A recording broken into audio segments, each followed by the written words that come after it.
In the once majestic Rose Castle, now reduced to a smoldering ruin, the air is filled with screams and the stench of blood. The proud Ragnar clan's members, servants, and workers lie scattered, slaughtered mercilessly. Amid this chaos, a lone figure stands, Theo, the young lord of the Ragnar clan. He fights desperately, trying to fend off the mysterious faction responsible for this devastation, unaware of which rival house has betrayed his family. Before we dive deeper into this brutal battle, let's take a step back. The Ragnar clan is no ordinary family. For over 1,000 years, they've served as the Empire's northern shield, protecting its borders at the edge of the continent. This family's strength comes from their unique lineage, rumored to descend from dragons. Every Ragnar is born with extraordinary magical powers, stamina, and unmatched swordsmanship. That is, every Ragnar but one. Our protagonist, Theo, the so-called bastard heir of the Ragnar clan.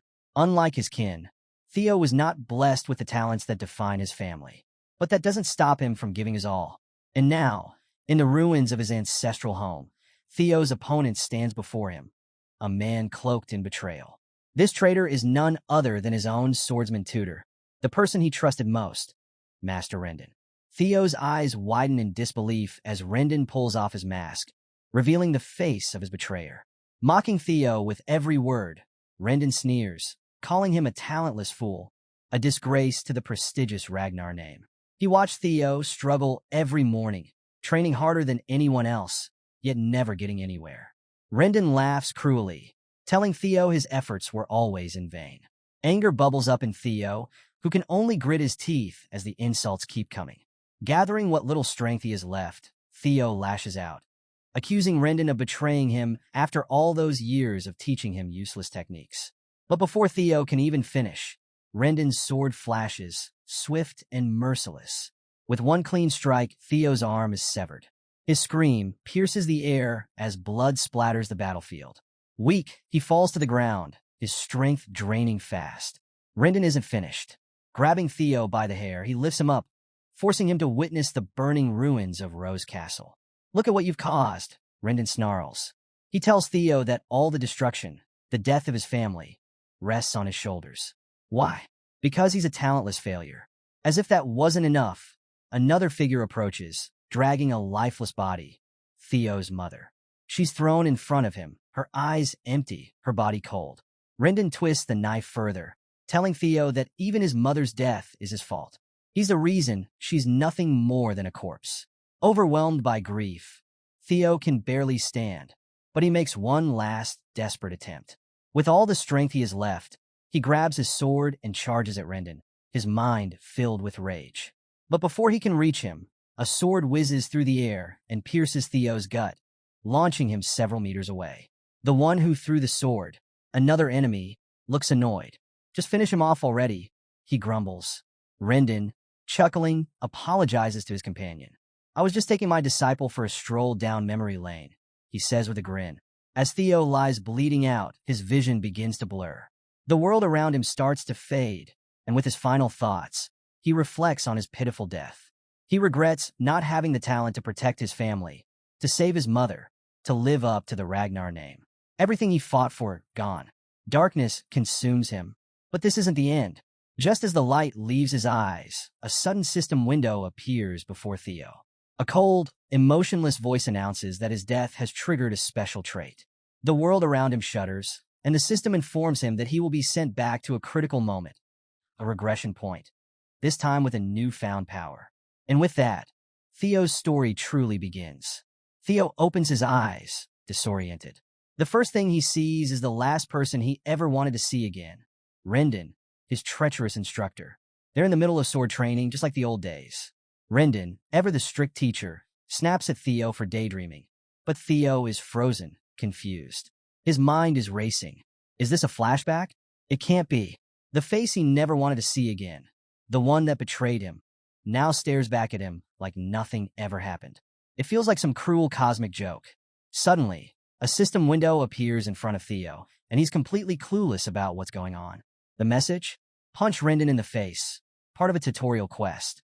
Theo has no idea why or how this is happening, and what's weirder is that Rendon can't see the system window.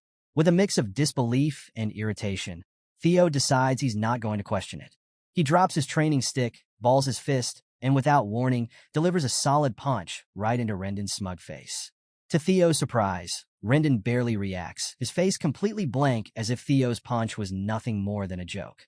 Our boy, though, is inwardly smirking, thinking about how real this so-called flashback feels. But his satisfaction is short-lived. Rendon, now angry, retaliates with a vicious strike, sending Theo crashing to the ground. As the pain floods his senses, Theo is annoyed. Do I seriously have to endure pain in my flashbacks too? Rendon sighs, completely missing the point of Theo's outburst. He assumes it's all because Theo is frustrated about the upcoming awakening ceremony, a huge event where the members of the Ragnar clan unlock their true power. Rendon explains he understands why Theo's struggling, but he won't forgive a student who lashes out at their master. Then he just walks away, leaving Theo on the ground. At the mention of the awakening ceremony, Theo's eyes widen. That ceremony happened 10 years ago. Now it's all starting to click. As Rendon leaves, and the other clan members snicker, mocking him like they always do, Theo begins to process everything. The ground beneath him feels real. The injury, the stinging pain, it's all real. This isn't a flashback, he realizes. I've actually come back in time. He's 17 years old again, reliving a moment from 10 years before his death. Right on cue, another system window pops up, congratulating him for completing the tutorial quest. His reward? Ragnar's talent has been activated. The system asks if he wants to receive it. Without hesitation, Theo hits yes. Immediately, a surge of arcane energy erupts in his chest, and the system confirms his stats are going to increase at an insane rate. For the first time in his life, Theo feels a glimmer of hope. Meanwhile, back in the Rose Palace, we cut to that filthy traitor, Rendon, having tea with Theo's mother, Lady Cecilia Ragnar. He's busy reporting to her about Theo's progress, though he's not exactly kind with his words. Rendon sneers, telling her that her son is the most talentless student he's ever seen. But with a broad, fake grin, he assures Cecilia that this is exactly why he is here, to whip Theo into shape before the awakening ceremony, which is now only 5 months away. Lady Cecilia, with her usual grace, smiles warmly and hands over a heavy bag of gold coins, telling Rendon to give Theo a bit of extra attention. Rendon eagerly accepts the money, trying to reassure her that she has nothing to worry about. But Cecilia's response is calm and firm. She's not worried. She believes in her son, Theo, with all her heart. We cut to Rendon, smugly strolling down the castle corridor, a hefty bag of gold swinging in his hand. He grins to himself, pleased with the easy money he's earning. He's being paid handsomely to teach Theo absolutely nothing. As he walks, he chuckles at how both mother and son are complete fools. Not only is he training the direct heir of the Ragnar clan without lifting a finger, but he's also being rewarded by his real master for leaking Theo's secrets and sabotaging his progress. It's a dream opportunity for this traitor. Betrayal never felt so sweet. As he walks, Theo zooms past him at full speed, sprinting down the corridor. Rendon barely glances at him, scoffing under his breath, calling Theo an idiotic loser as he watches him dash away. But Theo's not running aimlessly. He's rushing to see his mother. When he finally reaches her, he calls out to her, gasping for breath.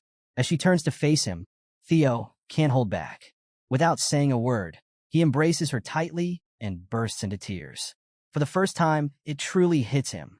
He's really back, 10 years into the past. The painful memory of Rendon forcing him to watch his mother's lifeless body flashes in his mind. But now, feeling her warmth, hearing her voice, Theo is overwhelmed with happiness. Seeing her alive again fuels his resolve. He swears to himself that this time, things will be different. This time, he'll change the future for her sake. And with the mysterious system backing him and his Ragnar talent awakened, he's sure he'll become powerful enough to face the war for the throne head-on. Most importantly, he's determined to take revenge on that piece of garbage, Rendon. Just as his thoughts solidify, the system delivers his next tutorial quest. Train your body to the limit. It's still the crack of dawn. The sun hasn't even risen yet, but Theo is already hard at work. Fueled by thoughts of revenge and a burning desire to protect his mother, he pushes himself harder than ever before. In his previous life, he was part of the intelligence agency, Blackword, but was always stuck in the background due to his lack of combat skills. Now, with the Ragnar talent, everything is different. He recalls critical pieces of information he had gathered, like the secret elixirs and manuals he never expected to use. One thing stands out: the Bloody Sword Emperor Elixir, a potion that enhances the body's strength to terrifying levels. More than anything, he remembers the extreme training methods he once abandoned, believing he didn't have the talent to endure them. But now he's sure he can unlock his true potential. As he runs laps around the training hall, he feels his speed increasing. His body is responding to the intense training, and the system window is there to show his progress. Other clan members watch in disbelief, whispering amongst themselves. Has Theo always been this fit? Every day, he swings his sword faster and stronger than the day before. His confidence grows with each passing hour. A few days later, we find Theo training late into the night, long after everyone else has gone to bed. He's been pushing his body relentlessly, with barely any sleep. Enter Evelyn, the manager of the training grounds, who yawns as she watches him. She's starting to wonder if this so-called talentless fool might not be as useless as everyone thinks. She can't help but feel intrigued. Meanwhile, Theo is on the verge of collapse. His body screams in exhaustion, but his determination is unshakable. He's fixated on that progress bar, watching it edge closer and closer to 100%. Just last night, he hit 90%, but the moment he rested, it dipped back down to 89%. That's why he's pushing himself beyond his limits. No rest, no slowing down. Now he's hit 98%, and he knows he's almost there. With every ounce of strength he has left, he picks up speed, determined to reach the goal. His muscles ache, his breath is ragged, but he refuses to stop. Finally, he does it. The progress bar reaches 100%. Exhausted and barely able to stand, Theo collapses to the ground, but the system immediately congratulates him for completing the tutorial quest. His reward? The Dragon Heart, a rare and powerful ability that will increase his strength beyond anything he ever imagined. But before Theo can bask in the details of his reward, he faints from pure exhaustion. As he lies there, barely conscious, the system hovers over him, asking if he wants to receive the reward now. With a trembling hand, Theo manages to press the yes button. Suddenly, a brilliant blue light engulfs him, filling the training hall. Evelyn, standing nearby, watches in complete disbelief as Theo's body undergoes a miraculous transformation. A while later, we find Theo waking up in a quiet room. As he opens his eyes and looks around, Evelyn appears at his bedside. She reassures him that he's in the break room of Training Ground 4, reminding him there was no need to push himself so hard. Theo recognizes her immediately, which takes her by surprise. She formally introduces herself as Evelyn Neville, the manager of the 4th Training Ground, and explains that he lost consciousness while training alone earlier that morning, so she brought him here to rest. Theo thanks her for the kindness, and she offers him some water. As he drinks, Evelyn's tone shifts slightly as she reminds him of an important rule within the Ragnar clan. Opening one's mana hall before the official awakening ceremony is strictly forbidden. Theo blinks, confused. He nods along, saying he knows about the rule, but has no idea why she's bringing it up. That's when Evelyn's expression hardens, and with a menacing look, she asks him point blank, "Then why did you break it?" Caught off guard, Theo stumbles over his words, asking why she's questioning him like this. Evelyn narrows her eyes and explains that right before he passed out, she felt a powerful mana wave, one that perfectly matched the opening of a mana hall. She demands to know if Theo had opened his mana hall without authorization. Theo is completely clueless at first, but then it hits him. He remembers the moment just before he collapsed, the reward he received from the system for completing his tutorial quest. He had been granted a Dragon Heart, along with the magic power of 10 past lives. He's at a total loss for words. A Dragon Heart is no ordinary prize. You see, a Dragon Heart is incredibly special because it allows a mana hall, the core of a warrior's power, to be placed directly inside it. Normally, humans place their mana halls in their lower abdomen because the heart can't handle that kind of raw energy. But with a Dragon Heart, the mana hall can operate far more efficiently, granting overwhelming power. In the Ragnar clan, every warrior dreams of obtaining a Dragon Heart, as it's the fastest way to ascend to immense strength. But no human has ever overcome the natural limitations of their heart to use one. Until now. Theo realizes the gravity of his situation. Sure, he's received an incredible reward, but it's also put him in a dangerous position. Especially with Evelyn Neville standing in front of him, a high-ranking swordswoman who once commanded the elite white armored dragon cavalry. Her skills were so feared. Even a demon dragon revered her. But more than her skill, Evelyn was known for her unyielding principles. She was the type who couldn't tolerate dishonesty or cowardice, something Theo knows too well. Years ago, she was briefly his direct master, but when she found him lacking, she relinquished the role. Theo knows that if Evelyn discovers his secret, that he's received a dragon heart and has opened his mana hall, he might lose his head. But instead of panicking, Theo smiles. He's already got a plan in mind. As long as he doesn't get caught, he's safe. With a smirk, he makes a sassy comeback to Evelyn's accusations, questioning how she can accuse him of opening his mana hall without any real proof. Are you really willing to execute me just based on your gut feeling? He challenges. Evelyn falls silent, momentarily stunned by his confidence. Theo doesn't stop there.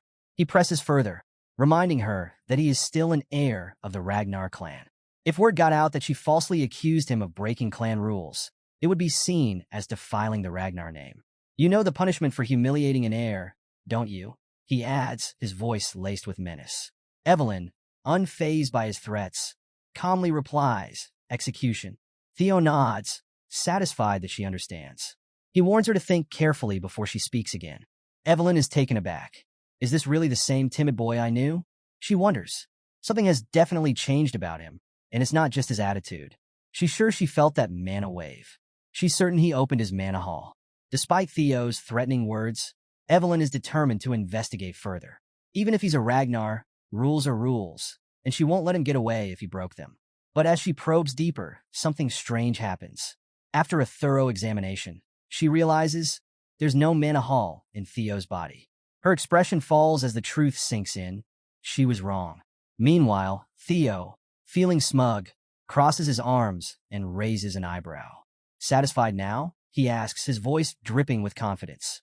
Evelyn, bound by the rules and her sense of honor, kneels at Theo's feet without hesitation. She bows her head lower and lower, asking him to execute her, ready to pay for her sins with her life. The weight of her words hangs in the air as she waits for Theo's judgment. But instead of taking her life, Theo reveals something only the audience can hear, the nature of the dragon heart. Unlike ordinary mana halls, a dragon heart is far more powerful and unique. It allows its user to control and hide their mana at will.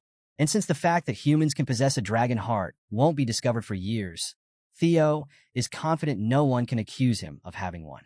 Instead of delivering the execution Evelyn expects, Theo places a reassuring hand on her back. With a calm voice, he tells her there's no need for such drastic actions. As he walks away, he praises her righteousness, acknowledging that few would risk their lives to demand the truth from an heir. But in reality, Theo has his own reasons for sparing her. He knows Evelyn is one of the strongest warriors around, and keeping her alive could prove beneficial in the long run. He then casually explains to her that the restriction on opening mana halls before the awakening ceremony exists to prevent mana overflow. He finds it amusing that she's so concerned about him, a mere bastard of the Ragnar clan, but he appreciates her principles. And with that, Theo leaves her sitting there in stunned silence. He walks away confidently, feeling on top of the world. Not only does he have the dragon heart, but he's also gained 10 years worth of magic power from his previous life. With these newfound abilities, his future looks brighter than ever. A few days later, we're back to seeing Theo in training, dealing with the same insufferable instructor, Rendon. This bastard keeps yelling at him, telling him to adjust his sword swings. Theo plays along, pretending to be weak, though it's getting harder to endure Rendon's constant insults. But Theo's sharp eyes pick up on something. Rendon isn't just incompetent, he's subtly teaching Theo weird, ineffective sword techniques. It's becoming clearer to Theo that Rendon is following orders from a mastermind. The pieces start to fall into place. Someone higher up is pulling the strings. Theo remembers the moment of his death in his previous life, and he's convinced the one who delivered the final blow must be the real mastermind. With a sly grin, Theo decides it's time to act. He needs to provoke Rendon into making a move, either to quit or to reveal the mastermind. Rendon's nagging reaches a peak, and Theo snaps the training stick he's holding in two. Turning to Rendon, Theo finally speaks his mind, telling him bluntly that his lessons are utter garbage. The look on Rendon's face is priceless. Theo's not done. He mocks Rendon, asking how someone with such trash skills even managed to become a mid-rank swordsman. Theo takes it further, taunting that Rendon would probably struggle against even low-level demonic beasts. Rendon takes the bait. He's fuming with rage, but Theo doesn't back down. He steps forward, looking Rendon in the eye, and makes it clear. His swordsmanship is pathetic. We soon learn that Theo's true goal is to push Rendon over the edge, forcing him to resign from his position. And if Rendon does run to his mysterious benefactor, Theo will finally find out who's been pulling the strings behind the scenes. The scene shifts to Camellia Palace, where a man bursts into a pub with an excited grin on his face. He calls out to someone named Axion, loudly announcing to everyone that the bastard of Ragnar, Theo, will be dueling his master next week. The man, clearly thrilled, starts bragging about how Theo is blaming his instructor for his lack of talent and is convinced Theo will be left permanently disabled after the duel. But Axion, sitting quietly in the corner, doesn't share the man's excitement. His silence is tense, and without warning, the glass in his hand smashes into the loud guy's face, knocking him out cold with a single blow. Axion, clearly annoyed, makes it clear that he doesn't care whether a bastard like Theo ends up half-disabled. Why would he? He's just another Ragnar after all. Specifically, one of the four hounds of the north, known as the Dark Tiger Axion Ragnar. Standing beside him is Remington, another of the four hounds, known as the Silver Lion. Just then, another man strides into the pub, Ed Trevion, also known as the Nine-Dragon Sky Dragon. Ed looks particularly worried, warning the others that things could go wrong if they let their guard down. But Axion, still annoyed, brushes off his concern. That's true only for people with talent, he says coldly. We don't need to worry about Theo. He's just a muddle-headed nobody. D, ever cautious, points out that with the Ragnar clan, even the slightest possibility can lead to something unprecedented. Axion dismisses the concern, believing that Theo messing with Rendon is actually a good thing. His instructor should be more than capable of handling the so-called bastard. But a week later, the situation escalates far beyond anyone's expectations. At Training Ground 4, the atmosphere is tense. It's not just the usual clan members in attendance. Big shots from across the region have gathered to witness this unexpected duel. Theo stands in the middle of the arena, visibly anxious under the piercing gazes of hundreds of spectators. He curses himself, recalling how he just wanted to get Rendon fired after being humiliated, but things spiraled out of control fast. Still, he isn't too worried. This was bound to happen eventually, and he's fired up to take revenge on Rendon. The system notification confirms his next task, third tutorial quest: fight Rendon and win. As Theo takes a deep breath, the memory of how this duel was set into motion flashes through his mind. We cut to the moment when Theo confronted Rendon, calling out his pathetic swordsmanship and bluntly firing him. You're done. Get lost, Theo had said, but Rendon, desperate, protested that his contract wasn't over yet. Theo shot back, reminding him that since he was fired by the employer, Theo himself, there was nothing left to discuss. Theo would have loved to punch Rendon right then and there, but doubts still lingered in his mind about his ability to take this guy down. For Rendon, this was a disaster. He couldn't afford to be fired. He hadn't completed his true mission yet. As he stepped closer to Theo, trying to convince him otherwise, a system window flashed before Theo's eyes. Fight and win against Rendon. It caught Theo completely off guard. Before he could react, Evelyn Neville stepped in, suggesting they settle this the Ragnar way, through a sword match, letting strength decide the outcome. A duel would eliminate the need for any tribunal. Everything would be decided by the sword, following the will of the victor. Sensing an opportunity, Rendon quickly agreed to the duel, eager to resolve things on his terms. Theo, meanwhile, was left unsure. He wasn't ready to face Rendon in a real fight. But with the pressure mounting and Evelyn insisting it was the best course of action, Theo found himself with no choice but to agree. Now, standing face-to-face with Rendon, Theo could hear the whispers of the crowd. They mocked him, smirking as they gossiped about how pathetic the bastard of the Ragnar clan was. They were convinced he didn't even know how to properly swing a sword and fully expected him to leave the arena crippled. To them, there was no way Theo, an apprentice swordsman, could possibly defeat a mid-ranked fighter like Rendon. Rendon, brimming with arrogance, tells Theo that if he apologizes now, he'll pretend nothing happened. There's no need to throw your life away over your pride, he sneers. But Theo, always quick with the sass, fires back. Maybe you should apologize, Rendon, he says, voice laced with confidence. Unless you want to end up a one-armed swordsman, I suggest you quietly accept that you've been fired. Rendon simply grins, his mind already set on how this duel would end. To him, this was the perfect opportunity to accidentally kill Theo under the guise of an official match. As the fight begins, he mockingly invites Theo to take the first strike. With a determined shout, Theo charges forward, sword raised. The crowd is stunned as they watch Theo rush recklessly toward his opponent, clearly lacking any proper form or technique. They murmur among themselves, certain this will be over in moments. Rendon smirks, easily blocking Theo's attack and delivering a series of sword strikes in return. But much to his surprise, Theo manages to defend himself, albeit clumsily. The battle continues as Rendon keeps swinging, pushing Theo back with every strike. In his mind, this outcome is inevitable. Theo is still nothing more than an apprentice, barely a swordsman at all. Rendon's confidence grows as he corners Theo, his sword strikes coming down harder and faster. As the crowd watches, Rendon can't help but think that Theo may have improved slightly, but it's nowhere near enough to pose a threat. If Theo were at the level of the Four Hounds of the North, it might have been a different story. But to Rendon, there's no way this imbecile from the Ragnar clan could ever hope to defeat him.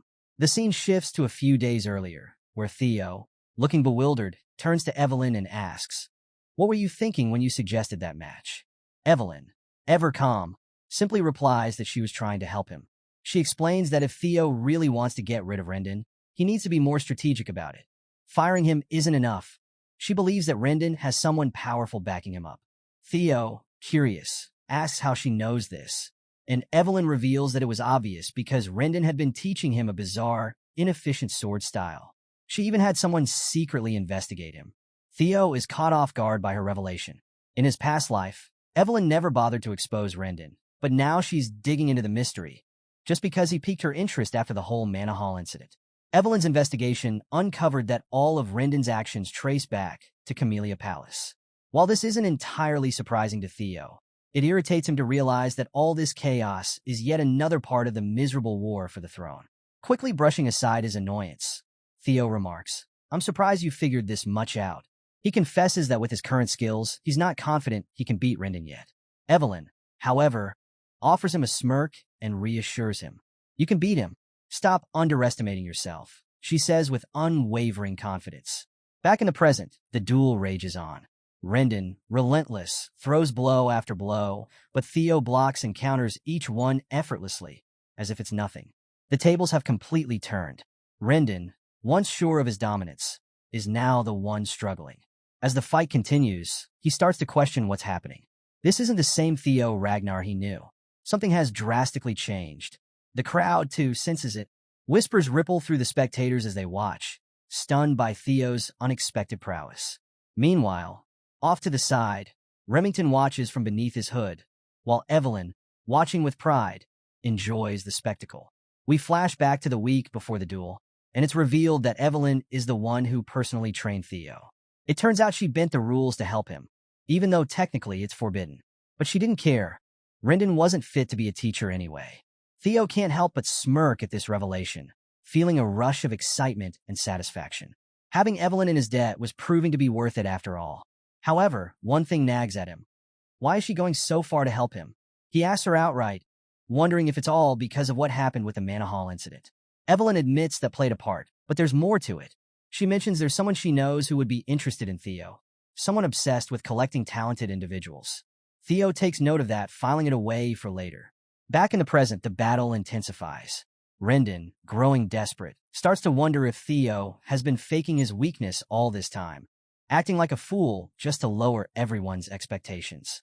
Mid-fight, Theo suddenly asks, "Who's backing you?" Rendon freezes, his face twisting in confusion and anger. "What are you talking about?" he snaps. But Theo presses on, casually reminding him that he knows Rendon has been teaching him useless sword techniques on purpose. He finally gets blunt, asking if Rendon is working with Camellia Palace. The moment of silence that follows confirms Theo's suspicions. The truth is written all over the old man's face. Seizing the opportunity, Theo swings his sword, and in a flash, he slices through Rendon's hand. The severed hand flies through the air, and the crowd gasps, completely stunned. Rendon lets out a howl of pain, clutching the stump where his hand used to be. He stumbles, cursing under his breath, while blood splatters across the arena. Theo, feeling a surge of confidence, strides toward his defeated foe. As he stands over Rendon, Theo recalls the painful words this man once said to him in his previous life. that Theo was a weak, talentless fool and that everything was his fault. Now, with a menacing swing of his sword, Theo throws those same words back in Rendon's face. "You're the weakest one here," he growls, reminding Rendon that in the Ragnar clan, the rule of the strong is absolute. Someone as weak as you shouldn't have come here in the first place. With one final, powerful strike, Theo's sword comes down, severing Rendon's head clean from his body. The crowd watches in shock as Rendon's head rolls across the ground, blood pooling beneath him. The arena falls into a stunned silence as everyone processes what just happened. And then, just as expected, a system window pops up, congratulating Theo for successfully completing Tutorial Quest 3. Not only did he win the fight, but he exceeded the objective, earning a bonus reward. The system asks if he'd like to receive his reward now, and without hesitation, Theo hits yes. The crowd? Yeah, they've officially lost it. It's mind-blowing to see our boy, a total apprentice swordsman, just slice through a mid-tier swordsman like it's nothing.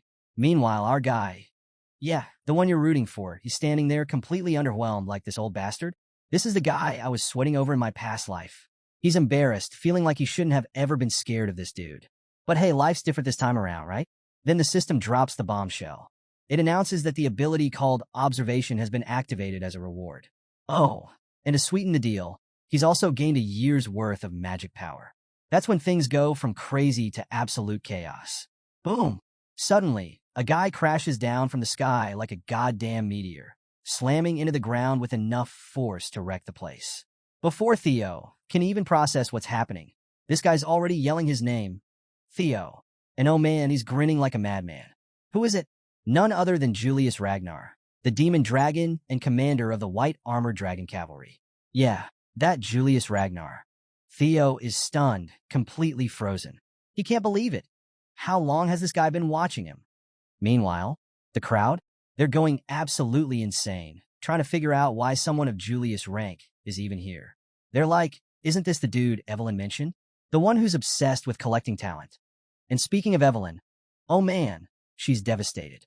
The commander has literally destroyed the floor with his landing, and she's standing there like, what just happened to my life? On the other hand, Julius looks like a total beast. His appearance alone is enough to make Theo start sweating, completely unsure of what to do next. But here's the thing, his worries are totally unnecessary. Julius just bursts out laughing, giving Theo a not-so-gentle pat on the back, as if he's some sort of proud older brother. He's surprised, really surprised, by the amount of talent Theo's carrying.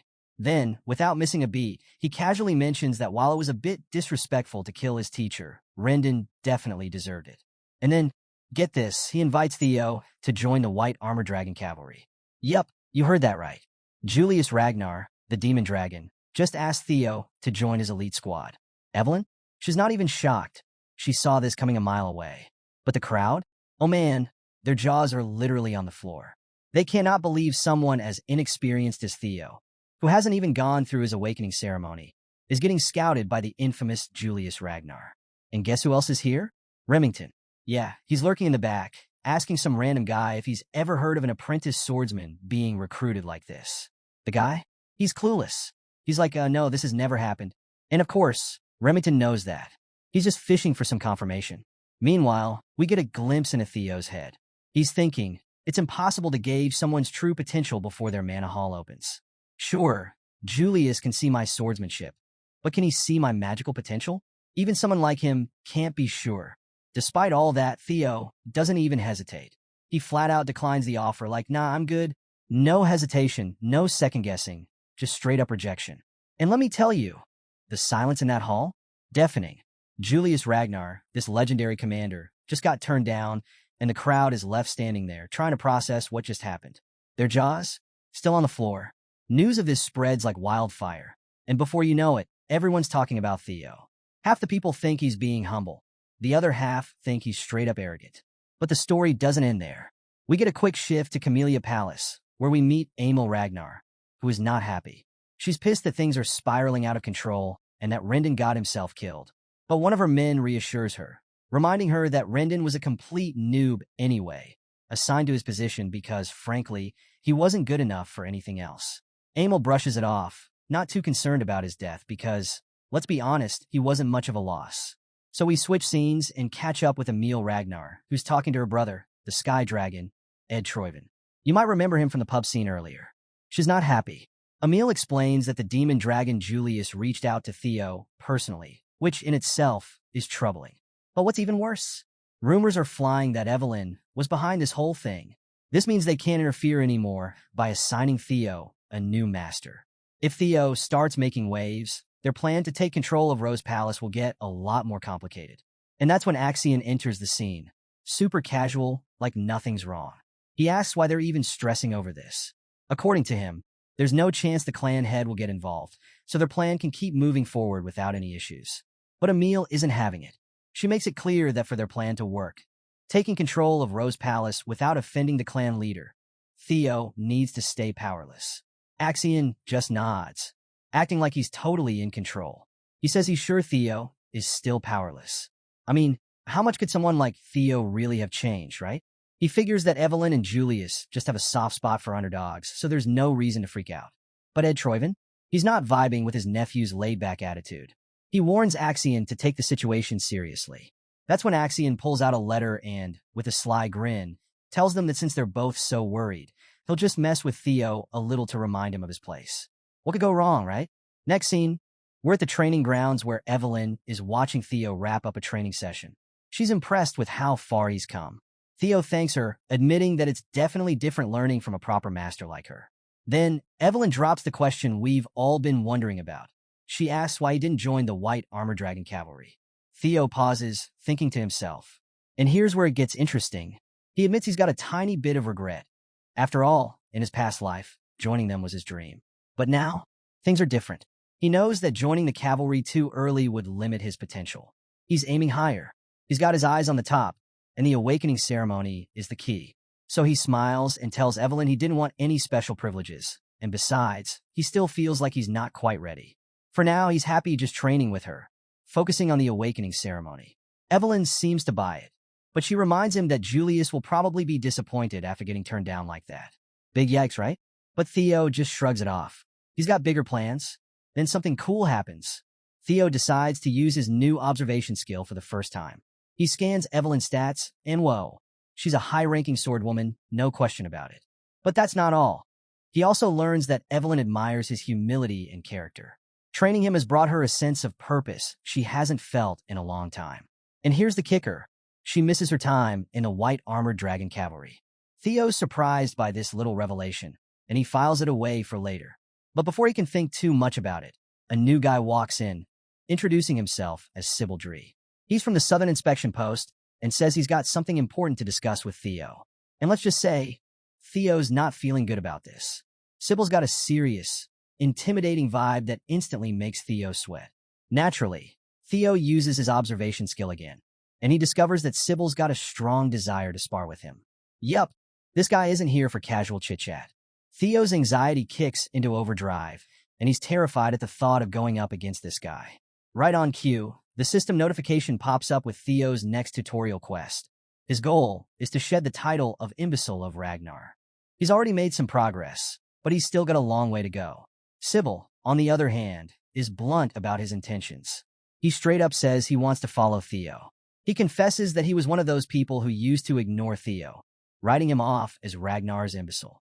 He admits he thought that title was a perfect fit for Theo. And yeah, Theo appreciates the honesty, but he can't help but feel a bit pissed off. I mean, Sybil's practically bad-mouthing him to his face, without even realizing it. But Sybil's change of heart came when he saw something that blew him away. Theo's insane dedication. Every morning, the young master was out there training harder than anyone else. And the results? Oh man, Sybil was thrilled watching Theo take down that fraud, Rendon, in that epic fight. He still couldn't forget the sight of Rendon's head flying through the air and seeing Demon Dragon Julius Ragnar personally invite Theo to join the White Armored Dragon Cavalry. From that moment on, Theo became Sybil's idol. Sybil explains that he had pretty much given up on himself, always being called the idiot of the Southern Inspection Office. But Theo's rise inspired him to change. All Sybil wanted now was the chance to clash swords with his hero, the guy who gave him hope. Theo's surprised by the young man's straightforwardness. Normally, he'd be skeptical of someone's intentions, but thanks to his observation skill, he can tell that Sybil is genuine. The guy's respect for Theo is real, and all he truly wants is a sparring match. At this point, Theo's starting to realize something big. After taking down Rendon, and now with rumors swirling about Lord Julius's attention, he expected people with massive inferiority complexes to swarm him, looking to test his strength. But instead, people are starting to admire and even follow him. That means some still have Ragnar pride in their veins, and Theo could use that. After all, if he wants to become head of the Ragnar clan, he's going to need loyal subordinates. Plus, this could help him progress on his final tutorial quest, getting rid of that humiliating title, Ragnar's Imbecile, for good. Something he was never able to shake off in his past life. Determined to take full advantage of this opportunity, Theo turns to Evelyn and asks for permission to spar with Sybil. His master? She's all for it. Evelyn encourages him to show off what he's learned. With that, Theo formally introduces himself as Theo Ragnar, apprentice swordsman of the Rose Palace, awaiting the awakening ceremony under the guidance of Master Evelyn. Evelyn, the one-armed sword master, smiles with approval. Sybil's clumsy but earnest as he salutes back, introducing himself as an apprentice swordsman of the Southern Inspection Post, specializing in Kurai clan swordsmanship, all about speed and precision. And with that, the sparring match kicks off. Sybil blasts off the ground like a madman, going for the kill right from the start. But Theo's ready. He blocks the first attack, and their blades clash, sparks flying. The dude might be known as the idiot of the Southern Inspection Post, but man, his speed is no joke. Sybil's confidence in his quick strikes is obvious. From the first exchange alone, he can already tell Theo's skill is the real deal. Meanwhile, Theo's wondering why this guy even has the nickname Idiot in the first place. If this were his previous life, Theo knows he would have struggled to keep up with someone this fast. But this isn't the same Theo anymore. He's come a long way. With a swift, powerful move, Theo goes on the offensive, and with one solid strike, he sends Sybil flying like a ragdoll. The force is so strong, poor Sybil loses his grip on his sword, and he crashes into the stands of the training area. Sybil? Barely standing.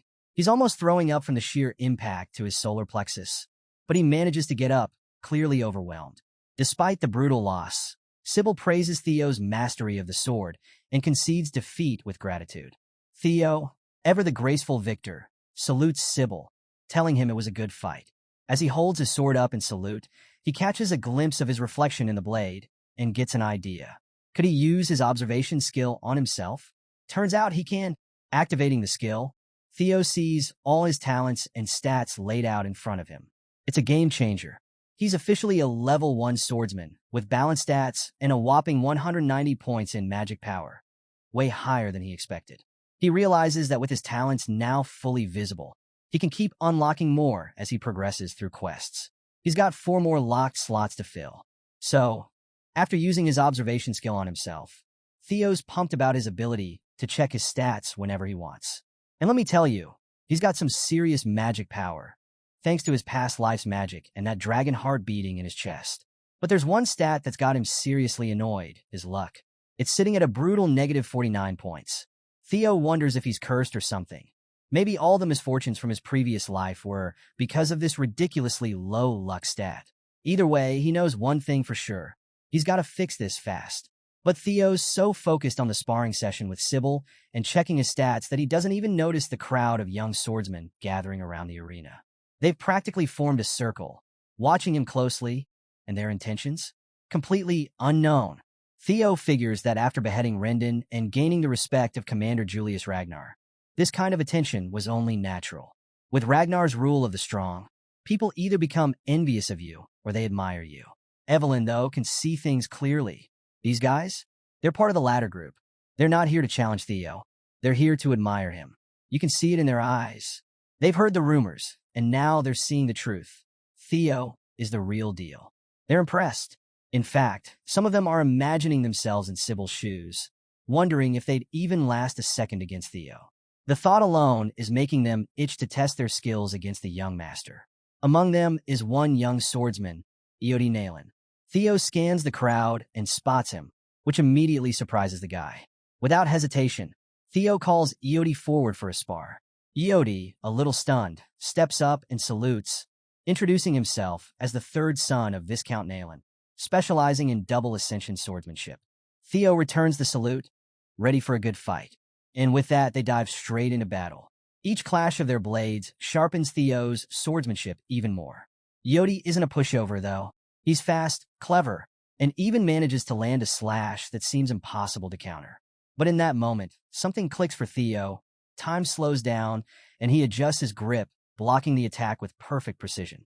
Iodi's blade goes flying from his hand. It's a decisive victory for Theo. Iodi acknowledges his defeat, but more importantly, he gives Theo his eternal respect. And here's where things get interesting. Gaining Iodi's approval actually increases Theo's luck stat. Theo is stunned. Could his luck really be tied to his reputation? If that's the case, he's just found a way to fix his terrible luck. All he needs to do is keep winning, literally fight his way to better luck. Next up, Benat Ramiro. And let's be real, easy dub. With another win, his luck goes up by another point. Then comes Eric Moran. He puts up a decent fight, but it's still not enough to stop Theo's momentum. After that, we've got Manfred Nonbird, and then Manuel Noir, who doesn't stand a chance. Even the thuggish-looking Void Parank? Theo wipes the floor with him in under a minute. At this point, Theo's on fire. He's totally immersed in the sparring frenzy, and his winning streak is nothing short of impressive. He's beating these young swordsmen one by one. Daniel Riemann is just another name added to the list. And even though he's starting to feel the exhaustion creep in, he's still itching for more. Theo calls for the next challenger, but no one steps up. It's clear he's dominated the arena, but when Theo checks his quest progress to shed the title of Ragnar's Imbecile, he's only made a 1% improvement. 1%. He's frustrated, realizing that the people in this crowd already respect him. He'll need to seek out stronger foes or show off his skills to those who still doubt him if he wants to make any real progress. Just when he's considering his next move, a man steps forward from the crowd. He tells Theo he looks exhausted and should probably rest. Theo brushes it off, arguing that he'll rest when he needs to, but right now he's still got some fight left in him. And just as Theo says that, Remington Narcio, one of the Four Hounds of the North, steps up and formally requests a sparring match. Everyone, including Theo, is completely caught off guard. I mean, this is Remington, the guy who's up there with the strongest swordsman in the entire Ragnar clan, alongside names like Axion Ragnar and Hulkus Lank. Remington says he came early to observe Theo's swordsmanship before the awakening ceremony, and with a calm smile, he salutes Theo, thanking him for honoring his request. He's a genius swordsman, known for his keen senses and unmatched work ethic, but right now, he's just excited. He wasn't expecting to find such a worthy rival in the form of Theo. Theo, standing tall, salutes back with pride. This time, he introduces himself as the 31st son of the great guardian of the North, Kyle Ragnar. Theo's in awe. He never expected to spar with a legend like Remington, someone he respected even in his past life. He means it when he says it's an honor to cross blades with such a renowned figure. The arena is buzzing, and Theo is fired up. He's ready to show Remington just how far he's come. Both fighters lock eyes, and the tension is palpable. The Silver Lion, as Remington is called, unleashes his aura. It's terrifying. Theo wonders for a second if he can actually defeat someone this strong, but there's no turning back now. And then it begins. They charge forward, their blades colliding with such force that sparks fly across the arena. Each clash is so powerful that it literally shakes the stage. Theo's eyes are laser-focused, while shards of steel rain down around them. Remington? He's smiling, loving every moment of this intense duel. But then, something happens. After a relentless series of strikes, one of their swords gives out. The blade shatters, and the arena goes deathly silent. The only sound is the clanging of the broken blade hitting the ground. It's Theo's sword. In a single, powerful clash, Remington had sliced Theo's blade clean in half. His sword stops just inches from Theo's neck. The result is clear. Theo has lost. The crowd is stunned. Theo had been dominant all day, but no matter how much he's improved, going up against one of the Four Hounds is a whole different level. Sybil. Remember him? Can't believe it. He refuses to accept that his idol, Theo, would lose so quickly. But even he has to face reality. Remington is on a whole other plane. And just when everyone is about to write off the duel, Remington does something unexpected. He declares that the duel is actually his loss. The crowd? Shocked. Remington salutes Theo with impeccable form, thanking him for the spar and explaining that Theo's sword was already worn out from all his earlier fights. Plus, Theo was fighting while exhausted. Remington says that in a more ideal setting, with both of them at full strength, the outcome could have been very different. But Theo, ever the pragmatist, insists that on the battlefield, no one offers such considerations. As soon as he lost his blade, he accepted the defeat. Remington just nods, smiling in understanding. And in that moment, something profound happens. Mutual respect is forged between them. The White Lion and the former imbecile shake hands, and the crowd watches in awe. One of the four hounds of the North had just publicly acknowledged Theo. This wasn't just a sparring match. This was a game changer for Theo. Not only did his quest progress shoot up to 35%, but his luck stat jumped by 10 points and his reputation skyrocketed. The young swordsmen in the arena, who had doubted him, they're starting to realize that Theo is built different. From the sidelines, Evelyn lets out a sigh of relief. Things couldn't have gone more perfectly. Theo now understands just how strong the four hounds are, thanks to this duel. Despite all his progress, he's still got a lot to work on. The moment he crossed blades with Remington, he felt true power. A reminder that even though he's grown stronger, there's still a long road ahead. It's a shame the duel ended early due to his worn-out condition, but Theo gained so much from that brief exchange. Now, with a clearer picture of what he's up against, Theo knows he needs to actively seek out more ways to grow, both in strength and reputation. His quest to shake off the title of Ragnar's imbecile is still far from over, and he's going to need to find new challenges, stronger foes, to push himself further. After the intense duel, Remington confesses that he didn't just show up for a simple sparring match. He had another purpose. He hands Theo a letter, an invitation to the prestigious Scaled Dragon Society. Now, just hearing that name sends shockwaves through the crowd of young swordmen watching.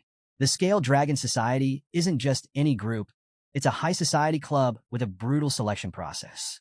For a rising star like Theo, getting invited is a huge deal. Theo, always modest, asks if he's really qualified for something like this. But Remington quickly assures him that Theo is more than deserving of the invite. He downplays the whole thing, saying the society is really just a place for their peers to gather and socialize while waiting for the upcoming awakening ceremony.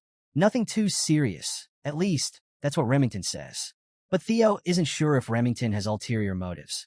You see, Theo knows the Scaled Dragon Society is centered around none other than his half-brother, Axion. It's basically a nest of snakes who look at Theo with contempt and ridicule. But Theo realizes this is the perfect opportunity. Not only could it help him progress in his quest, but it's also the ideal chance to do some recon on Axion and Camellia Palace. Knowing there's more to gain than to lose, Theo takes the letter of invitation and thanks Remington, promising to participate and step into the den of his enemies. Remington, thrilled to have reeled in another rising star, shakes Theo's hand, happy to offer any help he can. He tells Theo the meeting will be in 2 weeks, so he's got just enough time to prepare and come up with a plan. As Remington leaves, Evelyn, cool as ever, takes a drag from her cigarette, looking a bit worried about her new disciple stepping into this dangerous game. Meanwhile, word travels fast, and soon, news of Theo's invite to this high society gathering reaches Rose Palace. Theo's mom, Cecilia, practically bursts into his room, beaming with excitement. She was about to deliver the news herself, but well, Theo already knows. Cecilia's overjoyed. This is the first time Theo's been invited to something so significant, and she's not about to let her son show up unprepared. Without missing a beat, Cecilia's already gathered the palace's grooming team. She knows that everything from Theo's appearance to his composure will be under close scrutiny. The Scaled Dragon Society features Axion, the son of the cunning Emil, and other brilliant talents like Remington, so every detail matters.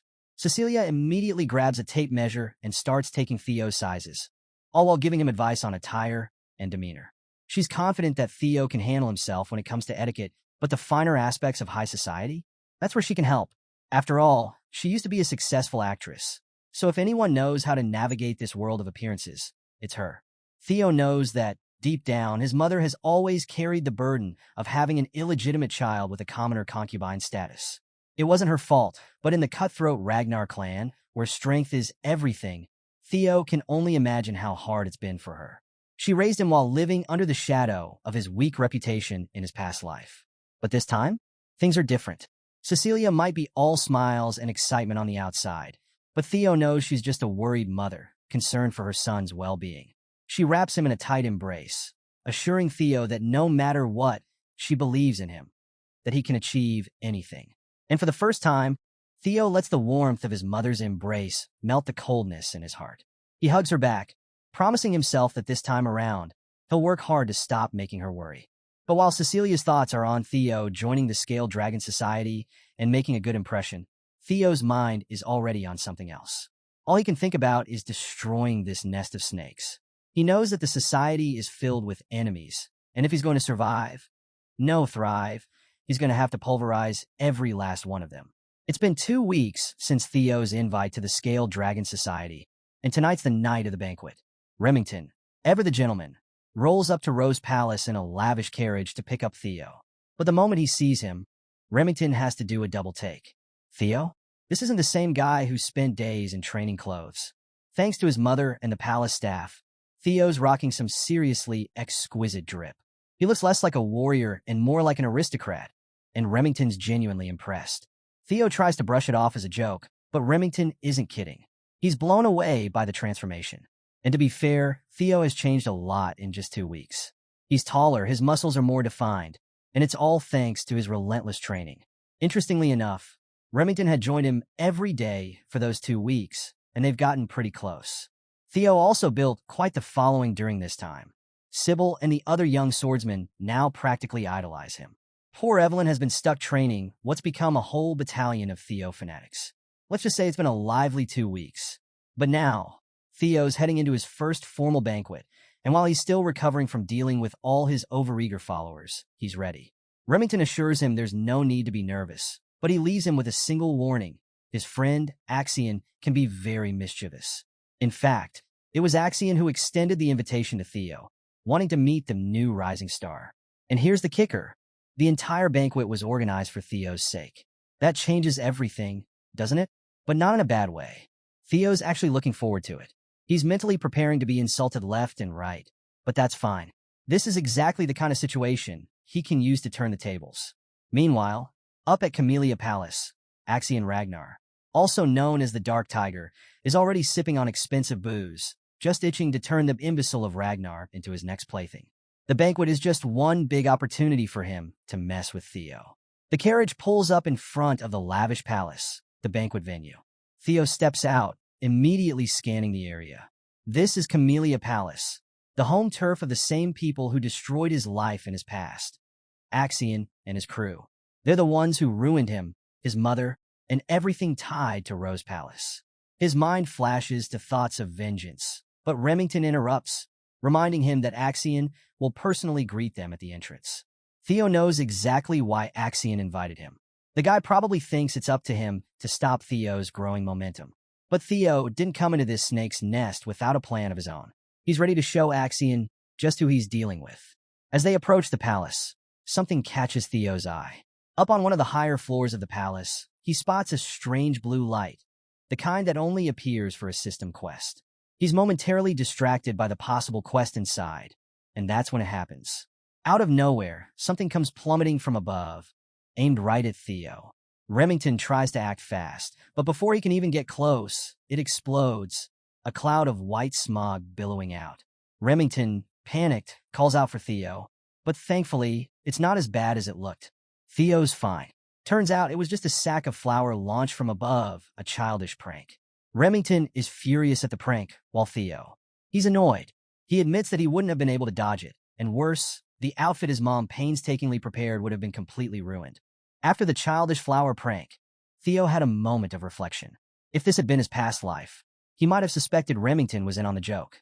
But this time around, it's clear Remington's just as angry and confused as he is. The White Lion was ready to throw hands over it, furious at the unexpected welcome.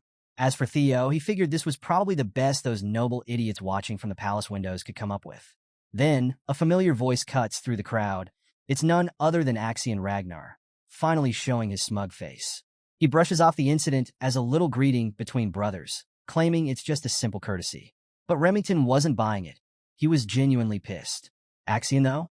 He was loving every second of it. Theo immediately uses his observation skill on his half-brother, and what he sees is as twisted as he expected.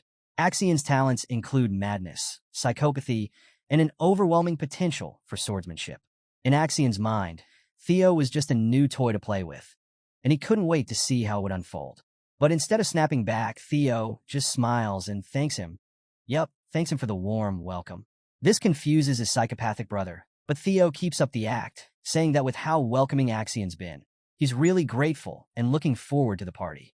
Axian's confusion quickly turns to elation. To him, it seems like Theo's finally becoming interesting, and he's loving it. Finally, they enter the banquet hall, where the Scaled Dragon Society is gathered. It's an exclusive event. Only the most promising nobles are invited to wine, dine, and talk shop. But tonight, everyone's focused on the special invitee, Theo Ragnar. And let's just say, the reaction is far from welcoming. Most of the nobles can't wrap their heads around why Axian would invite someone like Theo, the so-called imbecile of Ragnar. Sure, he's got Ragnar blood, but his reputation as a failure hangs over him like a cloud. Even though he's decked out in some seriously cold drip, credit to his mom and the palace staff, they still see him as trash. The nobles, smug as ever, don't even bother lowering their voices. They openly talk about how Axian must be playing with his new toy, snickering at Theo's expense. Remington, feeling embarrassed by the crowd's rudeness, apologizes to Theo, explaining that these events usually aren't this scandalous. But Theo? He's completely unfazed. He lets them talk trash. In fact, the more they badmouth him, the sweeter it'll be when he crushes them later. While all this is going on, Theo notices the blue quest light he saw earlier. It's nearby. He's pretty sure it's significant, but right now, he can't approach it without raising suspicion. At that moment, Axian, the host of this twisted party, descends the stairs with a smirk, asking his brother if he's enjoying the event. Theo forces himself to stay calm, sticking to the plan. He smiles and thanks Axian again for the invitation, playing along. Axian, grinning like the manipulative snake he is, sarcastically apologizes for the flower incident, admitting that maybe he went a little too far. Then, in a flash, he's right in front of Theo, closing the distance in the blink of an eye. He grabs Theo's shoulders tightly, putting on a show for everyone as he demands that Theo accept his apology in front of the entire hall. Remington wants to intervene, but before he can, Theo steps in. He calmly insists that Axian has nothing to apologize for. Using Axian's own words, Theo calls it a simple greeting between brothers. The psycho's at a loss for words. Theo's composure is unshakable. He's too calm, too collected for Axian's mind games to work. After a brief pause, Axian laughs, patting Theo on the back like a proud older brother. He's honestly impressed. Theo's changed so much since they were kids, and now he's becoming fun. The nobles watching this exchange, they're eating it up. They mockingly call Theo Axian's lapdog, whispering about his illegitimate lineage. In their eyes, even though Theo and Axian share Ragnar blood, they're on completely different levels. Theo's mother, Cecilia, was a commoner concubine, while Axian hails from the powerful Troivan clan, a swordsmanship powerhouse from the east. To these nobles, Theo is little more than a nobody, a far cry from Axian's noble, prestigious bloodline. Theo's been taking it all in. The insults, the sneers, the outright disrespect. And instead of getting flustered, he's been letting it fuel the fire inside. But there's one thing that's confusing these snickering nobles: Remington's closeness with the so-called imbecile of Ragnar.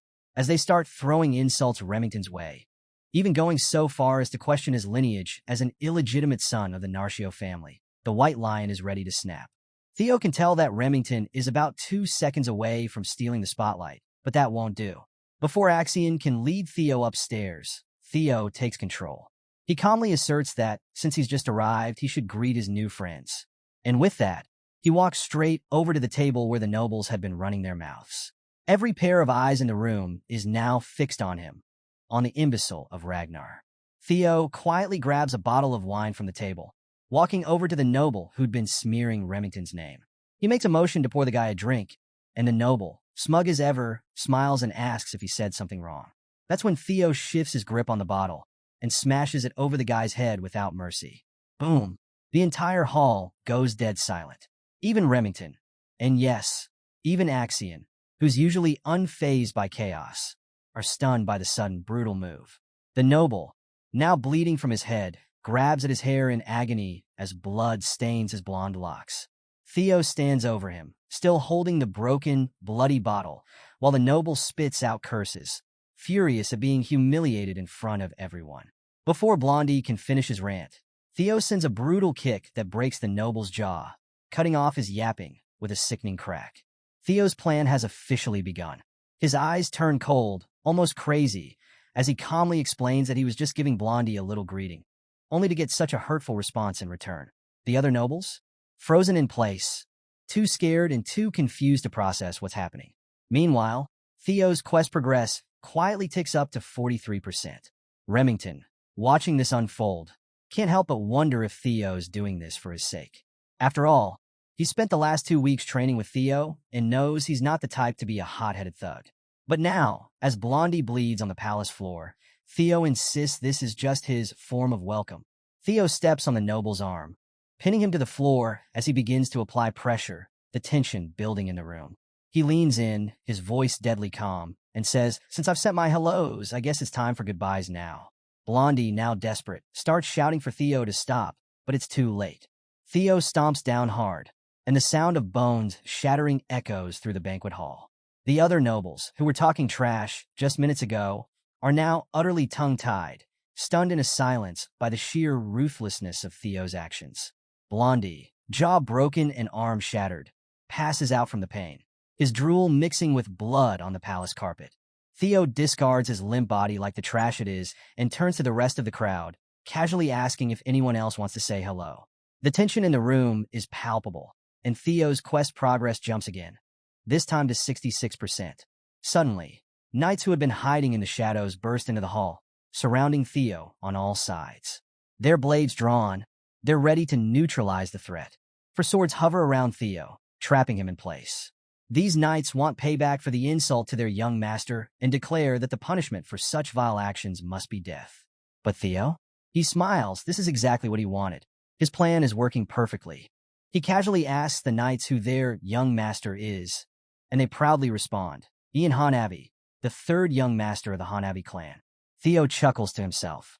The Hanabi clan, one of the 6 snow clans that support Ragnar. It's all falling into place. Theo knew that the bodyguards of these spoiled nobles wouldn't just stand by and watch. They were always the type to look down on the imbecile of Ragnar, waiting for any excuse to put him in his place. But Theo has them right where he wants them. With a voice full of pride, he asks the knights, "So, what's the problem if I roughed up your young master?" The knights, full of self-righteous fury, demand his death. But Theo, undeterred, leans in, eyes gleaming with intensity. He coldly asks if the dogs of one of Ragnar's bannerman clans dare to threaten the life of a direct bloodline of Ragnar. And then he drops the bomb.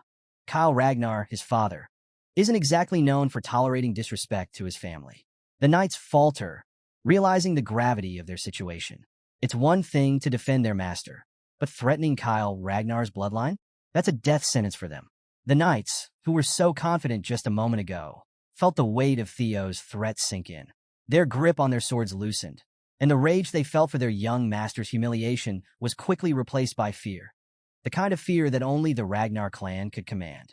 Theo wasn't the same imbecile they had mocked for years. The oppressive aura he now exuded was suffocating, a stark reminder that Theo, as a direct bloodline of Ragnar, was untouchable. These knights weren't dealing with just anyone. They were dealing with the blood of the dragon, and declaring death upon him could mean the destruction of their entire snow clan. And Ragnar wasn't just any lord. He was the ruler of the north, the one who reigned over the 6 snow clans. To threaten his bloodline was a death sentence.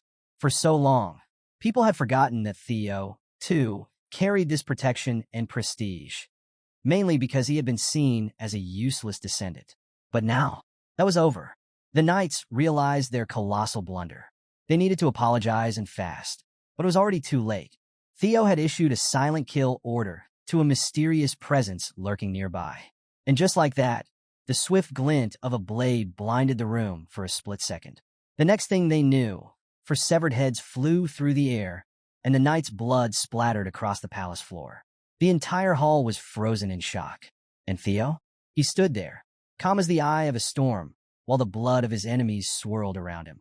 The mysterious figure responsible for the slaughter gracefully landed on the blood-soaked carpet. It was none other than his master, Evelyn. The arrogant nobles, who had been so carefree earlier, now felt a looming threat overhead. They had no idea that things would escalate to this point. Theo's quest progress jumped to 70%, and even Axion, the one who orchestrated this twisted banquet, had no choice but to watch as his carefully laid plans crumbled. This was no longer a game. The banquet had become a showcase of Theo's dominance. Evelyn turned to her disciple and asked, almost casually, when he realized she had been tailing him. Theo, not entirely sure himself, admitted that it was a given. He didn't know why she'd followed him all the way to Camellia Palace, but one thing was clear. Thanks to her intervention, Theo now had the upper hand, and the nobles were terrified. The hall was gripped by a tense silence, the kind where everyone is waiting for Theo's next move. All eyes were on him. Moments ago, these nobles had ridiculed him, but now they were scared to even speak. But let's rewind for a second, because this wasn't a random act. The night before the banquet, Commander Julius had paid Evelyn a secret visit. He'd come to nag her about not taking on more disciples while still diligently training Theo every day. The truth is, Julius had been sneaking into Evelyn's quarters for ages, mostly to steal her expensive wine and torment her with his presence. And as usual, Evelyn didn't entertain his games. But this time, Julius had a different reason for showing up. He wanted to know what Evelyn saw in Theo. Why was she training him so seriously? What was it about this kid? After all, even Axion had trained under Evelyn. So saying that Theo was beyond expectations was a bold claim. Julius was curious. Evelyn didn't hold back. She told Julius that Theo was different. His attitude, his work ethic, and his talent were unlike any she had ever seen. In fact, she said Theo had more potential than Axion himself. That's no small statement. Julius, who trusted Evelyn's judgment when it came to talent, after all, she had two eyes, while he only had one, admitted that something about Theo didn't add up. How could someone change so drastically overnight? The most logical explanation, he thought, was that Theo had been hiding his strength all along. But why? Why keep his power hidden for so long, only to unleash it now? Evelyn had her own theory. She believed that people who move too fast, who rush their steps, are destined to trip and fall. But with Theo, it was different. It felt like he was being chased by something intangible, like he was pushing himself out of fear. That's why she was worried about him attending the Scaled Dragon Society banquet. Julius, finishing off another bottle of wine, agreed that Axion was indeed someone to worry about. But that's not why he'd suggested Evelyn follow Theo tonight. Julius had a gut feeling that something big was going to happen at the banquet. And here's why. Being a Ragnar himself, Julius knew firsthand that when wolf cubs hungry for blood gather in one place, they'll do anything to establish a hierarchy. Commander Julius had paid a visit to Evelyn, trying once again to convince her to rejoin the white armored dragon cavalry. He wasn't just interested in Theo, he wanted Evelyn back in the ranks too. Julius refused to accept that Evelyn had retired just because she couldn't ride a dragon anymore. Before he left, he laid out a pristine uniform on her table, hoping it would tempt her to come back. And honestly, maybe it worked. Sure, Evelyn lost an expensive bottle of wine that night, but in return, it seems like she's found her purpose again. Back to the present. Inside the blood-soaked banquet hall, Evelyn begins to piece together what's really going on. She realizes that Theo probably noticed her following him from the start and had orchestrated this entire situation on purpose. Maybe he joined the Scaled Dragon Society with this very scenario in mind. Her worries? Unnecessary. She starts wondering, at what point did Theo realize she was tailing him? Turns out, Theo sensed Evelyn's presence the moment he got into the carriage. Thanks to his dragon heart, he can extend his energy perception like a sixth sense. But right now, that doesn't matter. What matters is that Theo's plan for revenge is in full motion. Turning to Evelyn, Theo asks the room a chilling question. What is the punishment for nobles who show blatant disrespect to a successor candidate of the Ragnar clan? The guilty nobles almost faint on the spot. They know what's coming. And Evelyn, ever the rule follower, calmly states that according to clan law, the punishment can be as extreme as immediate execution. Theo grins. He set the stage perfectly. But instead of calling for their heads, he says he's feeling merciful. These nobles are just children after all. Theo announces that he'll settle for taking one arm from each noble involved. The guilty parties start panicking, but it's too late. Evelyn moves like lightning, an unstoppable force. She slices through the room like a deadly machine, aiming at the bratty nobles who dared to insult Theo.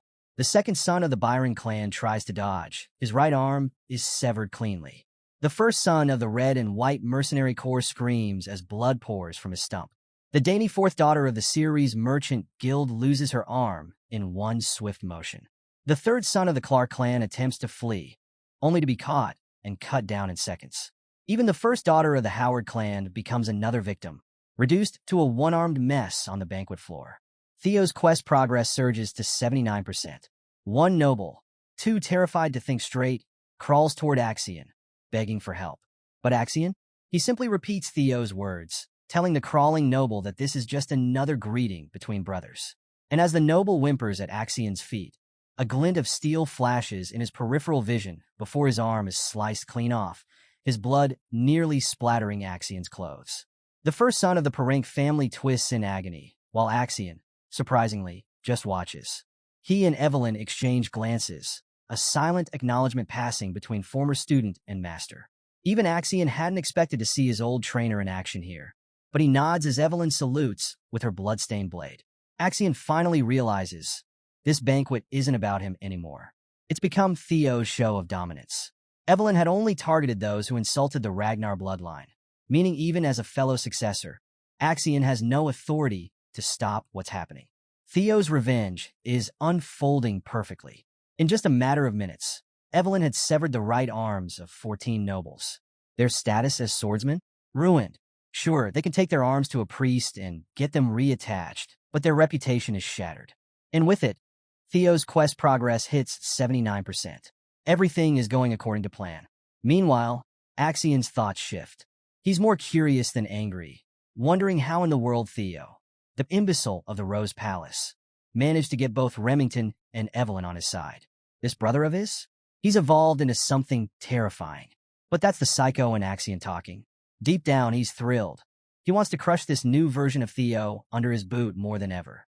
As Theo finishes what he came to do, he calls for Evelyn and Remington to leave with him. Together, they make their way out of the palace, leaving the frightened stares of the remaining nobles fixed on Theo. But before they exit, Theo and Axion lock eyes. Brother to brother, successor to successor. No words are spoken, but the tension between them is electric. Theo pauses for just a second, grabs Axion's arm, and tightens his grip, enough to wrinkle Axion's suit. After a beat, Theo lets go and waves goodbye with a sly grin, telling Axion he had a ton of fun at this bloody banquet. As they walk away, the final system notification pops up. Theo's tutorial quest to escape the title of Imbecile of Ragnar is finally complete. Axion, he's absolutely fuming. After watching his perfect plan blow up in his face, he storms out of his own palace, screaming Theo's name at the top of his lungs. As much as he wants to make a move right then and there, Axion knows it wouldn't be wise. Not yet. Meanwhile, Theo? He's riding high. With all the tutorial quests completed, no one in their right mind would dare call him the imbecile of the family anymore. His public perception has completely shifted, and his reward for pulling off this transformation? An experience elixir, a tonic that instantly raises your level by 5 if you're below level 30. This is just the beginning. The tutorial might be over, but Theo's true revenge is only getting started. News of the bloodshed spreads fast. Everyone across the palaces is shocked to hear what went down. Axion's prestigious Scale Dragon Society, torn limb from limb, both literally and figuratively. But Theo? He's in a celebratory mood. His subordinates take him to a pub to celebrate his flashy and gory high society debut. Everyone is there. Even Evelyn shows up for a drink. Theo can't help but wonder how the Scaled Dragon Society feels now after being humiliated by the man they used to call an imbecile. Meanwhile, back at Camellia Palace, things are tense. Amel Ragnar, Axion's mother, is in disbelief. She's heard about what happened, and she's shocked. Not only did they give Theo justification for his actions, but he also chopped off everyone's arms right in front of Axion. Amel is furious, and she lets her son know it. She had warned Axion not to take Theo lightly, but now they've handed him complete authority to go wild. Axion, trying to defend himself, insists that once Theo gains more recognition, it'll be harder to take over the Rose Palace. He assures his mother not to worry, but Amel isn't having it. She points out his mistakes, frustrated that their great plan has almost fallen apart because of his arrogance. Axion, realizing he's not getting through, backs down and leaves the room. As Axion walks away, Amel reflects on how her son could be so obnoxious. Her brother, Ed Troyven, chimes in, joking that Axion is just like she was when she was younger. But Amel isn't in the mood for jokes. Ed quickly apologizes, then tries to calm her down. He reassures her that this incident, while chaotic, might not be worth worrying about as much as she thinks. Ed explains that while the Rose Palace has been outside of the clan leader's interest for a while, it's still a part of the clan head's harem, meaning it's hard to take ownership of it. Even though it's known as a place where riffraff gather, it still holds the support of the clan leader himself. He reveals his plan. Thanks to Theo's recent chaos at the banquet, they now have enough justification to suppress him through legal procedures. Amel, hearing this, starts to calm down. She realizes that the reason she feared Theo becoming stronger was because she thought his power and influence would expand over time. But now, thanks to Ed's strategy, they can use Theo's own actions against him to keep him in check. She starts to see the bigger picture. The Camellia Palace can legally suppress Theo, and the Rose Palace will have no choice but to bow to them. Ed assures her that everything is already in motion and that by tomorrow morning, she'll hear some great news.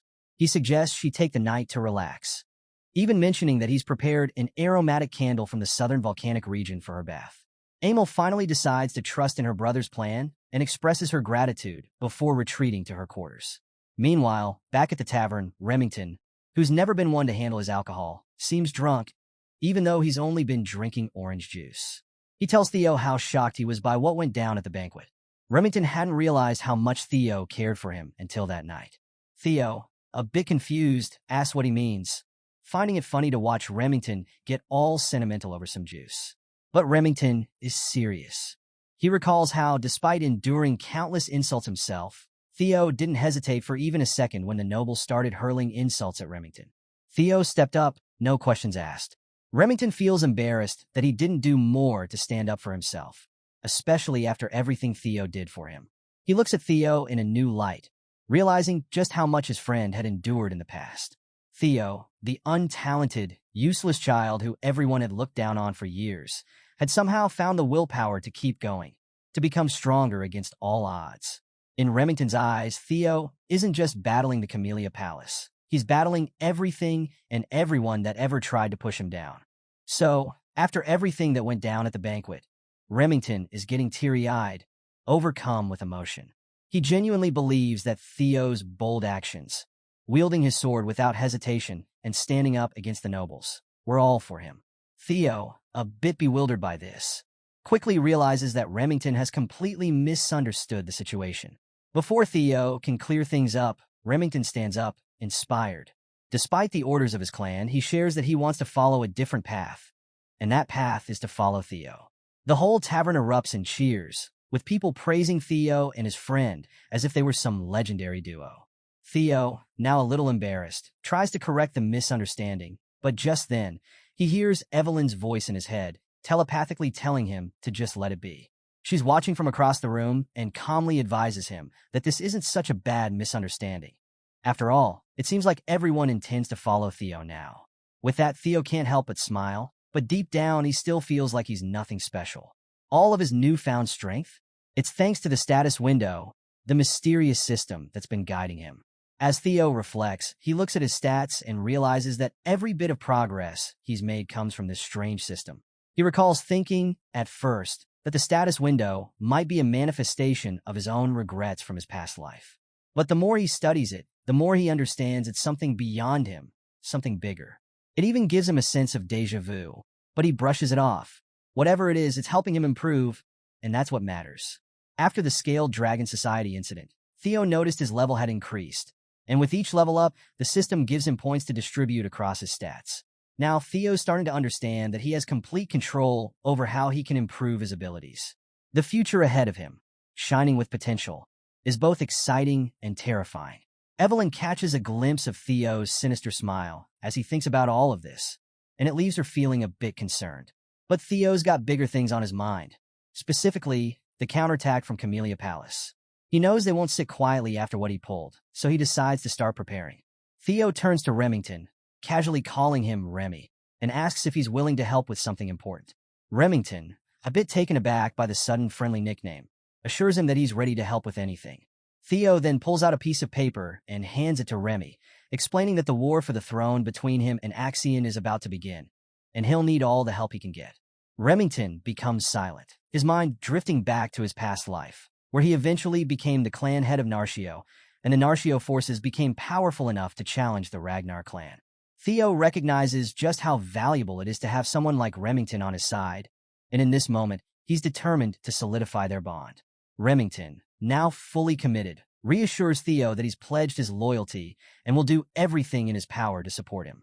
Theo thanks him sincerely, knowing that with Remy by his side, his chances of success have just skyrocketed. But just as they're starting to plan, the tavern door suddenly bursts open. A group of knights storm in, shouting Theo's name. Everyone turns, startled, as the knights announce that Theo is under arrest for assault, threats, and intimidation. Evelyn immediately calls, but Theo remains calm, telling her to relax. He steps forward to see the arrest warrant, noticing the ink is still fresh, meaning his enemies were in a mad rush to get this out. Despite knowing the charges are a setup, Theo decides to go without a fight. Recognizing this is just another move in the game. He's quickly handcuffed, and as he's being taken away, Theo turns to his friends with a confident smile. He trusts them to handle everything while he's gone. Remington and Evelyn are both in complete shock. Remington, in particular, can't believe what's happening. But then his focus shifts back to the piece of paper Theo handed him just moments before the knights barged in. And now, as Theo is dragged away to face whatever traps his enemies have set, the question is, what's on that paper, and how will Remington and Evelyn respond? Back at Rose Palace, the news of Theo's arrest hits like a bomb. Cecilia, Theo's mother, is completely stunned.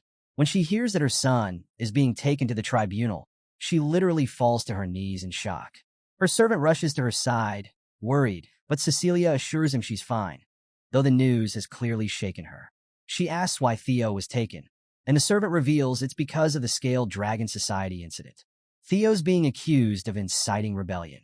Cecilia, trying to process everything, is surprised. She wasn't expecting Theo's invitation to such a prestigious event to lead to such a mess. Her servant even mentions that Theo might be put on trial, and given the damage he caused at the banquet, it won't be easy for him to escape punishment.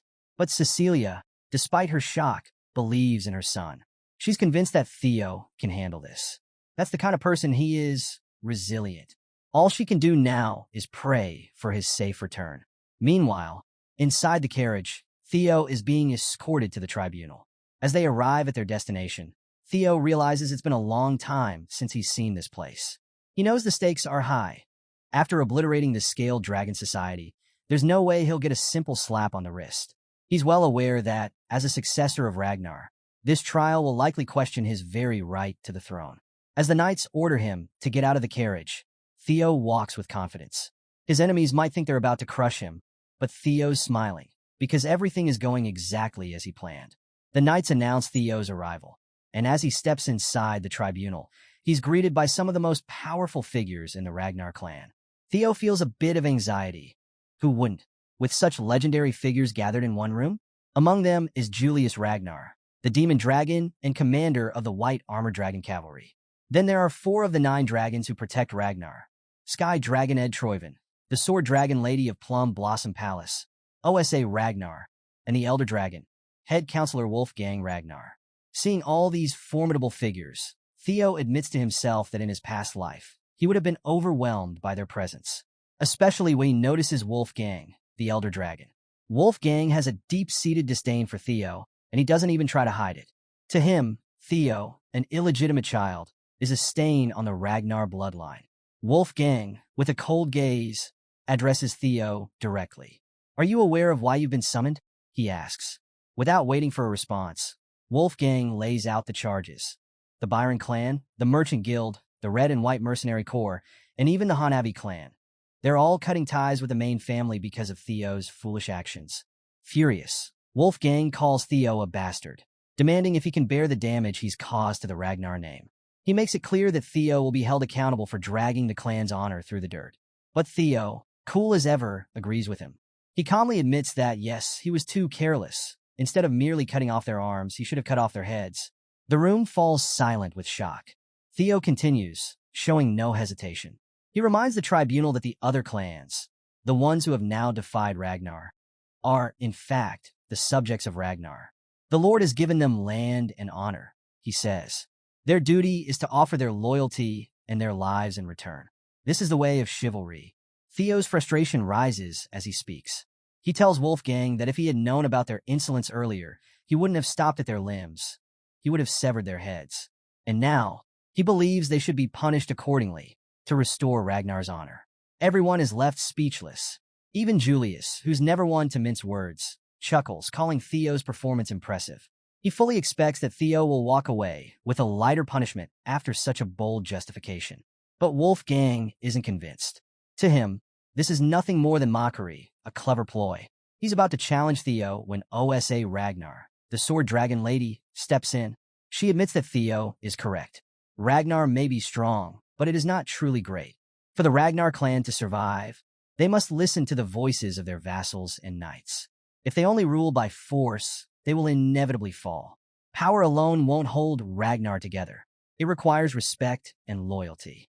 Wolfgang, clearly surprised that Osa is taking Theo's side, falls silent. He wasn't expecting this turn of events, but Osa's words hit hard.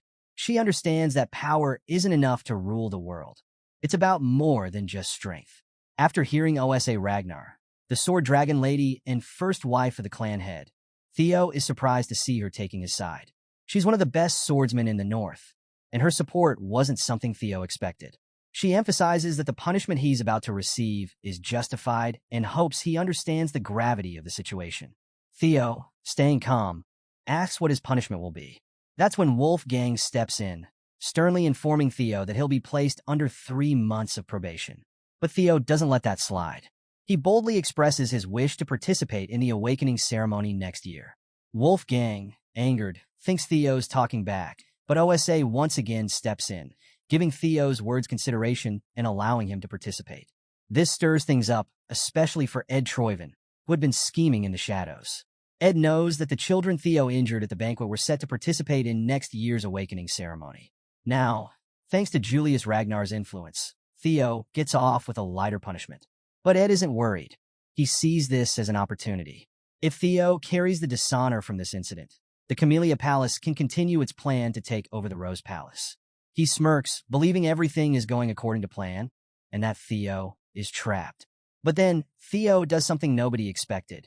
He announces that he wants to appeal the decision. The entire room is left stunned, including Ed Troyven. Ed tries to suppress his grin, thinking that Theo's arrogance will be his downfall. He's convinced that things are about to get much easier for him. Julius, ever the sharp one, steps forward and asks Theo if he really understands what it means to appeal. Theo responds confidently. He knows it's not something that can be brushed off with just 3 months of probation. But Theo's not here to settle for a slap on the wrist. In Ragnar culture, appealing means war. Theo states that in the end, only the strong have the right to speak the truth.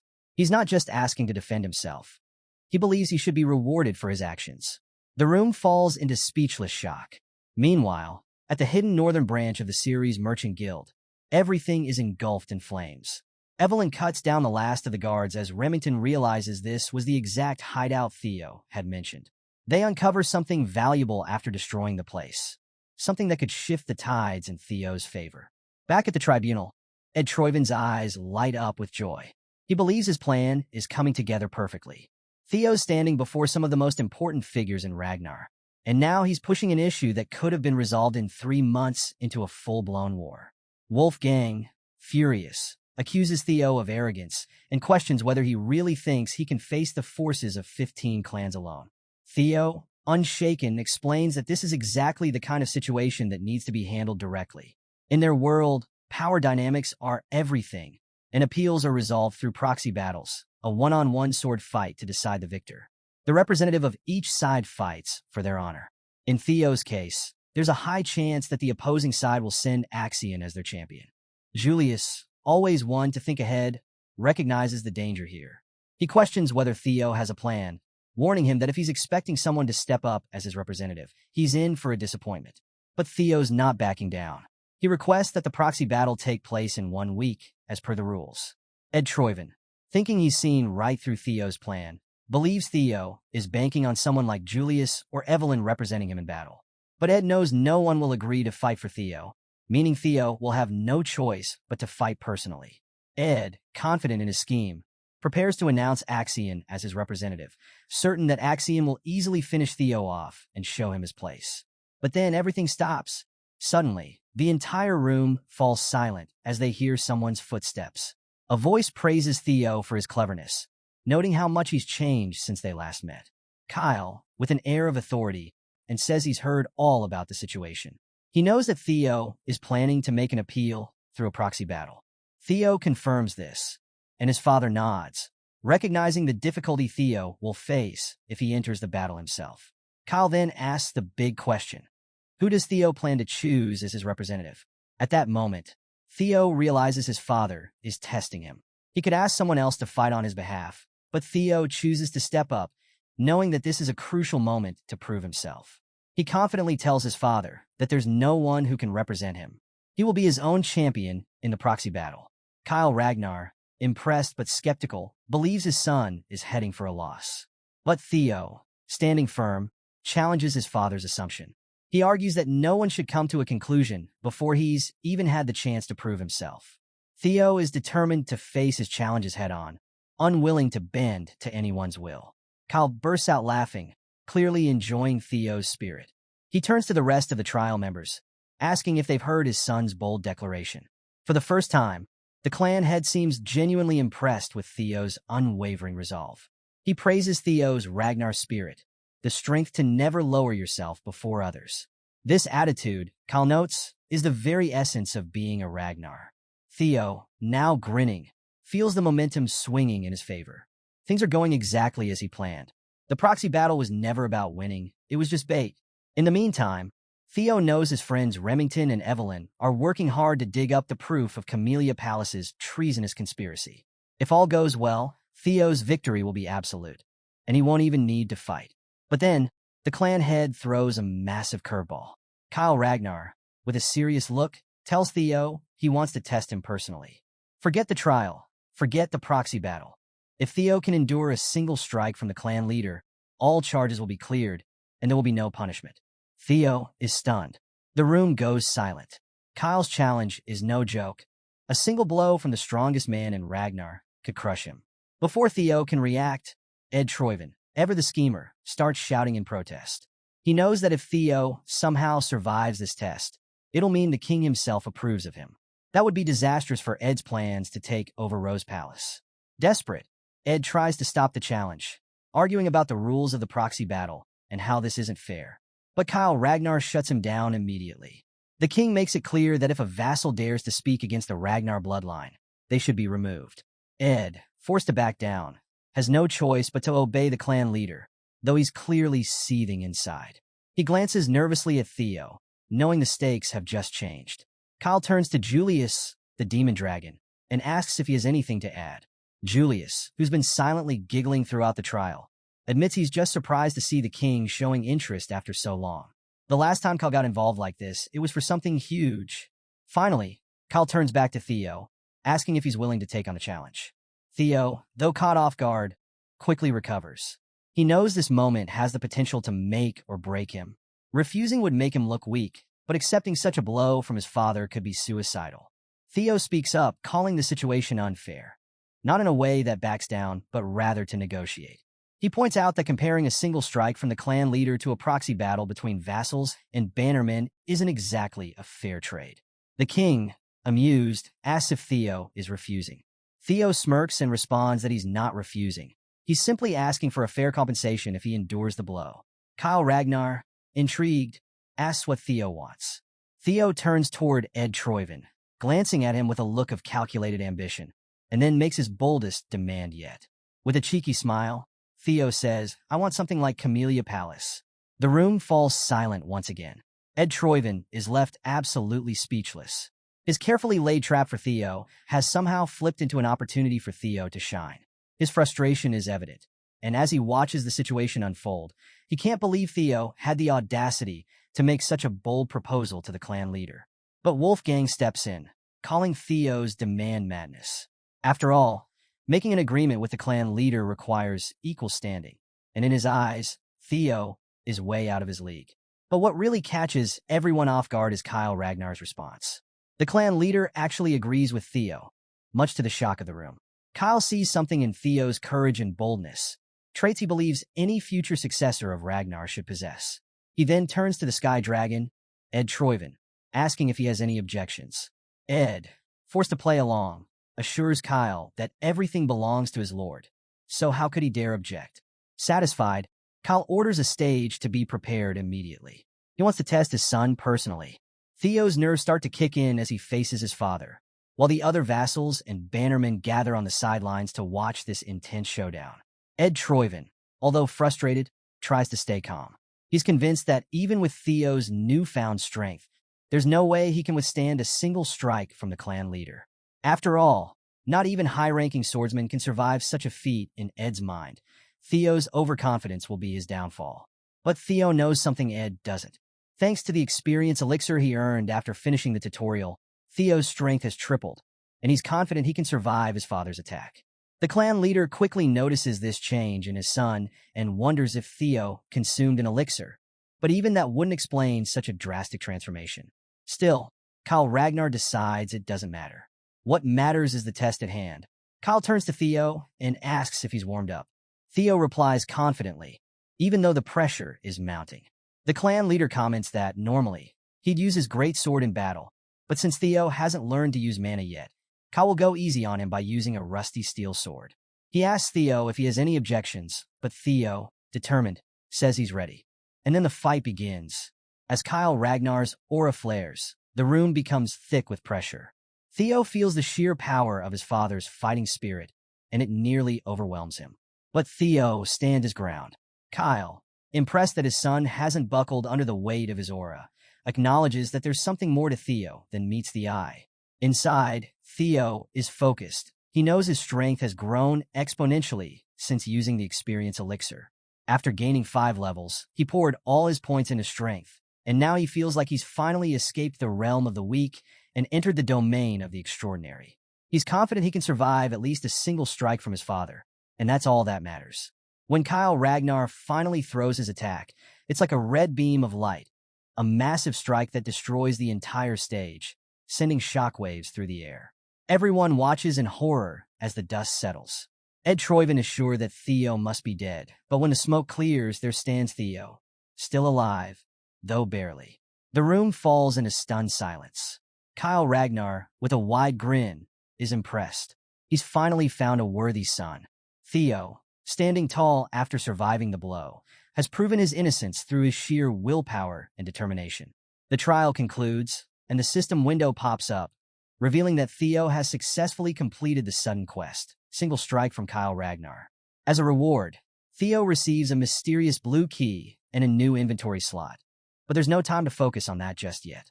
Later, Theo wakes up, groggy and unsure of where he is. His mother, Cecilia, is by his side, overwhelmed with relief. She holds his hand and, with tears in her eyes, tells him how worried she was when she learned that the clan leader himself challenged Theo. She asks if he's hurt, offering to call a physician if there are any fractures or injuries. But Theo reassures her that he's fine, though he still doesn't recognize his surroundings.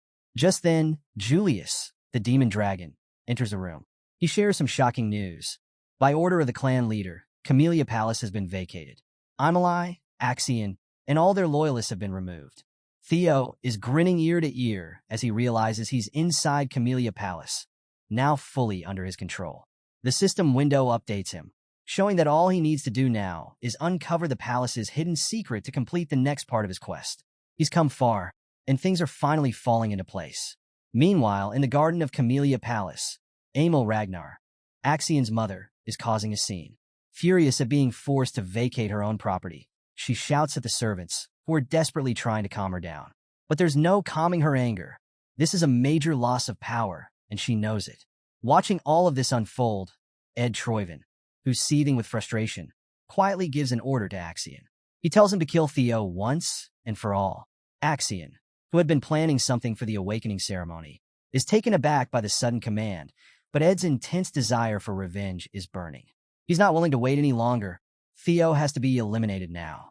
Axion sees the rage in Ed's eyes and knows there's no arguing with him. Back in the palace, after things settle down, Theo is reflecting on the unexpected success of his plan.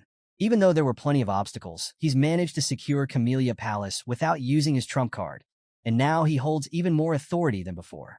He opens his inventory and casually pulls out an apple. The perks of having this magical system at his disposal never fail to surprise him. He munches on it, marveling at how useful the system has been so far. But there's something more pressing. Theo pulls out the blue key he recently acquired and can't shake the feeling that it's connected to something important. As he focuses on a nearby door, the keyhole lights up, and he realizes this is it. He slides the key in, unlocking the door to reveal a deep tunnel. The system chimes in to inform him that he's just discovered his first dungeon, and that all experience gained inside will be doubled. A dungeon inside Camellia Palace? Theo knows there's more to this than just a random underground cave. It must be connected to his quest. Deciding not to miss out on any potential experience, he heads inside. But before entering, he makes sure to prepare, filling his inventory with weapons.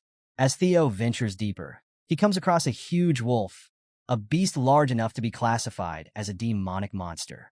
The wolf charges at him with terrifying speed, but Theo is ready. He quickly defends with his shield, but as the wolf pushes him back, he realizes that this isn't an ordinary fight. The wolf's hide is too thick for his attacks to pierce, and its speed is greater than he expected. Theo knows he can't win this fight with half-hearted attacks. He remembers his father's incredible single strike, the devastating attack that nearly obliterated him during the trial. He wishes he could replicate that move and take the wolf down in one blow. But when he tries, nothing happens. He realizes that mimicking his father's strength won't be that easy.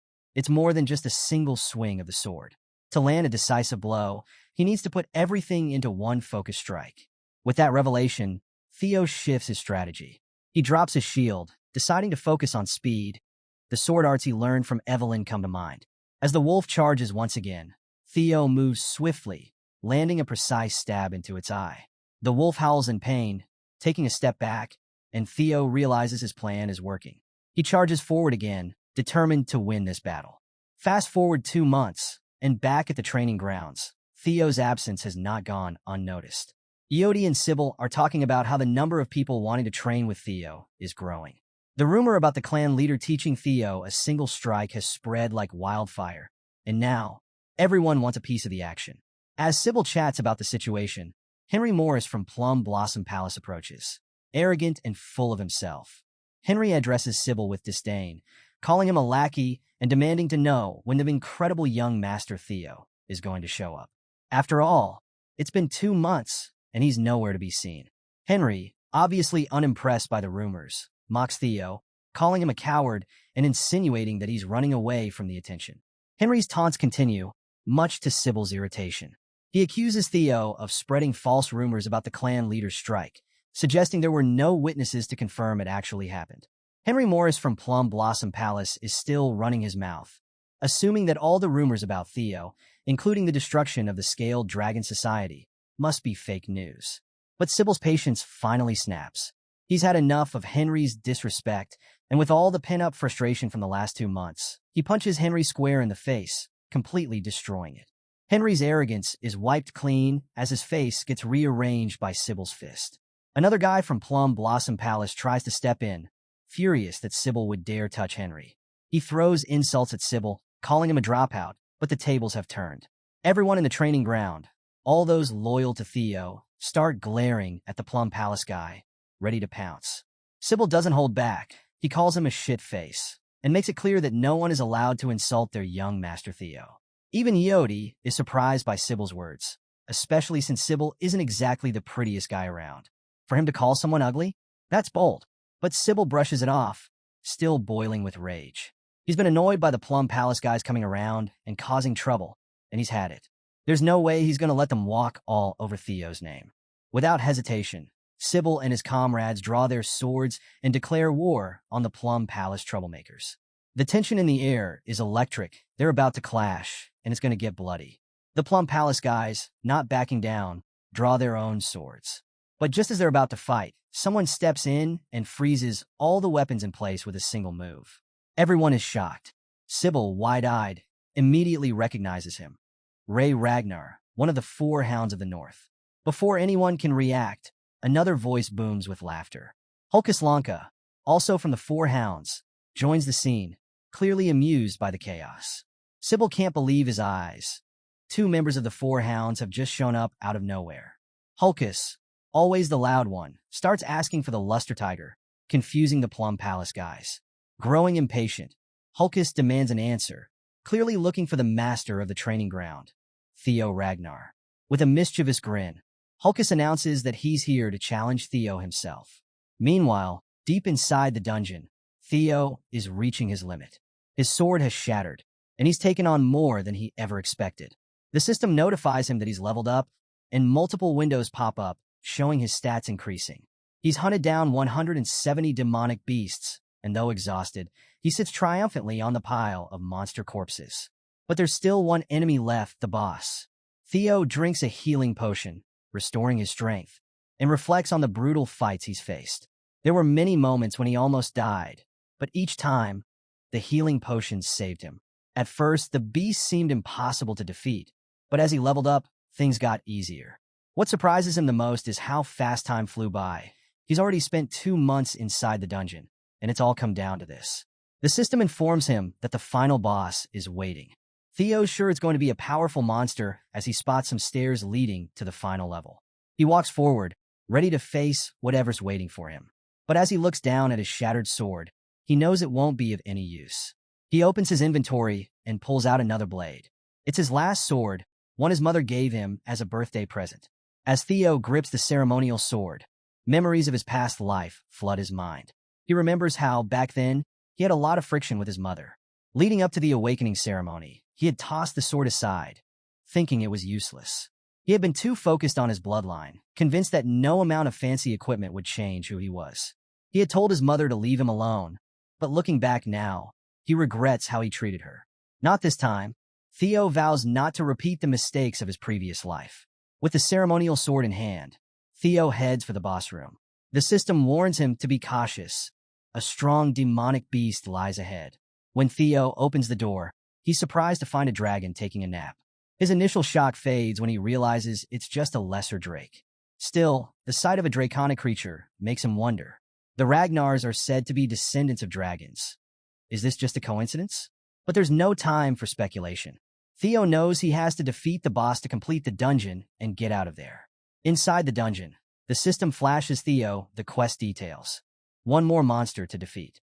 The Lesser Drake, the final boss, is a kind of dragon, and it's no easy opponent. Theo steels himself for the fight, but even with his strength, he questions if he can really take down a dragon, even if it's a lesser one.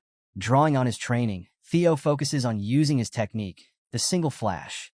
The movie's practiced endlessly against the wolves in the dungeon. Although it's nowhere near the level of his father's legendary Dragon Flash, Theo believes that if he uses his dragon heart to the max, he might just land a serious hit. With all his might, Theo charges toward the Lesser Drake, aiming for its eye. His sword pierces through, and the monster lets out a deafening scream of pain. Theo feels a brief moment of triumph, but it doesn't last. The drake's tail lashes out in retaliation, forcing Theo to dodge. He quickly realizes that his strike wasn't enough. The attack didn't reach the brain. The drake is hurt, but far from defeated. The drake roars, its massive form thrashing, and Theo can sense the mounting danger. The beast is preparing to kill him, but Theo, never one to back down, sees the possibilities in the fight. His confidence fuels him as he charges in again, landing several quick blows. It's not enough to take the monster down, but he's looking for its weak point, the reverse scales that all dragons have. Suddenly, the Lesser Drake lets out another piercing scream, but this time, the battlefield shifts. The overwhelming fear that radiates from the drake locks Theo's body in place. He tries to move, but fear grips him tightly, paralyzing him. He can see the drake's attack coming, but he's frozen, only able to block it with his sword at the last moment. The impact sends him flying, crashing into a rock wall. Pain shoots through his body, and he knows he can't keep this up for long. Struggling to his feet, Theo spots the drake preparing to strike again. He knows the key to winning lies in hitting the reverse scales, but he needs to be fast and precise. As the monster charges, Theo leaps onto its massive body, dodging its vicious attacks. With a powerful thrust, he pierces the reverse scales. Blood gushes out, and the drake howls in agony. Theo presses the attack, striking the weak spot again and again, confident his plan is working. But the drake doesn't fall. It's still standing, and Theo's surprise is written all over his face. The beast isn't going down without a fight. Meanwhile, back at the training grounds, the tension between the four hounds is reaching a breaking point. Hulkus Lanka, fiery as ever, is furious at Ray Ragnar. Hulkus demands the chance to fight Theo Ragnar, but Ray isn't having it. She mocks Hulkus, calling him a loser, reminding him that he lost 3 years ago. Hulkus defends himself, insisting that he's improved since then. He spent every day honing his skills to close the gap, but Ray isn't impressed. She brushes him off, calling him a loser again, which only fuels Hulkus's anger. He challenges her to a duel, declaring that the winner will get the chance to fight Theo. Their weapons clash, and Hulkus swings his massive weapon at Ray, but she blocks it effortlessly, unfazed. The spectators, Sybil and Henry, watch in shock. They don't understand how these two could be so strong. But seeing two members of the Four Hounds go head-to-head is terrifying enough. Just as they're about to get serious, Remington appears. Remington steps between them, making it clear that this is the domain of young Master Theo, and he won't tolerate any trouble here. Hulkus, ever the warrior, is excited to see Remington and even suggests fighting him. But Remington stays firm, asking Hulkus to respect his words. Then suddenly, everyone feels it. An immense, menacing pressure washes over the training grounds. It's a killing intent so powerful, it makes everyone pause. They all turn to see the source of the energy, and their eyes land on Theo. He's finally arrived, and the air is thick with his overwhelming presence. Even Remington, who knows Theo well, is surprised. He can't help but wonder, what happened during Theo's seclusion? Where did this intense pressure come from? As Theo walks onto the grounds, Ray and Hulkus can barely contain their excitement. The young master, the one they've been dying to test themselves against, is finally here. The entire training ground falls silent as Theo steps into view, dominating the atmosphere with the same fear he learned from the Lesser Drake inside the dungeon. Back in the dungeon, Theo had managed to land the critical blow. After repeatedly attacking the reverse scales, the Lesser Drake finally collapsed. The system flashed a congratulations, acknowledging that Theo had successfully hunted the beast. When he touched the reverse scales, the Drake went into a frenzy, and Theo had thought he was done for. But, in the end, the Drake wore itself out, leaving Theo victorious. After finishing his dungeon quest inside Camellia Palace, the system notifies Theo that he's earned some serious rewards. He's gained the Lesser Drake's tooth and claw. The tooth is a material for enhancing weapons, and the claw can be used to increase a weapon's sharpness. Theo's immediate thought is to use these materials to repair his mother's sword, a gift he doesn't want to lose, no matter what. The system also surprises him by awarding a new skill, Lesser Drake's Fear. This skill allows him to inflict fear on any target with weaker magic power, which stuns Theo. He had always believed that only a select few could use such abilities. He's thrilled at the opportunity to try it out, but he wonders whether the skill will be useful in Ragnar, considering the place is crawling with powerful people. After finally clearing the dungeon and completing the quest of uncovering Camellia Palace's secrets, Theo receives another reward, a nest compass. Though he doesn't fully understand what it's for, he assumes it'll come in handy for his next quest. He stores it in his inventory and decides to go rest in his room, completely exhausted after the dungeon run. But before he can catch a break, a maid rushes over to Theo, informing him of an urgent matter. She notices his wounds and offers concern, but Theo brushes it off. There's a brawl happening in Training Ground 4, and she needs him to handle it. Theo, not in the mood for games, heads to the training grounds. As soon as he steps onto the field, he unleashes his new skill, Lesser Drake's Fear, and the effect is immediate. The overwhelming aura fills the air, knocking people unconscious as Theo commands them to get lost, declaring that he needs rest. But Hulkus Lanka, ever the battle-hungry member of the Four Hounds, isn't fazed. Instead, he's excited by the sheer killing intent Theo is putting out. Without hesitation, Hulkus charges straight at Theo, eager to test his strength against the young master. Hulkus swings his massive sword, but Theo, fresh from his dungeon training, easily overpowers him with just a single strike. The crowd is left shocked, their jaws dropping as Hulkus is knocked back, unable to comprehend how Theo deflected his attack so easily. Theo, too, is surprised by his own progress, realizing just how much he's leveled up since the dungeon. But Hulkus doesn't back down. He's been known as the weakest member of the Four Hounds, not because of his strength. He's as powerful as a black bear, but because he's a bit dull-witted and never rounds out his skills. Fueled by determination, Hulkus charges in again, challenging Theo to block his next attack. Even though Hulkus is known for his raw strength, Theo is now able to keep up with him. With a well-timed slash, Theo counters Hulkus and defeats him in one move. The impact leaves Hulkus coughing up blood before he loses consciousness and collapses. Theo realizes that he might have been too reckless with his strength, but he's glad Hulkus is tough enough to survive it. Sybil and the others in the training ground are stunned. They never expected Theo to defeat Hulkus Lanka, the black bear of the Four Hounds, so easily. As the crowd begins to cheer for the young master, Theo reassures them that Hulkus is still alive, though knocked out. But before Theo can even process the moment, his mother's sword, already battered, shatters completely. It's a moment of disappointment for Theo, as this was a precious gift, but the crowd seems to be cheering even louder, interpreting the broken sword as a sign of Theo's incredible power. Everyone is thrilled by what they've just witnessed. Theo Ragnar has taken down a four-hound with just a single strike, and his sword even broke from the sheer force of it. But Theo doesn't quite understand why they're so excited. Meanwhile, as the crowd roars, Ray Ragnar stands off to the side, deep in thought. A memory comes flooding back to her. When she was younger, she had been wandering through the cold and thin clothes when Theo found her. Concerned, he asked why she was out in such freezing weather, barely dressed.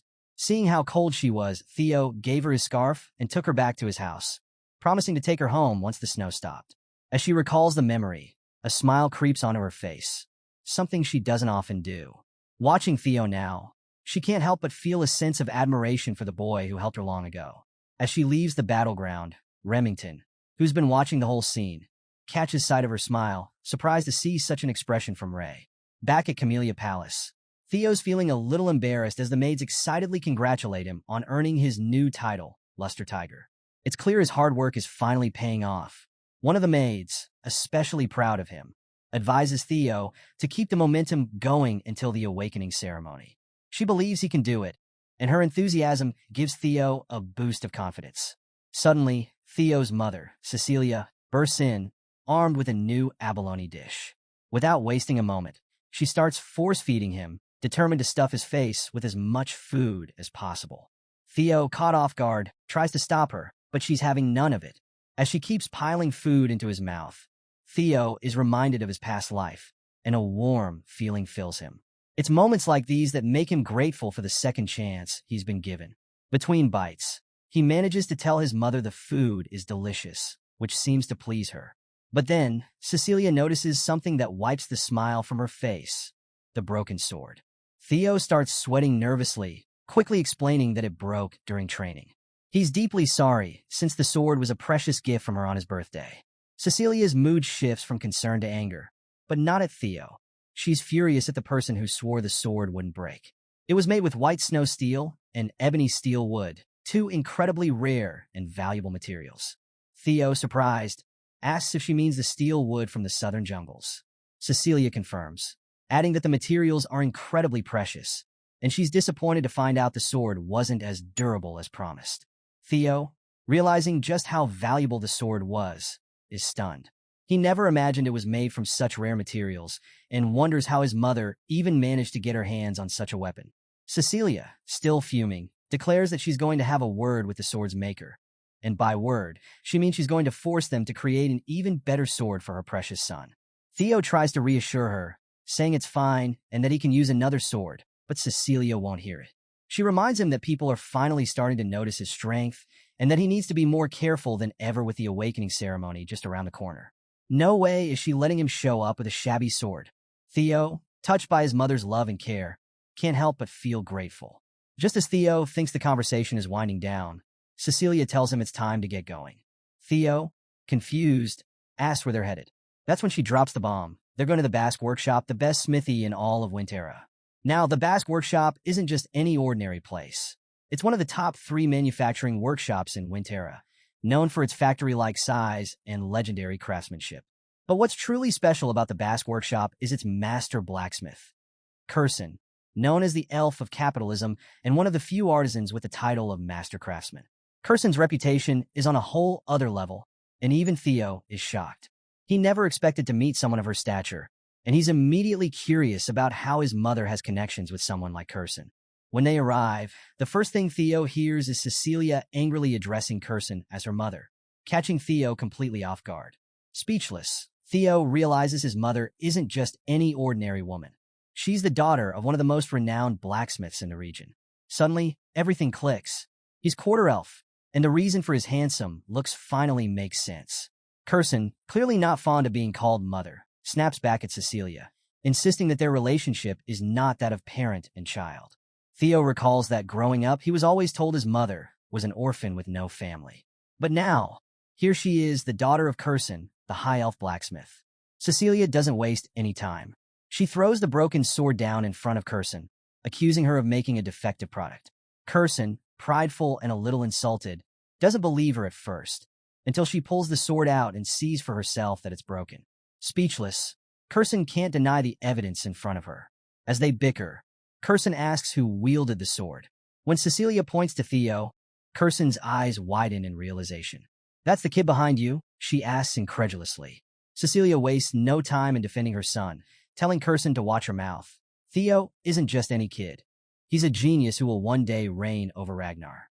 Theo, ever respectful, steps forward to introduce himself to the legendary blacksmith. He expresses his gratitude for having the chance to meet her, acknowledging her reputation as the master of the Basque workshop. Curson, somewhat surprised by his manners, praises Cecilia for raising such a child. But the conversation quickly returns to the sword. Curson asks if Theo was the only one who used the weapon. When Theo confirms, Curson is even more intrigued. Cecilia believes the sword was defective, but Curson, now realizing this might be more complicated, knows it's going to be a long conversation. She invites them inside to discuss things further, knowing this isn't just a simple repair job. As they walk into the workshop, Theo can't help but wonder about the connection between his mother and Curson. Curious, he asks if his mother is really related to the demon craftsman, and Cecilia confirms that he's right. He asks his mother if Curson is really her biological mother. Cecilia explains that, although she never spoke much about it, Curson took her in as a foster mother for a short time. She shares that Curson has a deep love for anything beautiful, whether it's music, jewels, theater, or even people, which is why she took Cecilia under her wing. But Curson, ever the gruff elf, cuts them off, calling the past pointless. Cecilia rolls her eyes, clearly not buying it, and Theo notices the affection behind the rough words. Curious, he asks how his mother ended up leaving such a place. Curson, with a tinge of frustration, reveals that Cecilia left because of her desire to marry the leader of the Ragnar clan. She never expected Cecilia to willingly walk into such a miserable life, especially with how dangerous the Ragnar clan could be. Yet, to her surprise, Cecilia survived and even returned last year, begging her to forge a sword for Theo. Curson, always the hard one to please, calls her shameless, which only makes Cecilia more annoyed as they start to bicker. As the two go back and forth, Theo smiles, realizing he's never seen his mother talk like this. It's a side of her he didn't know existed. In his past life, Theo had been so focused on the clan that he never took the time to understand his mother. He was too obsessed with status and power to notice the people who genuinely cared about him. Now, watching them argue, he begins to realize that Curson cares about his mother far more than she lets on. He wonders why Curson never intervened in his past life. But maybe things are different now. Eventually, they reach Curson's private quarters, and as they step inside, she abruptly grabs Theo and shuts the door, locking Cecilia out. Cecilia's muffled protests can be heard from the other side, but Curson ignores them completely, focusing her full attention on Theo. Without wasting any time, Curson asks Theo a cryptic question. Does he possess the relic of the primordial dragon? Theo, confused, asks if she's talking about the ancestor of the guardian dragon that protects the Ragnar clan. He explains that he's heard stories about the legendary treasures scattered across Winterra for the descendants of Ragnar, but to him, it always seemed like just a myth. Curson cuts him off, making it clear that the relics are not a legend. She's frustrated, almost on the verge of tears, as she examines the broken sword. It's a piece she had poured her heart and soul into, and it shouldn't have broken, unless it came into contact with something as powerful as a relic. She can't believe the sword failed so easily, and she's convinced that only a relic could have caused such damage. Theo, feeling guilty, apologizes, explaining that the sword broke while he was fighting a lesser drake. He doesn't know anything about relics, but before he can say more, Curson decides to show him instead of explaining. She pulls out a casket, sealed tight with chains, and asks if Theo notices anything unusual. Suddenly, Theo's system lights up, showing the familiar blue glow he saw before, just like the door to the dungeon in Camellia Palace. Realizing it's the same energy, Theo asks if it's part of a quest. Curson, who can't see the glow herself, notes his reaction and realizes that he's sensing something. She explains that inside the casket is a relic of the primordial dragon. She's tried countless times to open the casket, but every attempt has failed. Placing the heavy casket down, she tells Theo the story of the primordial dragon, a being so powerful that it removed one of its own fangs and had it forged into a weapon.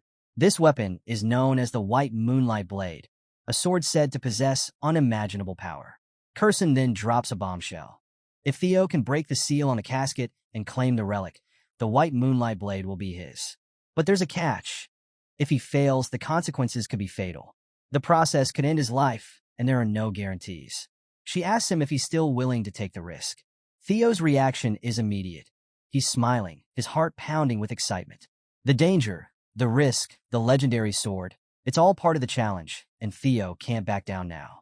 With a confident grin, he tells Curson that the sword is as good as his. The system immediately pops up, revealing the next scenario quest. Be chosen by the primordial dragon's relic, the White Moonlight Blade. As Theo faces the sealed casket in Curson's workshop, the pieces of the puzzle start falling into place. The White Moonlight Blade isn't just any relic. It's the sword of the Black Dragon, one of the 9 dragons. Theo remembers the legendary Black Snow leader, someone who commands fear across Winterra, known as the Black Dragon. Very few know the truth about this sword, and those who've even spoken about it have either vanished or met a grisly fate. Flashes of his past hit him hard. He remembers running into the Black Dragon 4 years ago, and to this day, he doesn't understand why the Black Dragon let him live. It was sheer coincidence that he even saw the true form of the sword back then. Now, standing before the very relic he once glimpsed, Theo is in shock. How could Curson have been in possession of the primordial dragon's relic this whole time? Curson snaps him back to reality, asking if he's ready to open the casket. Theo, fueled by the desire to claim this legendary weapon, smiles, determined to make the sword his own. As he examines the casket more closely, he realizes its design is eerily similar to the dungeon door he unlocked in Camellia Palace. Trusting his instincts, he pulls out the blue key from his inventory and, to Curson's confusion, unlocks the casket. As the chains fall away, a strange, ominous light begins to shine from the casket, and suddenly, Curson's face turns from intrigue to concern. Before Theo can react, a mysterious black fog emerges, wrapping itself around him and pulling him inside the casket's depths. Theo struggles to break free, but the fog is relentless, dragging him into a mysterious world. When he opens his eyes, Theo finds himself in a place he recognizes but can't explain, Rose Palace engulfed in flames. His memories rush back, and he's shaken by the reminder of how weak he used to be. The fire, the destruction, everything he tried to forget is now right in front of him. His desire for power overwhelms him, and the vision of Rendon and his enemies resurfaces. He knows he needs to become stronger, strong enough to crush the Camellia Palace once and for all. But then, something strange happens. Out of the flames, a griffin emerges, its piercing eyes locked on Theo. The creature seems to be playing with his mind, feeding on his desire for power, twisting his thoughts. The griffin attacks, ready to devour him whole. Theo, caught off guard, grabs the griffin's beak just in time, realizing that the monster is trying to take over his mind by exploiting his darkest desires. That's when it hits him. This isn't just a regular monster. It's the essence of the Moonlight Sword, a beast meant to test whoever dares claim it. The griffin's voice echoes, calling Theo insolent for trying to challenge its power. But Theo, unfazed, declares that he's already conquered the despair the creature is trying to show him. He's been through too much to be tempted by false promises of power. As Theo struggles, he notices something odd. The griffin is smaller than he remembers. In his memories, the beast stood at least 10 meters tall, but now they're the same height. Theo smirks, realizing that perhaps the griffin's power has waned from being trapped for so long. With a surge of confidence, he tells the monster that the Moonlight Sword is his now. The griffin thrashes, trying to break free from Theo's grip, but it's too late. Theo's willpower is unshakable, and as he prepares to finish the creature off with a punch, a wicked grin crosses his face. He's already passed the test. Meanwhile, back in Curson's room, things are getting tense. Cecilia, who's been watching all this unfold, is panicking. Seeing her son unconscious, she frantically tries to wake him up, but nothing seems to work. Tears stream down her face as she begs her mother for answers. Why is Theo like this? Why isn't he waking up? Curson, for once, is speechless. She didn't expect things to go this far and admits that she's never seen or heard of anything like this before. She can sense a monster's energy intertwined with Theo's bloodstream, but she doesn't understand how or why. What she does know is that Theo possesses something powerful, another relic, and this is affecting the process in ways she couldn't predict. Cecilia, devastated, warns her mother that if anything happens to Theo, she'll never forgive her. The room is heavy with tension, Cecilia's cries filling the air as she desperately holds her son. Then, out of nowhere, a mysterious light begins to form around Theo's chest. Curson and Cecilia both stop, eyes wide in shock. The moonlight sword begins to pulse with energy as Theo's hand instinctively reaches out to grab it. The light grows stronger, enveloping his entire body. Cecilia rushes to her son, trying to wake him up, and when Theo finally opens his eyes, she hugs him tightly, tears streaming down her face. She was terrified something had gone wrong, but Theo, ever calm and collected, reassures her, telling her not to worry. He's completely fine. Meanwhile, the system congratulates Theo for defeating the Griffin and finishing the quest. His reward? Becoming the owner of the legendary White Moonlight Sword. Theo reflects on how lucky he was. The Griffin, freshly unsealed, wasn't at its full strength, and its psychological attacks couldn't sway him. It was just a matter of timing. The system then alerts him to something even more shocking. By absorbing the monster energy of the sword, Theo's magic power has skyrocketed, now surpassing 200 points and pushing him to the level of a high-ranking swordsman. His body begins to glow with newfound power, but there's a catch. He can't fully use this magic until after the awakening ceremony. Curson, visibly impressed by what she's witnessed, congratulates Theo on successfully claiming the sword. But Theo, always the practical one, asks if she's going to keep her promise. Curson, with an air of pride, assures him that elves don't lie. However, Theo can't help but notice that the sword seems a bit rebellious. It hasn't fully acknowledged him as its master yet, and this makes him uneasy. Curson, ever the sharp observer, explains that the sword's behavior is to be expected. After being trapped for 400 years, the Moonlight Sword is like a caged beast. It's ready to let loose. Theo, a little hesitant, wonders if the sword will ever calm down. Curson suggests he take a swing at the wall to let the sword vent some of its pent-up frustration. Theo isn't too sure about the idea, but Curson mocks him a little, saying that even with a legendary sword, someone as inexperienced as him couldn't possibly damage the Basque workshop. Feeling a bit unnerved by the challenge, Theo decides to give it a try. After all, this is a chance to test out his Dragonheart ability in a controlled way. He gets into position, readying the Moonlight Sword as its rebellious energy hums through him.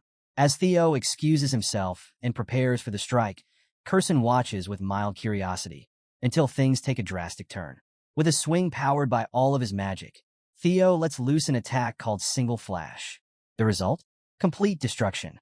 The wall of the workshop, 10 feet thick, splits in half, sending rubble crashing down.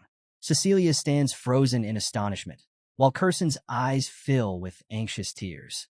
Contrary to what she thought, Theo didn't just dent the wall. He literally cut the building in two with one swing. And he wasn't even trying to destroy it. Curson, watching the devastation, sinks into despair. She's just witnessed yet another costly loss at Theo's hands. First, he broke the sword she crafted, and now he's leveled part of her workshop.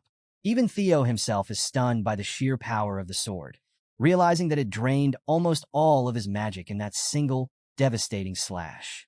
Before he can fully process what happened, Curson dashes toward him with alarming speed.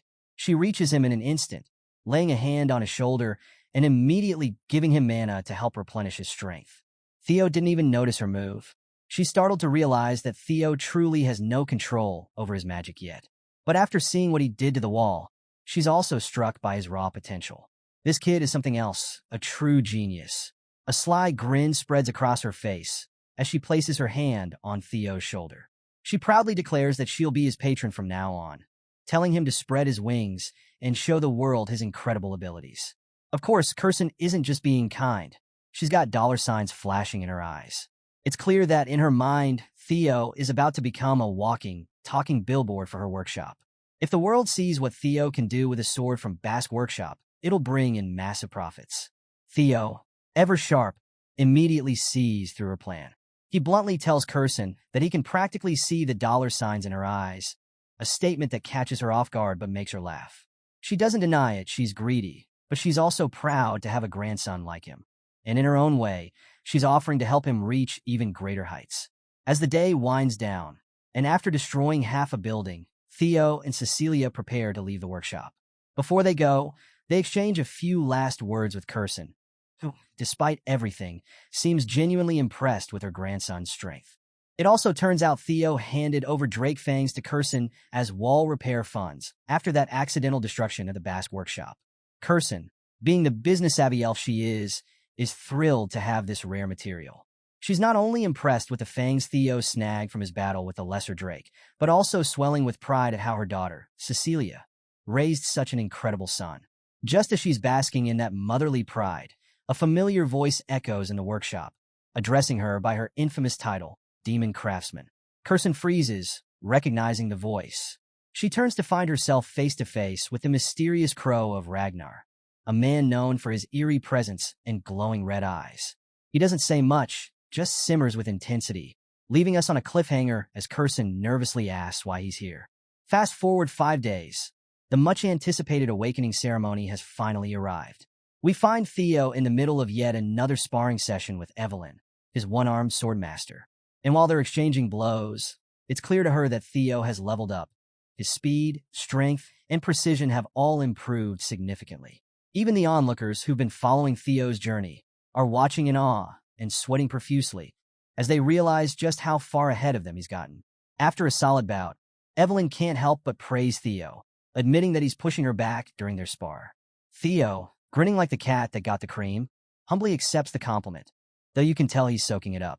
He never thought he'd hear such high praise from someone like Evelyn, and he's secretly loving every second of it. Evelyn, ever the commenter, tells him he's done well, and even hints that he might just be able to become valedictorian of the awakening ceremony. Theo, with a cocky smirk, thanks her and jokingly says that if he does make valedictorian, he'll be sure to mention her name in his victory speech in front of everyone. Evelyn gives him a look, a mix of amusement and exhaustion, wondering if that's even necessary. But Theo's fans? Oh, they're all in. His comrades rush over, eagerly asking him to shout out their names during his speech too. Theo, soaking in the attention, can't help but feel a little proud of his newfound popularity, thinking to himself that maybe being adored by everyone isn't such a bad problem to have.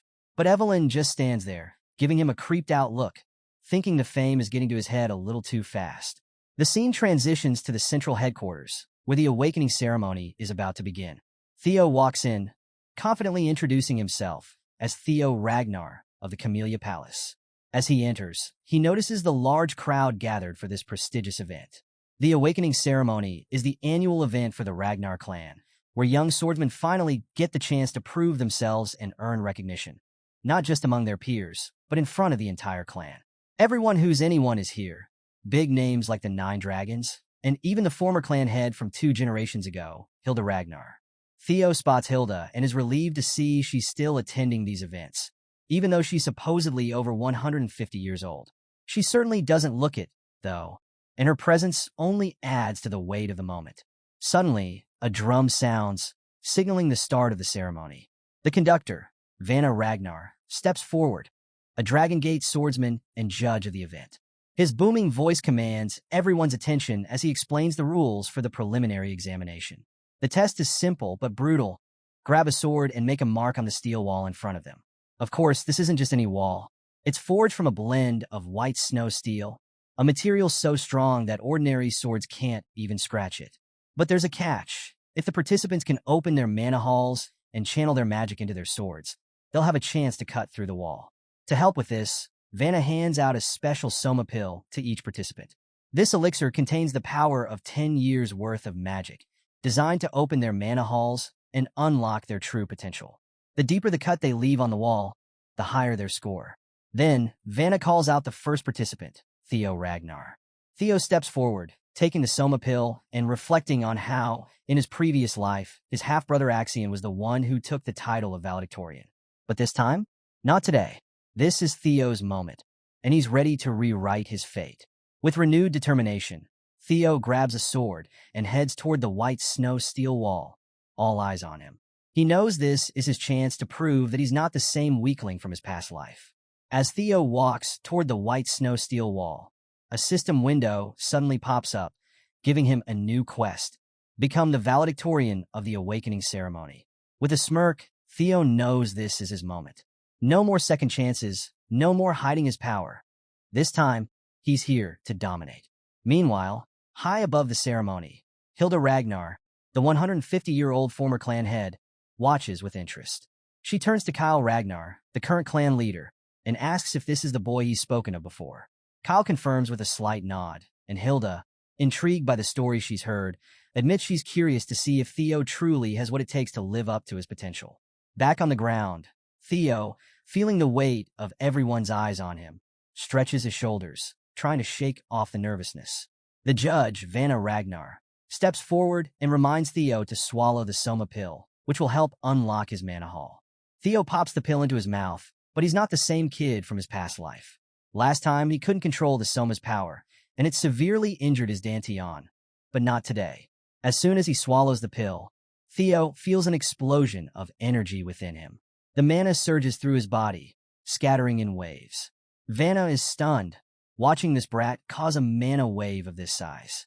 He's concerned too much mana can overload a person's system, especially someone with a powerful dragon heart like Theo. But just as quickly as the mana erupts, Theo stabilizes it with ease. Feeling a rush of confidence and power, Theo can't help but smile. It's almost too easy this time compared to his past life. Now, with his mana hall open and the vast power of his dragon heart at his disposal, he's officially unlocked his full potential. No more holding back. Theo gathers himself, leaping into the air, ready to unleash his first true attack. He channels every ounce of magic into his sword, and in a single, powerful flash, a massive dragon made of mana surges forward, slamming into the steel wall. The impact is devastating. A giant crack runs through the wall, leaving the entire arena in awe. Vanna, the judge, is completely boggled by what he's just seen. He announces with absolute certainty, Theo Ragnar has passed. The crowd, bamboozled, doesn't even begin to cover it. Theo's display of power was nothing short of monstrous. A system window pops up in front of Theo, announcing that the curse of bad luck that has plagued him for so long has finally ended. His fame is beginning to spread throughout the world. A wide, genuine smile spreads across his face. He's finally reached the same starting point as everyone else. He's no longer the outcast. As the system continues to update him, it reveals that Theo has caught the attention of some of the biggest names in the Ragnar clan. Osa Ragnar, the sword dragon, wants to take him on as a disciple. Julius Ragnar, the demon dragon, seems a bit frustrated with all the attention Theo is getting, while Rober Ragnar stays cautious. But most importantly, even Hilda Ragnar, the former clan head with the heart of Garuda, has shown interest in him. For Theo, catching Hilda's eye is a huge win. He knows how powerful she is, and secretly, he's already dreaming of obtaining that Garuda heart one day. Things are looking better than ever. But the ceremony isn't over yet. Other participants try their luck with the wall too. One guy manages to leave only a tiny scratch, no more than a thin hairline, and can't help but cry out in frustration, realizing how far behind he is compared to Theo. Next up, we've got Ray Ragnar, Hulkus Lanka, and Remington. Each of them puts in a solid effort, leaving impressive marks on the wall, but none of them come close to matching the massive cut that Theo left. Even the crowd can't believe it. These are some of the strongest contenders, but Theo's results have left everyone in the dust. Finally, it's time for Axion Ragnar, Theo's half-brother and the one who stole the title of valedictorian in Theo's past life. As Axion steps forward, the crowd begins to murmur. People are already buzzing with anticipation, wondering if this year's contest will come down to the Luster Tiger, Theo, and the Dark Tiger, Axion. Axion is furious at the idea that people are comparing him to Theo. It's clear that the crowd's excitement is getting under his skin. Swallowing his Soma pill, Axion's mana surges, and a massive red dragon bursts forth, slashing at the wall with devastating power. The crack it leaves behind is just as large as Theo's, stunning the audience into silence.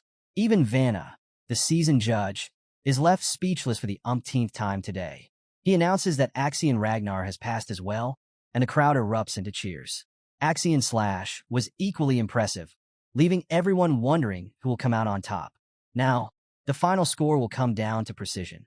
As the sun begins to set, Vanna steps forward and officially announces the end of the first stage of the awakening ceremony. This year, the results are particularly impressive. There are several participants who have significantly improved their scores. However, the crowd is buzzing with excitement over the big question: who will be named valedictorian? Stay tuned, because with the first round over, things are about to get even more intense as the Ragnar clan's best and brightest continue to clash. Will Theo claim the title of valedictorian, or will Axion strike back? Either way, it's going to be an epic showdown. As the scene kicks off, we hear this booming announcement. The first stage of the awakening ceremony is officially wrapped, and the results are about to drop. The camera zooms in on Theo Ragnar and his cousin Axion Ragnar, both standing among the participants, waiting with anticipation. Suddenly, the announcer calls out, "Theo Ragnar." The crowd gasps, and Theo himself? Completely floored. Nobody, and I mean nobody, saw this coming. Theo has been declared the valedictorian of the first stage. The entire place is in shock. And it doesn't end there. The announcer elaborates that Theo scored a perfect 10 out of 10. Every part of his performance, from mastery and technique to magic control and speed, was absolutely flawless. They're calling him Flash Tiger now, and you can hear people murmuring. Did he really beat Axion? They ask. Axion was supposed to be the unbeatable one. But here's the kicker. Theo's sword mark? Nearly identical to the legendary Thorkel Ragnar's record. The crowd is in awe. Now we switch scenes for a moment. Somewhere in the snowy mountains, we see a lone figure walking. That's Thorkel Ragnar himself, one of the top contenders for the clan succession. This guy's a big deal, and you can tell he's going to be a key player in this whole thing. Back to the ceremony. The announcer calls out Axion Ragnar's name for second place. That's right. Axion, who also scored perfectly, gets second because his sword mark was just a little shorter than Theo's. And he is not happy. The crowd goes silent as he lifts his head, eyes blazing. The tension is real. While the announcer keeps naming other winners, the focus stays on Axion, simmering in rage. Eventually, the announcer congratulates everyone and drops a heads up. The second stage of the awakening ceremony will be in 3 days, up in the Winter Mountains, and the 87 examinees who pass better be ready. The scene shifts, and we're now in this cozy little wooden cabin, blanketed in snow. Inside, Theo is celebrating with Remington and a few others, all congratulating him on snagging first place. Theo's grateful, but he reminds everyone that the fight's far from over. The next goal is to ace the second stage together. Theo places a hand on Remington's shoulder, reassuring him. Remington smiles, but you can tell he feels a bit down, maybe even ashamed of his own performance. Theo brushes it off, calling his own win luck and reminding Remington that, as friends, things like that don't matter. It's a touching moment, and Remington feels a spark of determination, joining Theo in a toast to their next stage. Now we cut to the snowy mountains again. Theo is standing alone, reflecting on his victory. Scoring first place, he would have never thought that possible in his past life. But he knows this isn't the end. Winning the first stage over Axion was just a fluke. It wasn't a real battle. His fist clenches as he remembers his true enemies, Axion and Sky Dragon. This is only the beginning. Theo pulls out a strange-looking compass, and a system notification pops up. It's the Nest Compass, which guides him to the direction of the nest. The compass points toward the Winter Mountains, and Theo realizes there's something more to the second stage. Maybe it's going to reveal where this nest really is. Just then, Theo feels someone behind him. In an instant, he vanishes and reappears with his sword at the stranger's throat. The man raises his hands, introduces himself as Getsby Jotun from the Gale Sword Unit, and says his captain was impressed by Theo's performance. They're offering him a shot at taking the entrance test for their elite squad. Theo's a little suspicious and asks why he has to take a test if they're interested in him. Getsby explains that even being invited to take the test is a rare honor. Before they can talk further, a voice cuts through the tension, calling Getsby and his group Sword Platoon fools. Enter Ian So Sorry, Vice Commander of the Black Iron Cavalry, aka the Fire Goblin. She wastes no time, offering Theo a spot in her unit and claiming her offer is way better than what the Gale Sword Unit can give. But wait, more representatives from other elite units appear, each one wanting Theo for their own team. It's turning into total chaos as everyone tries to recruit him, and Ian's getting visibly frustrated. Theo, meanwhile, is just watching the whole thing, wondering if he should quietly slip away before this recruiting battle gets even crazier. Right when he's about to leave, another voice echoes through the air. This one's calm and commanding. and everyone goes silent. Flower petals drift around as Prunus Ragnar, the lady of the Plum Blossom Palace, steps forward. Everyone is shocked to see her. She just smiles, saying she's here for the same reason as everyone else, to see Theo Ragnar. And then we cut to another scene, Axion Ragnar, in a very different light. Furious and out of control, he's slashing and striking at anyone around him in a fit of pure rage. He's completely consumed by thoughts of Theo's victory. It's brutal, and he's not holding back at all. Then his uncle steps in, calmly stopping Axion's sword with just 3 fingers. Venting your anger like this won't change anything, he says. Axion, frustrated, calls him uncle, and his uncle just tells him to calm down and focus. He leans in and tells him, "Follow me. I'll tell you how to turn the second stage into Theo Ragnar's funeral."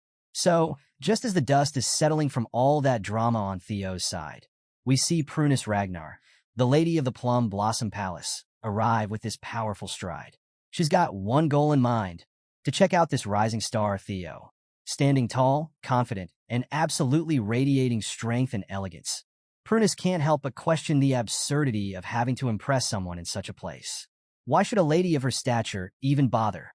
But, seeing the talent in Theo, she's here anyway, making a serious impression on everyone around. And trust me, the onlookers are losing it. Some of them even think it's a bit of a power play and try to hold her back. But Prunus isn't having it. She lets out a surge of energy that practically hums with power, and the crowd is shocked. They start speculating that she might be creating a separate space just for Theo, maybe even teaching him directly. And sure enough, Prunus and Theo are now standing apart from the crowd, enveloped in this mystical energy. Theo's in awe. He can barely believe he's standing alongside Prunus Ragnar, this legendary figure. She mentions something about the Ragnar Lord possibly disapproving of her being here, but that doesn't faze her. She's determined to give Theo a gift. Theo's a bit surprised, but Prunus clarifies by demonstrating her sword style, which is nothing like the destructive power of Lord Kyle Ragnar. Her technique is all about grace, control, and finesse, and she calls it the Celestial's Flower Rain. She executes an elegant, powerful sword move with a flurry of flower petals, leaving Theo speechless. Theo's blown away, soaking in every bit of the technique he just witnessed. But as Prunus finishes, she reassures him that he doesn't need to master it all just yet. What's important is that he's learned something from her. She leaves him with a powerful burst of energy, inviting him to find her after the ceremony for more lessons. Theo, now encouraged and feeling the weight of her gift, reflects on its significance and the responsibility it brings. 3 days pass, and now we're at the Winter Mountains near the northern Great Wall. The landscape is massive, stretching as far as the eye can see, and it's no ordinary mountain range. The Ragnar clan has protected humanity from the horrors beyond these walls for over 1,000 years. This is where the second stage is set to begin. Jackie Ragnar, the ceremony supervisor, steps up to address the participants. He emphasizes that the Ragnar clan has been humanity's shield against the Demon Sea, a cursed land filled with monstrous creatures, and that one day these apprentices will bear that responsibility. For this test, though, they must stay within the Great Wall. Anything beyond is far too dangerous. The objective? Simple. Hunt down beasts, collect the bells around their necks, and survive in the Winter Mountains for 15 days. The bells vary in color, with the higher ones indicating tougher challenges. Oh, and there's a catch. Jackie mentions a beast so formidable that no one here could take it down alone. That's right, it's worth major points, but teamwork will be essential. Participants are allowed to go all out, meaning they can steal bells from others. It's survival of the fittest, the Ragnar way. Jackie also shows them a totem for safe zones where they can rest and resupply. As soon as Jackie announces the start, everyone takes off into the mountains. Theo's allies are quick to head into the forest, aiming to secure supplies and help Theo as best they can. Meanwhile, we see a pair of red-haired siblings, Hulkus Lank and his sister, brimming with excitement and ready to jump into the action. And then there's Axion. He's already speeding through the mountains, dead focused, remembering his uncle Ed Troyven's words. This test could be Theo's final stage. Axion's face is serious, determined to make this mountain Theo's grave. Just behind him is Ray Ragnar, one of the clan's 4 hounds, watching Axion carefully. Back to Theo. He's about to dive into the forest when someone calls his name. It's Remington, and he's got a lot on his mind. He reminds Theo of their friendship, And after days of thinking, he's decided he considers Theo not just a friend, but a rival. He's determined to surpass Theo, and Theo can see that competitive fire in his eyes. Theo smiles, welcoming the challenge, and admits that he feels the same way. They're friends and rivals. Remington's relieved Theo doesn't take offense, and he vows to give his all in this second stage, disappearing into the forest with newfound resolve. Left alone, Theo is feeling pumped, the thrill of the competition sparking a fire inside him. He takes a deep breath, setting his emotions aside to focus on the task ahead. With a steady hand, he pulls out his compass, ready to follow it to the dragon's nest. The compass lights up, pointing the way through the vast, snowy landscape, and Theo's eyes gleam with excitement. Meanwhile, somewhere deep in the mountains, we catch a glimpse of a steep, snow-covered cliff illuminated by a mysterious blue light. It's hinting at something hidden, maybe a secret or a path waiting to be uncovered. So, we catch up with Theo, trudging through the snow in the outskirts of the Winter Mountain Range, muttering to himself. He's following his trusty compass, but he's not exactly thrilled with the situation. It's buried somewhere under all this snow, and he's joking to himself that he should have brought a shovel instead of his prized moon-white sword. The sword, known as Griffin, is silent as ever, until Theo grabs its hilt, and suddenly, the blade trembles as if it's alive. But hey, he's got no choice, so he swings the sword with all his might, aiming in the direction the compass is pointing. With a flash of blue energy, snow goes flying everywhere, clearing a path and revealing a hidden trail beneath. As the last of the snow settles, Theo senses someone watching him from the trees. Without missing a beat, he calls out, daring them to show themselves. From behind a tree, a man chuckles and steps forward, asking Theo when he noticed them since they'd been tailing him for quite a while. Theo turns, eyeing the three figures holding swords. One of them, a fat guy, points at his friend, blaming him for being too loud, while the bald one mutters that they're doomed because Theo's even stronger than they expected. The leader of the group smirks and greets Theo, calling him first place in a mocking tone. And Theo recognizes these guys instantly. They're Hai Chao and Loon, known as the Roughnecks of Book Mountain. These aren't just your average thugs. In his past life, Theo uncovered their dirty deeds while working under Hyuk-Seol. They'd used their missions as a cover to slaughter innocent civilians, leaving behind a bloody trail of carnage. The whole massacre left over 700 dead, with bodies so mangled and heads so crushed that no one could even identify them. Theo had cleaned up the aftermath, and he'd never forgotten that horrifying scene. Remembering this, Theo immediately realizes he'll have to deal with these three sooner or later. He just hadn't expected it would be today. He asks if Axion sent them after him, but the fat guy just stares while the leader scoffs, saying they don't take orders from someone their own age. Theo squints at them, suspicious, and demands to know who did send them. The three thugs move in closer, taunting Theo, saying he couldn't even imagine who's pulling the strings. Then suddenly it clicks for Theo. These guys were sent by the Senate. His guest catches them off guard, and the leader lets out a sly grin, complimenting Theo's intuition. The fat guy, looking a little nervous, asks if they're in over their heads. But the leader sneers, brushing it off. After all, who's going to know once they've finished Theo off? Smirking, he draws his weapon and taunts Theo, mocking him about ruining his handsome face. But Theo? He's not rattled. He just calmly draws his own sword, and in a flash, a blue dragon of energy surges from his blade, roaring as it charges straight at the Roughnecks. They barely have time to react before a powerful slash tears through the leader. In an instant, Theo unleashes three quick slashes that slice through them like a dragon's claw. Blood splatters across the snow as the three thugs are split in half, their bodies collapsing in a bloody heap. Theo's eyes flash crimson as he gazes down at the severed heads. "I don't want to be like you guys," he mutters, leaving their heads intact as a message. Standing amidst the carnage, Theo thinks back to his past life and realizes that maybe these three weren't as strong now as they were back then. Tossing their heads off the mountain without a second thought, Theo then recalls the technique Lady Prunus taught him, the Celestial Flower Rain. He's managed to replicate it 3 times, but he's still far from mastering it the way Prunus can, executing it with over 100 strikes in a single breath. He shakes his head, focused on the task ahead, and as he turns to leave, he catches a glimpse of something at the edge of the cliff. Peering over, he notices a hidden staircase carved into the rock below, partially concealed. And just then, the system pings with a hidden quest. Find the invisible staircase and explore the blue cave.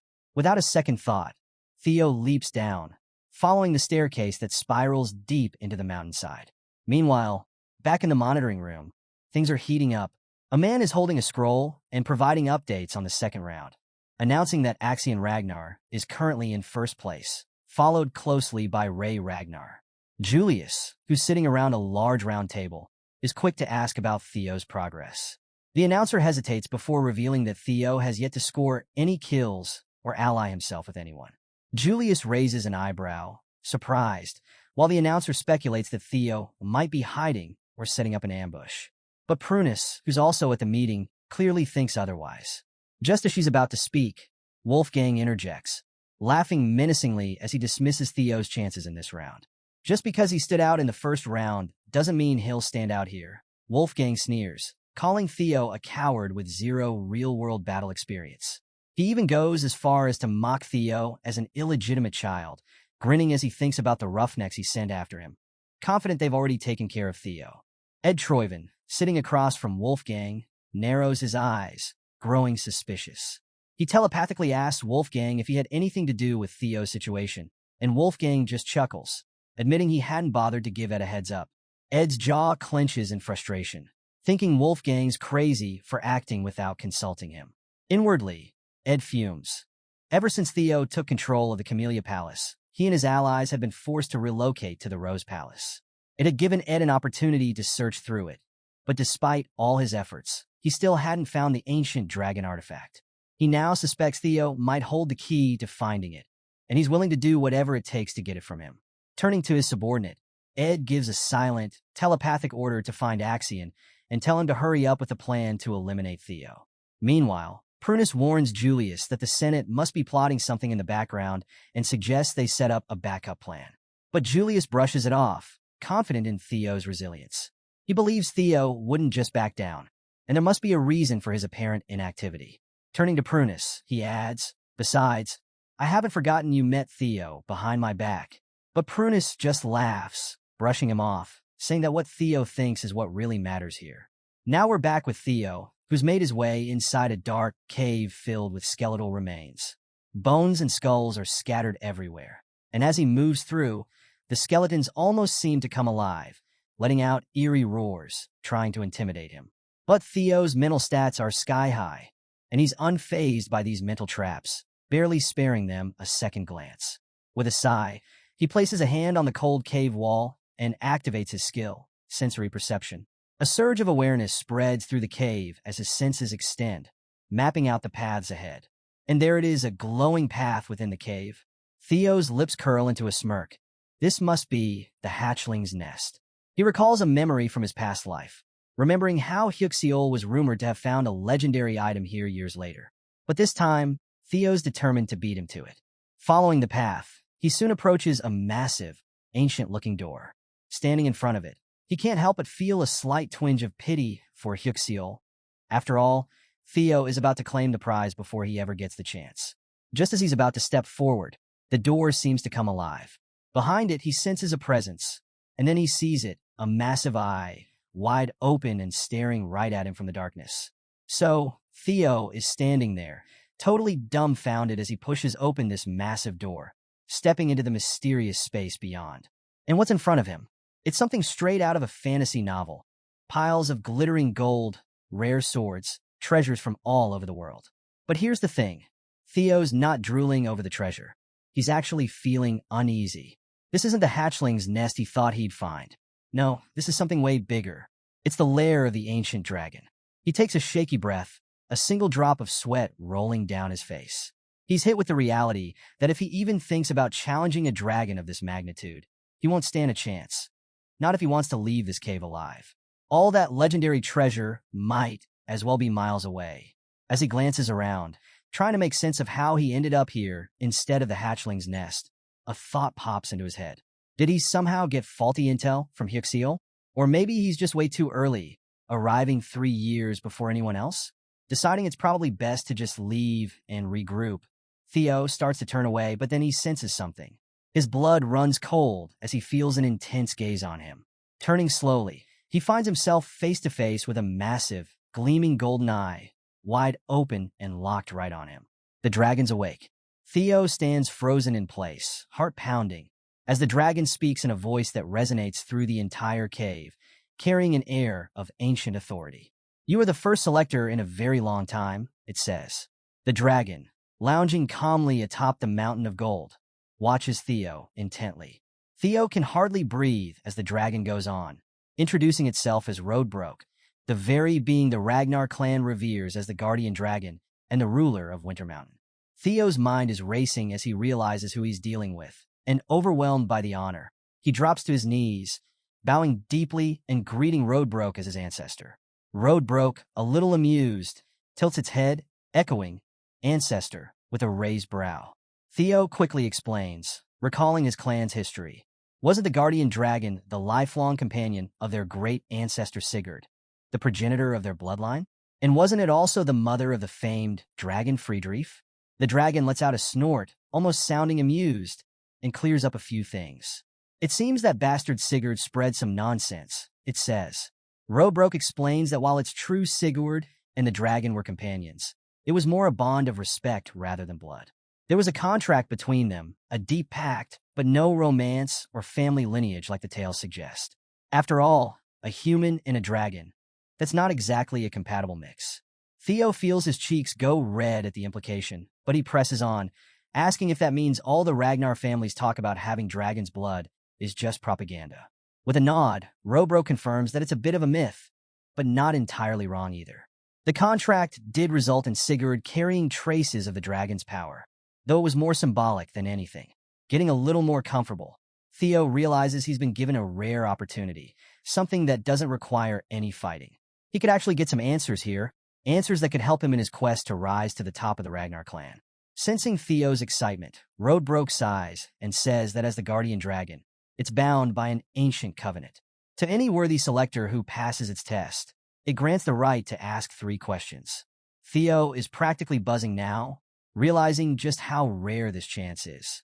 The scene shifts, and we cut over to Axion Ragnar. He's busy taking down a fierce beast with a powerful technique known as Thousand Dragons Roar. With one strike, he brings down a tiger-like creature, which falls instantly at his feet. He picks up a small green bell from the creature's neck, smirking and muttering that this makes his 57th. As he tosses the bell to one of his subordinates, he asks if there's been any word on Theo. Orion, a loyal member of Axion's gang, says no, they still have no clue where Theo's hiding. Orion can't help but admire Axion, thinking to himself how strong his leader is, capable of taking down beasts others would avoid. In his admiration, he mutters something about Theo's intelligence, but that quickly proves to be a mistake. Axion's expression darkens, and before Orion can react, Axion grabs him by the throat, lifting him off the ground.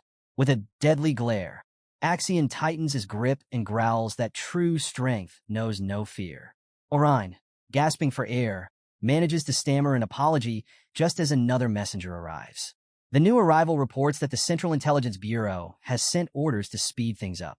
Axion releases Orion, still clearly fuming, and brushes off the news, telling the messenger to let the Bureau know that no one wants Theo dead more than he does.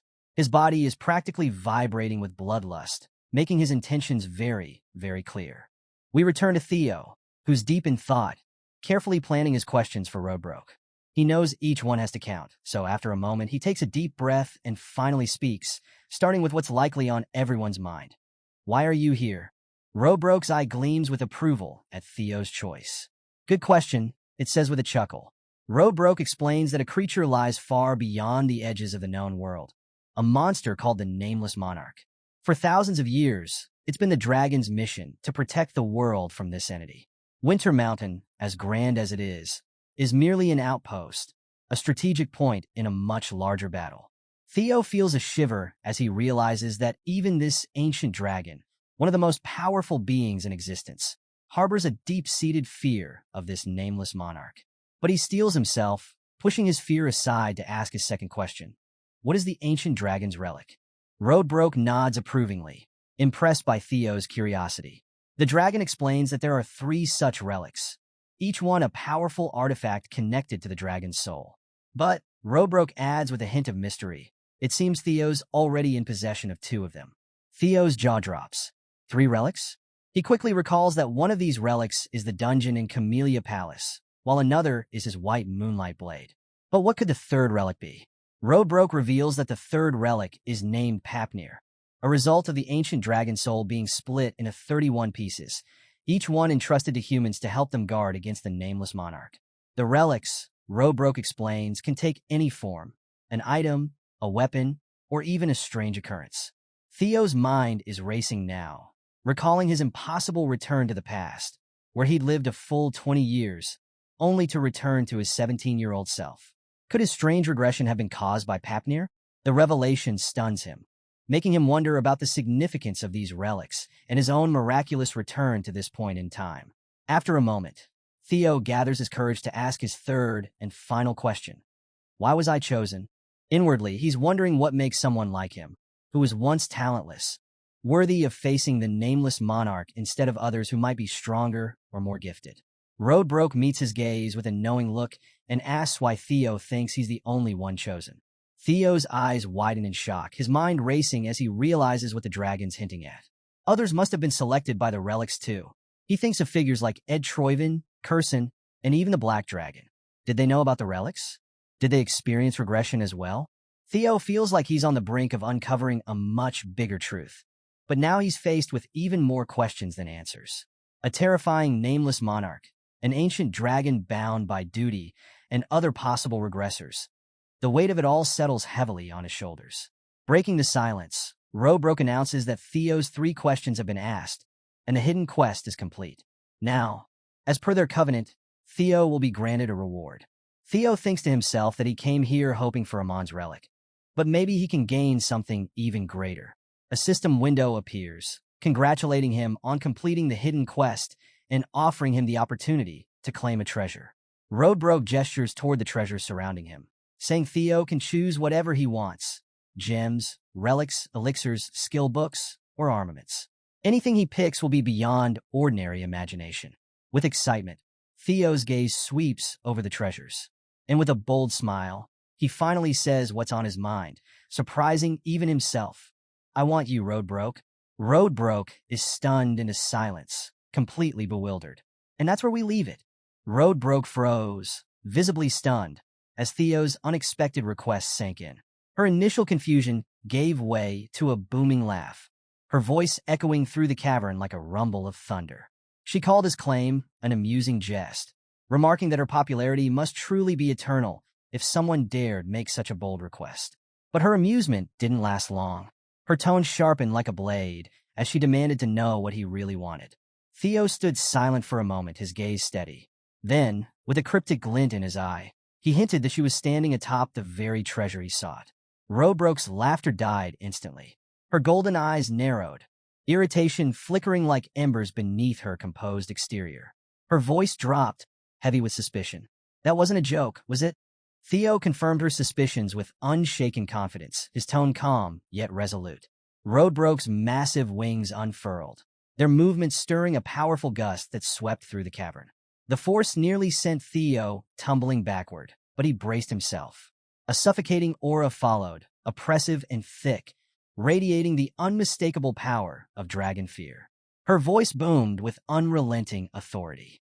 Do you mean to claim all my treasure? My knowledge? Everything that is mine?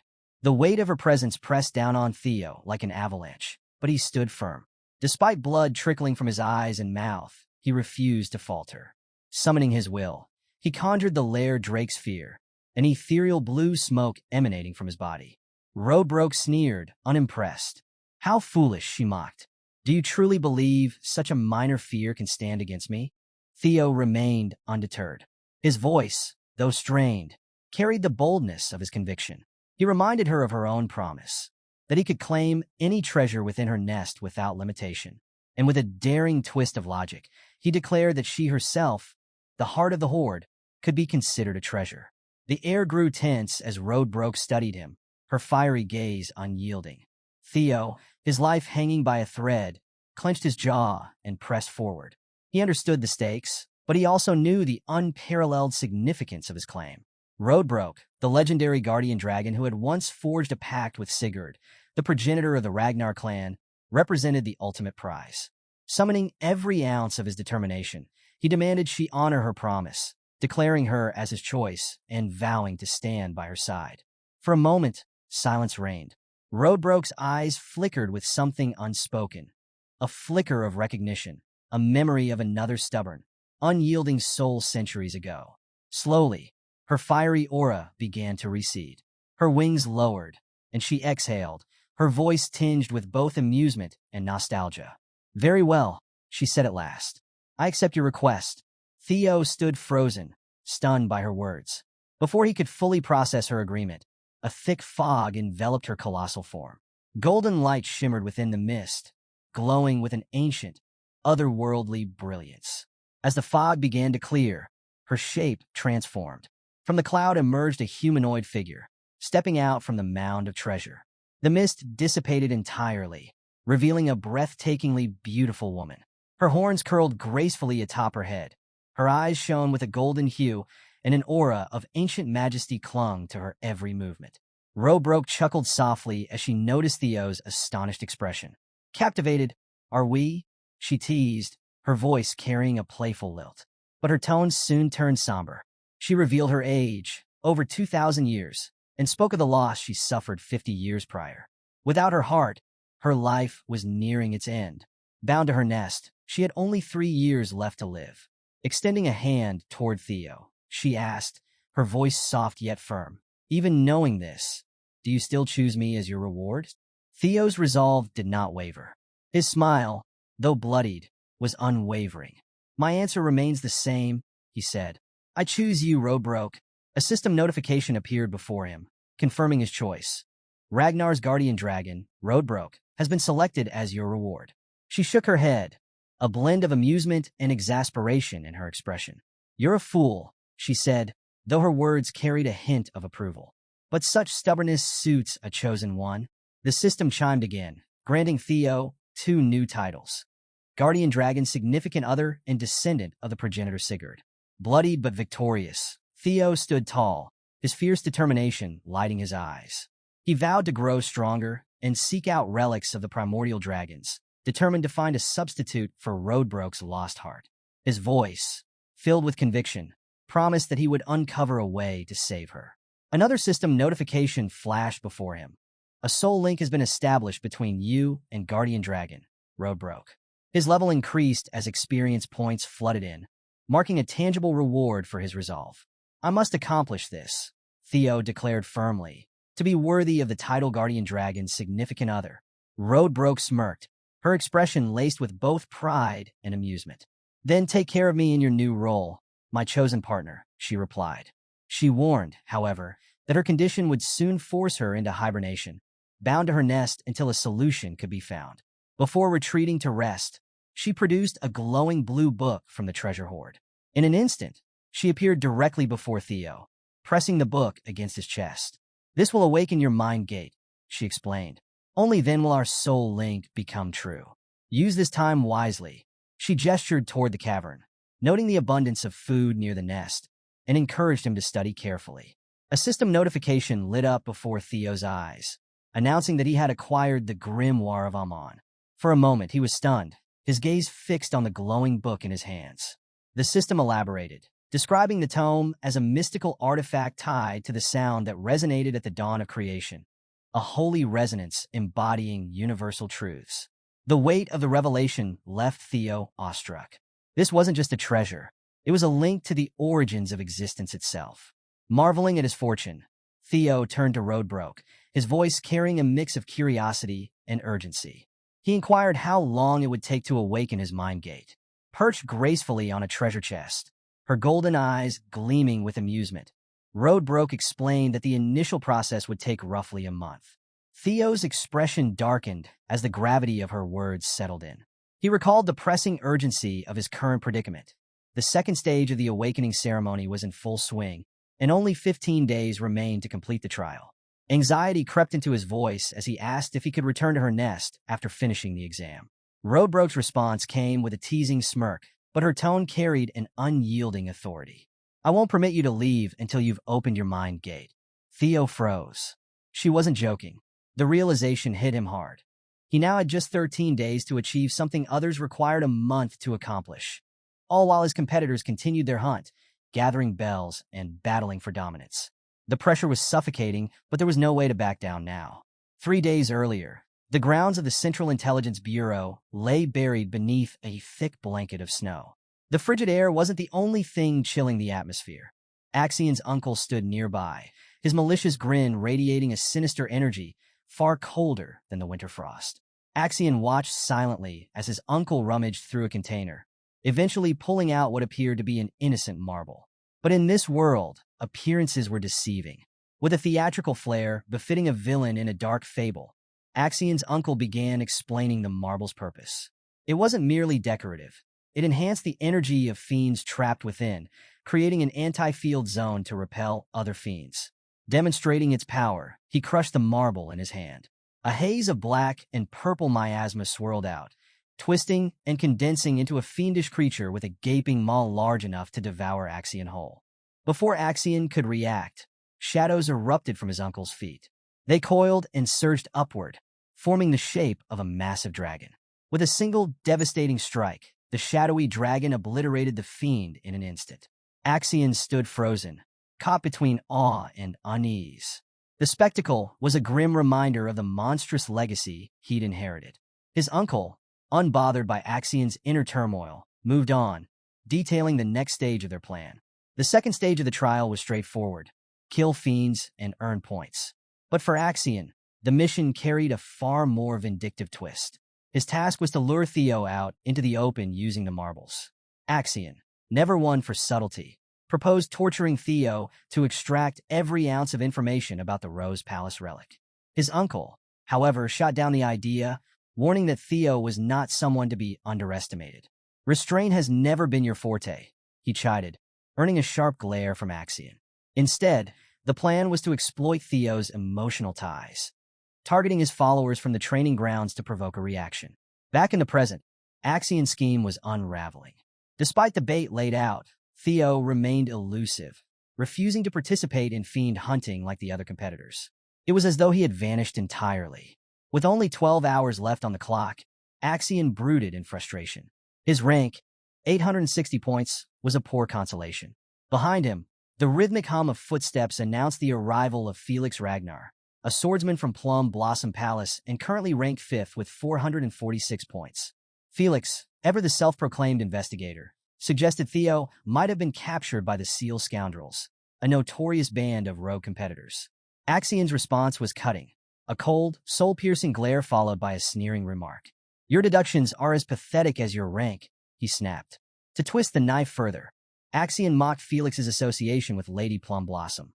Felix's jaw clenched, his hands trembling with suppressed anger. He wisely chose not to retaliate. Axion dismissed him with a wave, turning his attention back to the matter at hand. It's time to drag Theo out of hiding. Rallying members of the Scaled Dragon Society and Plum Blossom Palace, Axion laid out a new plan: systematically hunt down Theo's companions. The members of the Scaled Dragon Society grinned maliciously, eager for the hunt. But as Axion plotted, an eavesdropper lurked in the shadows.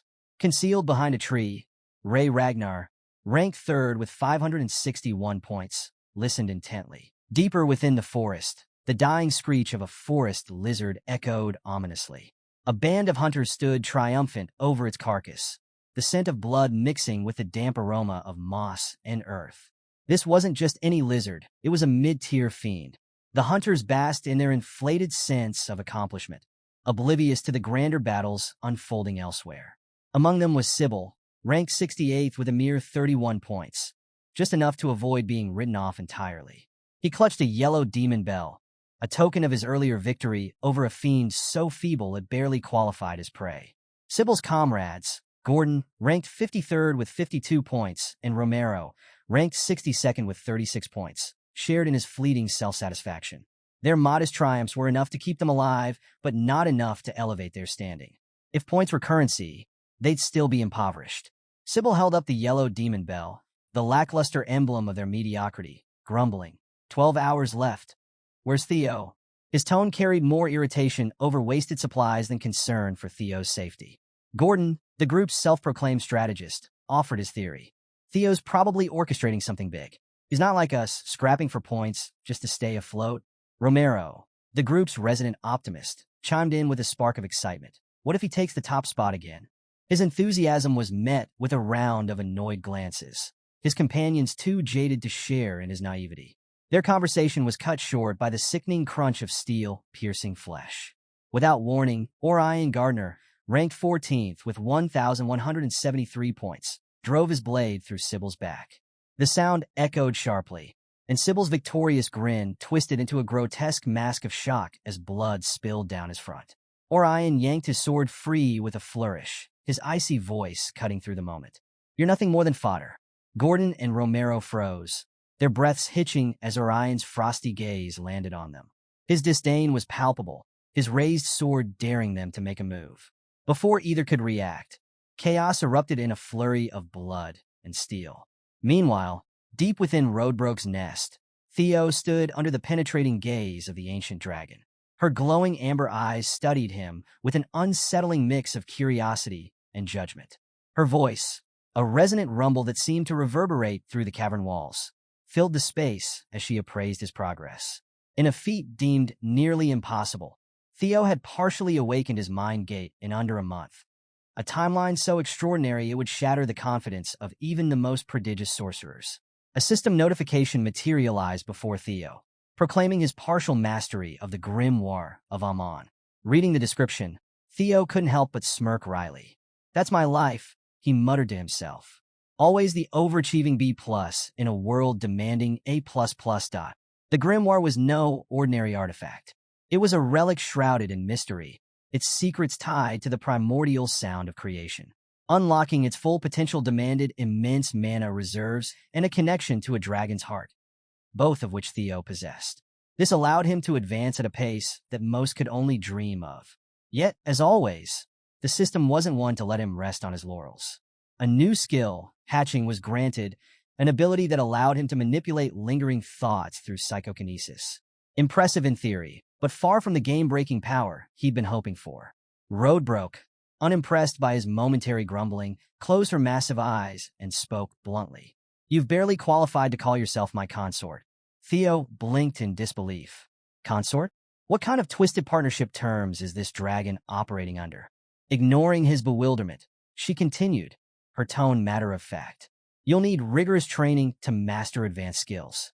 And don't forget, I have only 2 years left. If you don't restore me, we're both doomed." Her bluntness only fueled Theo's resolve. He met her gaze with a determined grin. "Don't worry, I'll fix this. You stuck with me now."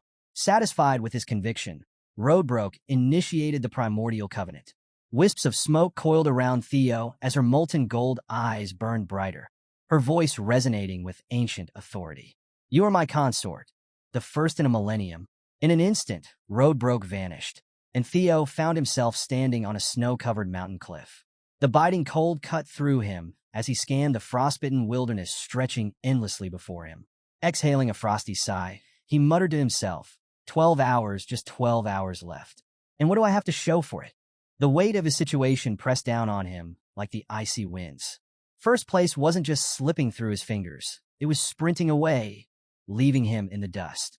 He kicked at the snow in frustration, his irritation mounting. Hunting fiends for demon bells was beginning to feel like a glorified scavenger hunt. It wasn't enough, not if he wanted to claim the top rank. Then, an idea struck. Dim and desperate, but an idea nonetheless. Axion had claimed the top spot during this stage in a previous life. If Theo wanted to surpass him, he couldn't rely on standard tactics. Gathering bells from fiends wouldn't cut it. He had to target other participants. Their bells were the real prizes. As determination crystallized into a plan, a darker thought surfaced.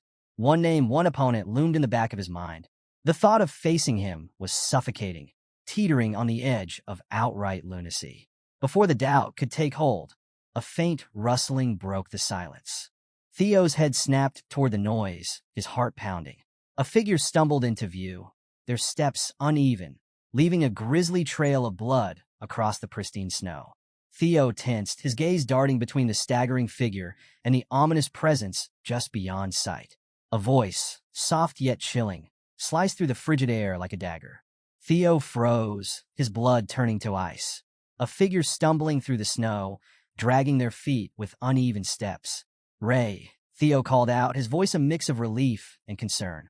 Ray Ragnar, a warrior renowned for her indomitable strength, approached, though her usual vigor was absent.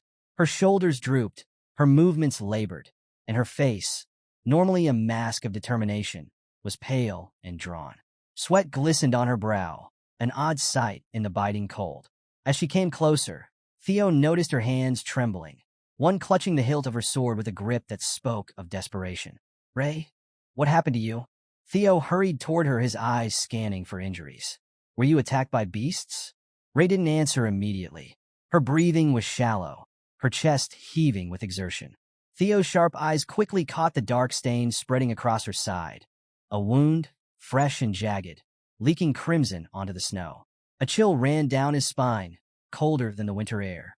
"This wasn't a monster," he muttered, his voice tinged with unease. "Ray, did someone ambush you?"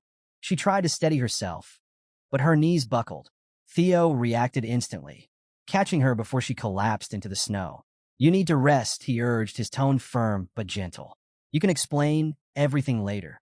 Ray shook her head weakly, her voice rasping through her shallow breaths. "Go west, now," she managed, her words barely audible but charged with urgency. Theo eased her to the ground, carefully propping her up against a tree. Her sword slipped from her grasp, falling into the snow. Without thinking, Theo reached down and picked it up. The moment his hand closed around the hilt, a searing light erupted, enveloping him in a blinding flash. System notification. Hatchling synchronization initiated. Accessing memories within the sword. Reading the thoughts of its owner, Ray Ragnar. Theo's vision blurred, the snowy forest dissolving into swirling colors. When the scene solidified, he found himself standing in a secluded section of the woods, shadows cast long by the pale light. He wasn't alone. Hidden behind the massive trunk of a tree, he saw Ray Ragnar crouching, her eyes locked on a clearing ahead. Axion stood at the center, his presence as oppressive as the cold. Surrounding him were Theo's comrades, bound and bloodied, their faces swollen from merciless beatings. Axion's subordinates circled them like wolves, their weapons glinting ominously. "No sign of Theo yet," one of Axion's men reported gruffly. "But we've left enough tracks to lure him here." Another henchman snickered, his tone dark and gleeful. "We even let monsters roam the area. If Theo's alive, he'll come running." Axion remained silent, his icy gaze fixed on the hostages. His expression was unreadable, but the chilling aura he radiated spoke volumes. After a moment, his lips curved into a cruel smirk. "Should I execute them?" He mused, his tone casual, as though he were deciding what to eat for dinner. "Why bring so many? 2 or 3 would have sufficed." A subordinate shrugged, his blade already raised. "Why not start now? It'll make the message clear." The blade descended, gleaming in the faint light. But before it could strike, a resolute voice cut through the tension. "Stop this!" Ray stepped out of the shadows, her sword drawn, her stance unyielding despite the odds. Axion turned toward her, his brow furrowing in surprise before a mocking smile spread across his face. "Ray Ragnar," he drawled, his voice dripping with condescension. "What brings you here? This doesn't concern you." Ray's voice was steady, each word sharpened by conviction. "They're Theo's companions. Release them." Axion's smirk widened, his tone turning derisive. "So, you've decided to side with Theo." How predictable. Ray didn't respond. Instead, she lunged, her blade slicing through the air with deadly precision. Axion met her charge effortlessly, his sword flashing in a perfect arc. The clash of steel rang through the clearing, sparks flying with each strike. Ray's attacks were relentless, her determination unwavering, but Axion's skill and strength were overwhelming. With a crushing blow, Axion's blade sent Ray sprawling to the ground. She struggled to rise, her body trembling under the strain, but her strength was nearly spent. Axion loomed over her, his sword poised for the final strike. The memories shattered like glass, and Theo found himself back in the present, the snow-covered forest returning around him. Ray leaned heavily against him, her breath shallow and uneven. Her earlier words echoed in his mind, "Go west now." Theo's heart raced as the gravity of the situation sank in. Axion wasn't just targeting him. He was hunting everyone connected to him.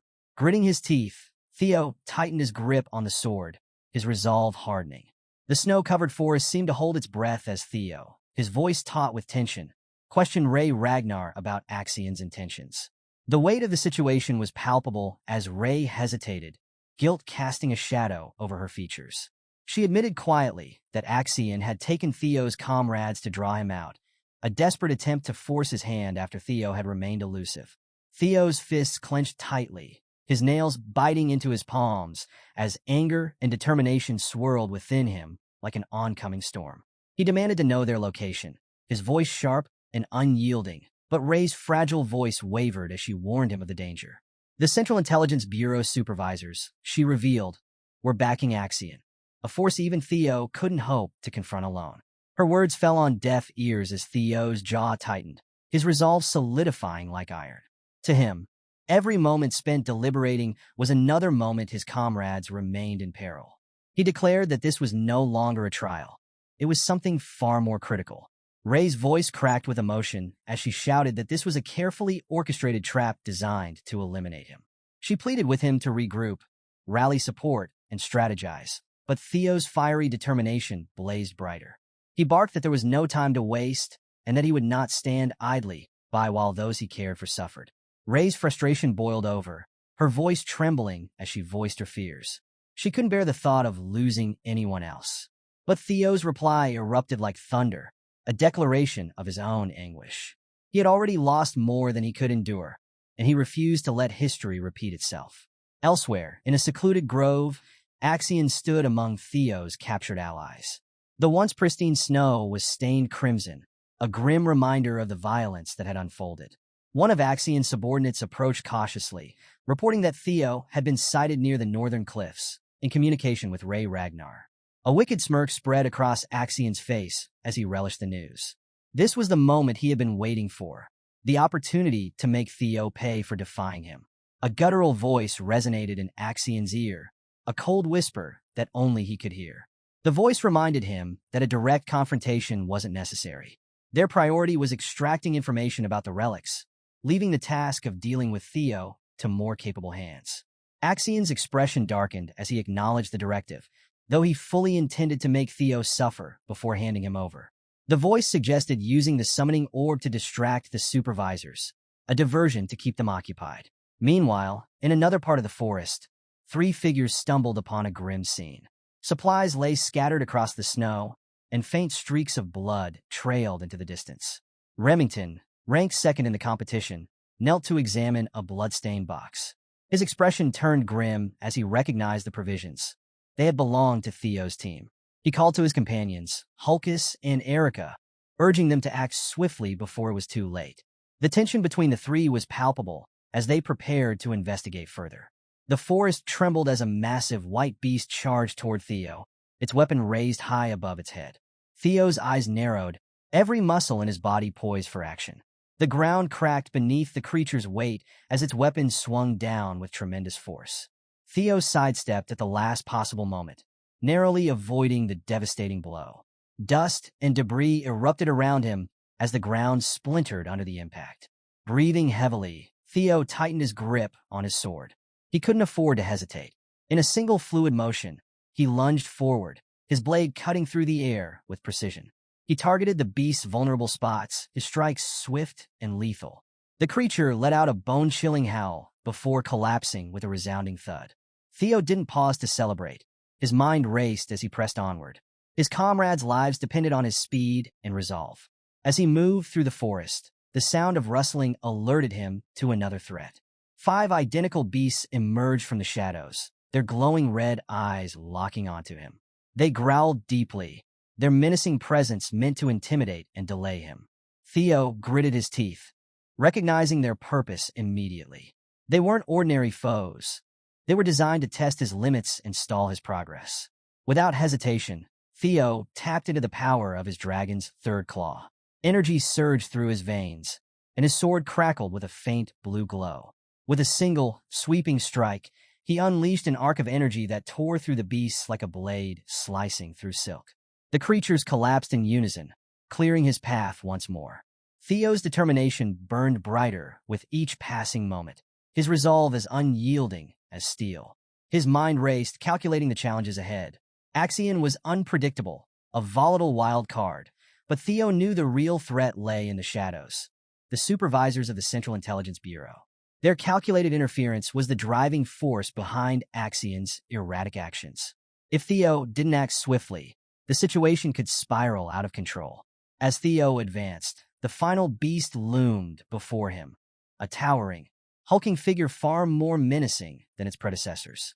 He crouched slightly, his muscles coiling like a spring, then launched himself into the air with explosive force. His sword gleamed as he descended, aimed with unerring precision at the beast's skull. The creature's maw opened wide to counter, but Theo was faster. With a decisive strike, he plunged his blade deep into its head. The beast convulsed violently before collapsing in a lifeless heap. Landing gracefully, Theo exhaled sharply, his focus unwavering. He uttered a single thought aloud. Axion was next. At the same moment, Ragnar stood motionless in the forest, her gaze fixed on the horizon where Theo had disappeared. Memories flooded her mind. Childhood moments when Theo had guided her through a dark forest with the same unwavering bravery he now displayed. She clenched her fists, her determination solidifying like ice under pressure. Theo had always been selfless and fearless, but this time, Ray resolved not to let him face the danger alone. Without hesitation, she set off, determined to lend her strength to the battle ahead. Meanwhile, at the enemy's base, Theo's captured comrades sat bound and battered. Their expressions were grim, frustration and anger etched deeply into their faces. One of them, defiant even in chains, struggled against his restraints and shouted a curse at their captors. Axion reacted with disdain, planting his boot on the man's face and shoving him to the ground with casual cruelty.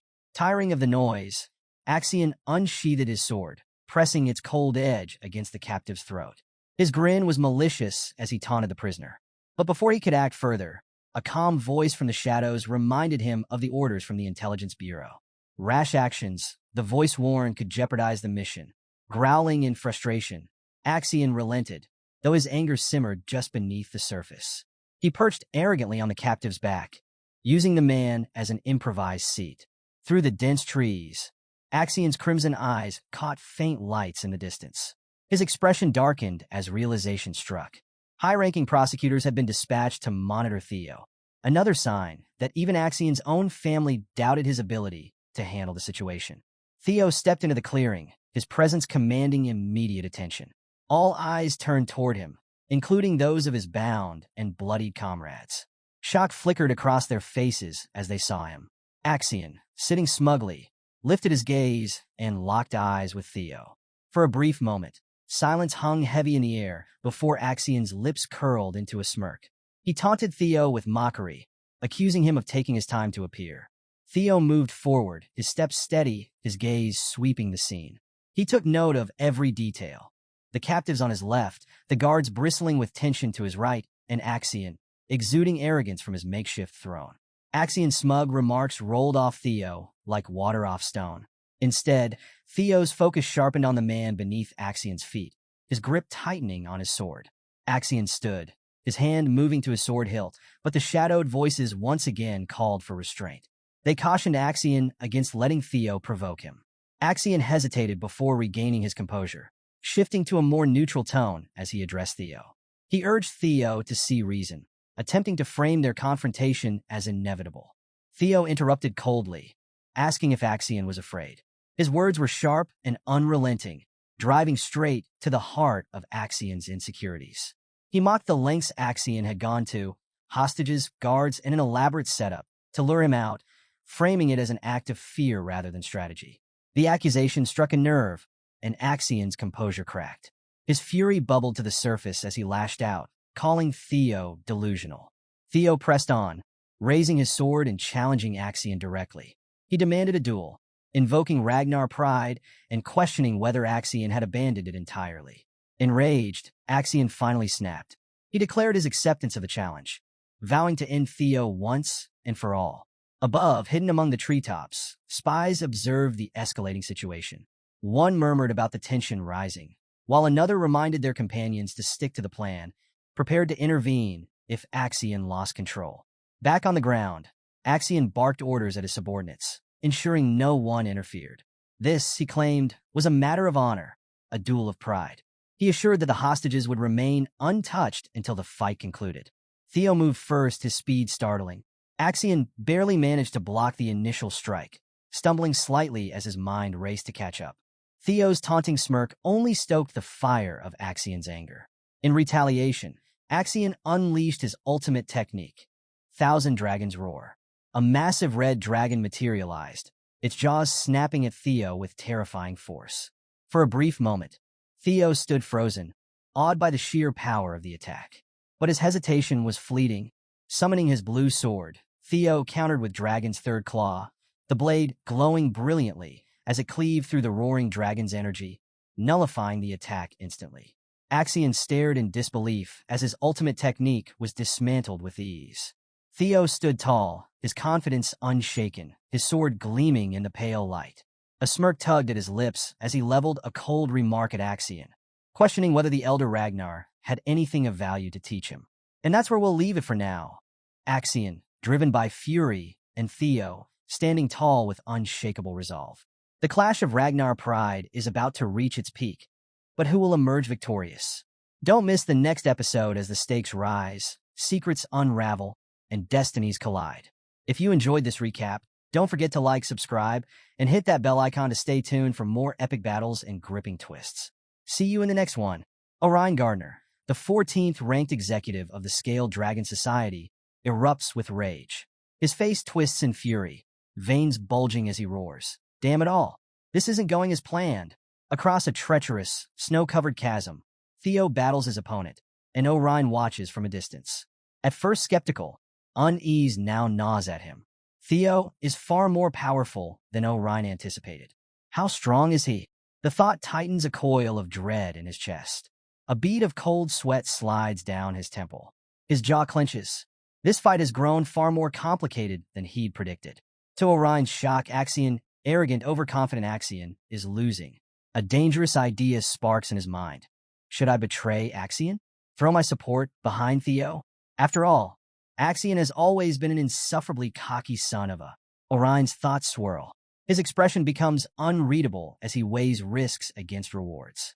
The idea of betrayal flickers, but resolve quickly hardens in his eyes. He mutters to himself, too late to switch sides now. The Bureau's proctors are here. They'll handle Theo. My priority is creating a diversion. Raising his voice above the icy silence, Orion commands, Scaled Dragon Society, disperse. Now! The order cuts through the frosty air, echoing among the snow-laden trees. Like shadows in the blizzard, his men vanish into the dense forest. We need to get out of here, one hisses urgently. This fight is beyond us. Axion's on his own. Their whispers fade as they disappear into the storm. The scene shifts abruptly. A young Axion stands in a grand, opulent room. His childlike innocence contrasts sharply with the ornate knife clutched tightly in his hands. A voice laden with authority echoes through the chamber. Axion, Emil, draped in a flowing dark gown, stands beside Ed Troyven. Both gaze down at the boy with a mix of grief and determination. The fate of Ragnar rests on your shoulders, Ed Troyven declares, his voice heavy with responsibility. Stepping forward, Ed Troyven's expression blends wisdom with cold ruthlessness. The Ragnar name, he rasps, is nothing but a facade, a carefully constructed illusion. His words hang in the air, weighty and foreboding. Axion's piercing red eyes meet Ed's unwavering gaze. Each word from Ed lands like a hammer blow. You are a Troon. Never forget your true bloodline. This is your birthright. The memory fades. In the present, Axion stands poised for battle, an image of controlled fury. Observing from his vantage point, Orion feels a grudging respect.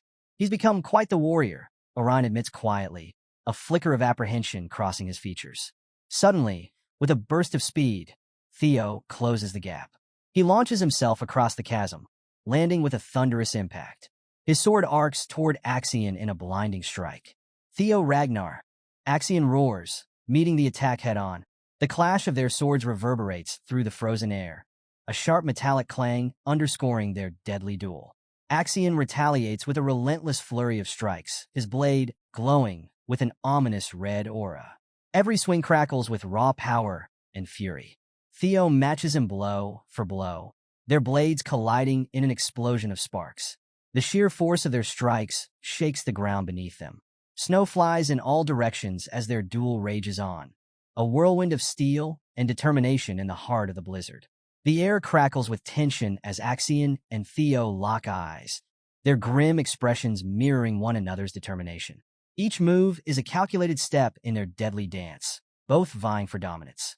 Hidden among the snow-laden branches, Theo smirks inwardly. Everything is proceeding according to plan, he thinks, his satisfaction chilling. Elsewhere, within the confines of a shadowy chamber, figures gather around a massive circular table. The room is silent, save for the voice of a man delivering his report. Theo Ragnar has made his move, he announces. He's currently locked in combat with Axion Ragnar. The news ripples through the room, sparking murmurs of anticipation. Julius throws back his head and laughs, his voice booming. About time, Theo's finally making his move. His excitement is contagious. Wolfgang, however, frowns in confusion. He wasn't eliminated? I thought our men dealt with him. He mutters, uncertainty lacing his tone. At the head of the table, Ed Troon exhales softly, a subtle sigh of relief. He lives, he says, his smooth voice tinged with satisfaction. Excellent. Now the final phase can commence. A sinister smirk stretches across Ed's face. Once Axion has served his purpose and retrieved the information we need, he trails off, his tone dripping with menace. My hand-picked swordsman will be waiting to cut him down. Like a ripe fruit falling from a tree, two guards in ornate golden armor approach the table. One bows respectfully. Lord Troyven, we've received new intel, he says solemnly. What is it? Ed asks, his voice low. The guard hesitates before continuing. Axion and Theo are now in the midst of a duel. Ed mutters under his breath. What in the... Back at the duel, Theo's movements blur as he unleashes a dizzying display of speed and skill. His jester's footwork technique turns his swordplay into a whirlwind of relentless strikes, each aimed with deadly precision. Axion struggles to defend himself, barely managing to parry the onslaught. Theo's blade arcs like a flashing streak of light, singing through the air with every near miss.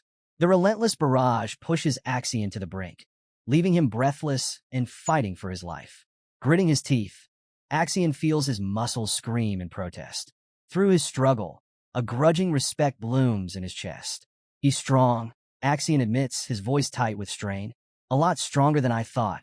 Yet, amidst Theo's ferocity, Axion's sharp eyes catch a pattern. A flicker of hope ignites in his chest. He's powerful, but he's not that fast. Focusing intently on Theo's sword hand, Axion analyzes every twitch, every subtle movement. Slowly, he begins to unravel the rhythm of Theo's attacks, predicting the strikes before they land. Axion's confidence grows. With precision, he parries a strike that would have ended him, a smug grin spreading across his face. I've got you figured out, he taunts, his voice brimming with confidence. Every single move.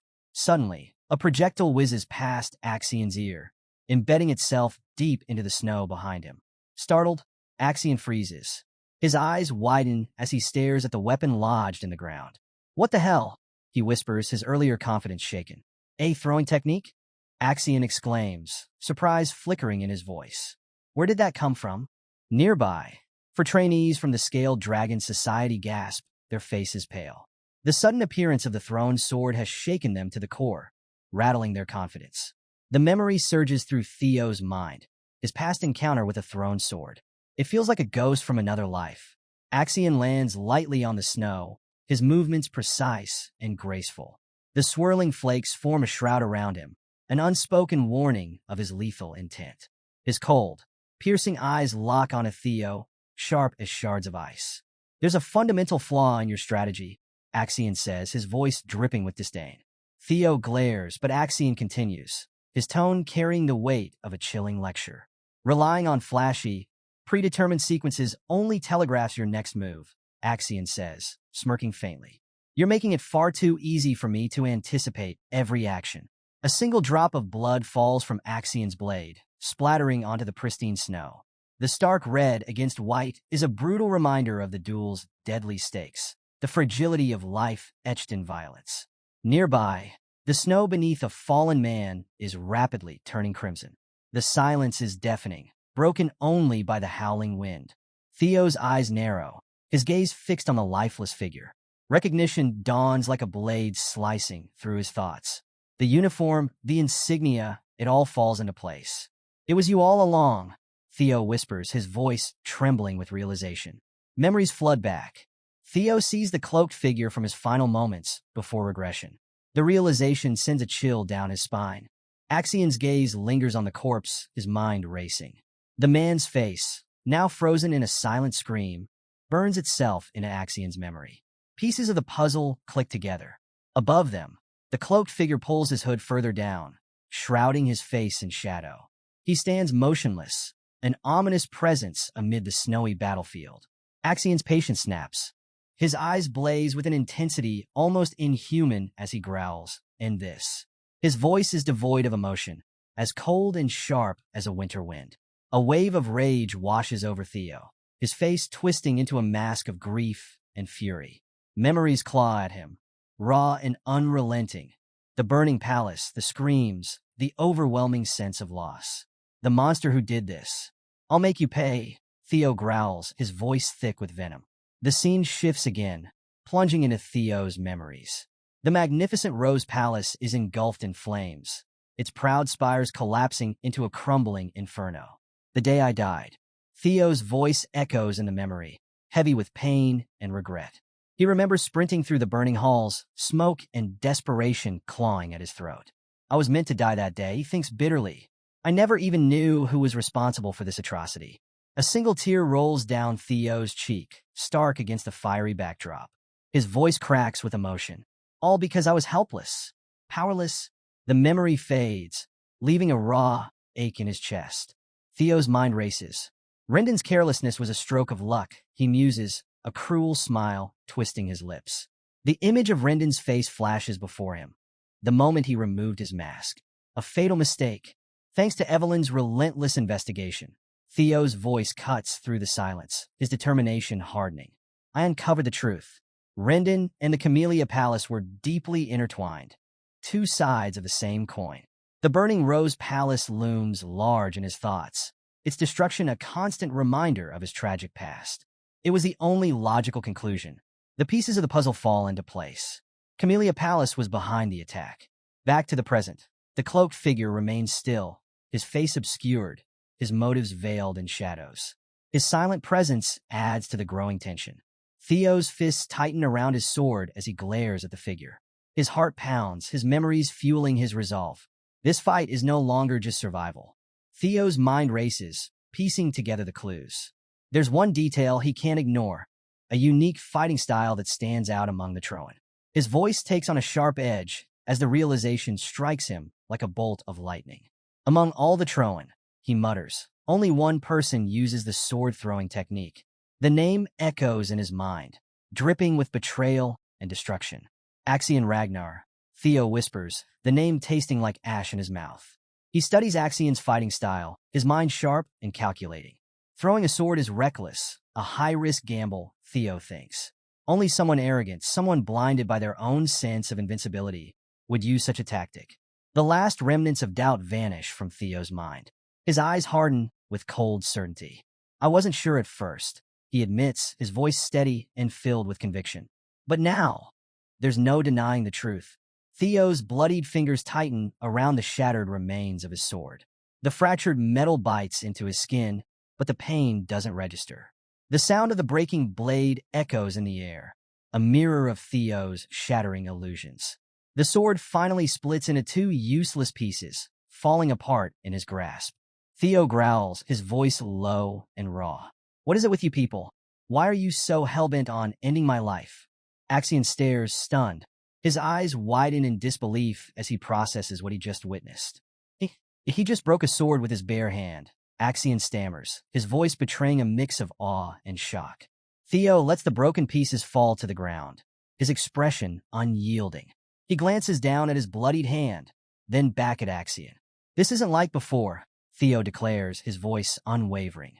"I won't make the same mistakes again." In one swift motion, Theo retrieves a sword lying in the snow, a weapon discarded by one of his fallen comrades. He grips the hilt tightly, the cold steel biting into his palm. A steely glint flashes in his eyes, his face a mask of determination. "I will survive," Theo vows, his voice brimming with strength. "And I will protect those I fight alongside." With a sudden surge of power, Theo throws one half of the broken sword at Axion. Axion scoffs, unimpressed. What was that pathetic display? He sneers, his tone dripping with contempt. A pale imitation of my technique. You're a fool. But as the words leave his mouth, something shifts. Axion's eyes narrow, a flicker of recognition sparking in their depths. His expression falters. Theo's movements blur. His speed accelerates exponentially, catching Axion off guard. Axion struggles to follow the sudden shift in tempo, his senses overwhelmed. What in the world is this speed? Axion thinks, his mind spinning as he tries to process the impossible. A chilling premonition washes over him, the hairs on the back of his neck standing on end. He finally recognizes the aura surrounding Theo, a raw, unbridled power radiating from him. This isn't just killing intent, Axion whispers, his voice shaking. This is something far more sinister. Theo's mana surges, an overwhelming wave of raw energy exploding outward. The air itself seems to warp under the pressure, suffocating and oppressive. Axion staggers, his breath hitching, his body instinctively recoiling under the crushing weight of Theo's power. How? Axion's thoughts spiral in panic. How can his mana levels be this high? A horrifying realization dawns, his blood running cold. Could Theo have been holding back this entire time? Was this all part of his plan? Why was he hiding his power? Axion mutters, his voice trembling. But he doesn't have time to finish the thought. Theo launches a devastating attack, his sword radiating an almost otherworldly light. A wave of pure energy tears through the forest, splintering trees and shaking the earth itself. The ground cracks, the air crackles, and the world becomes a maelstrom of destruction.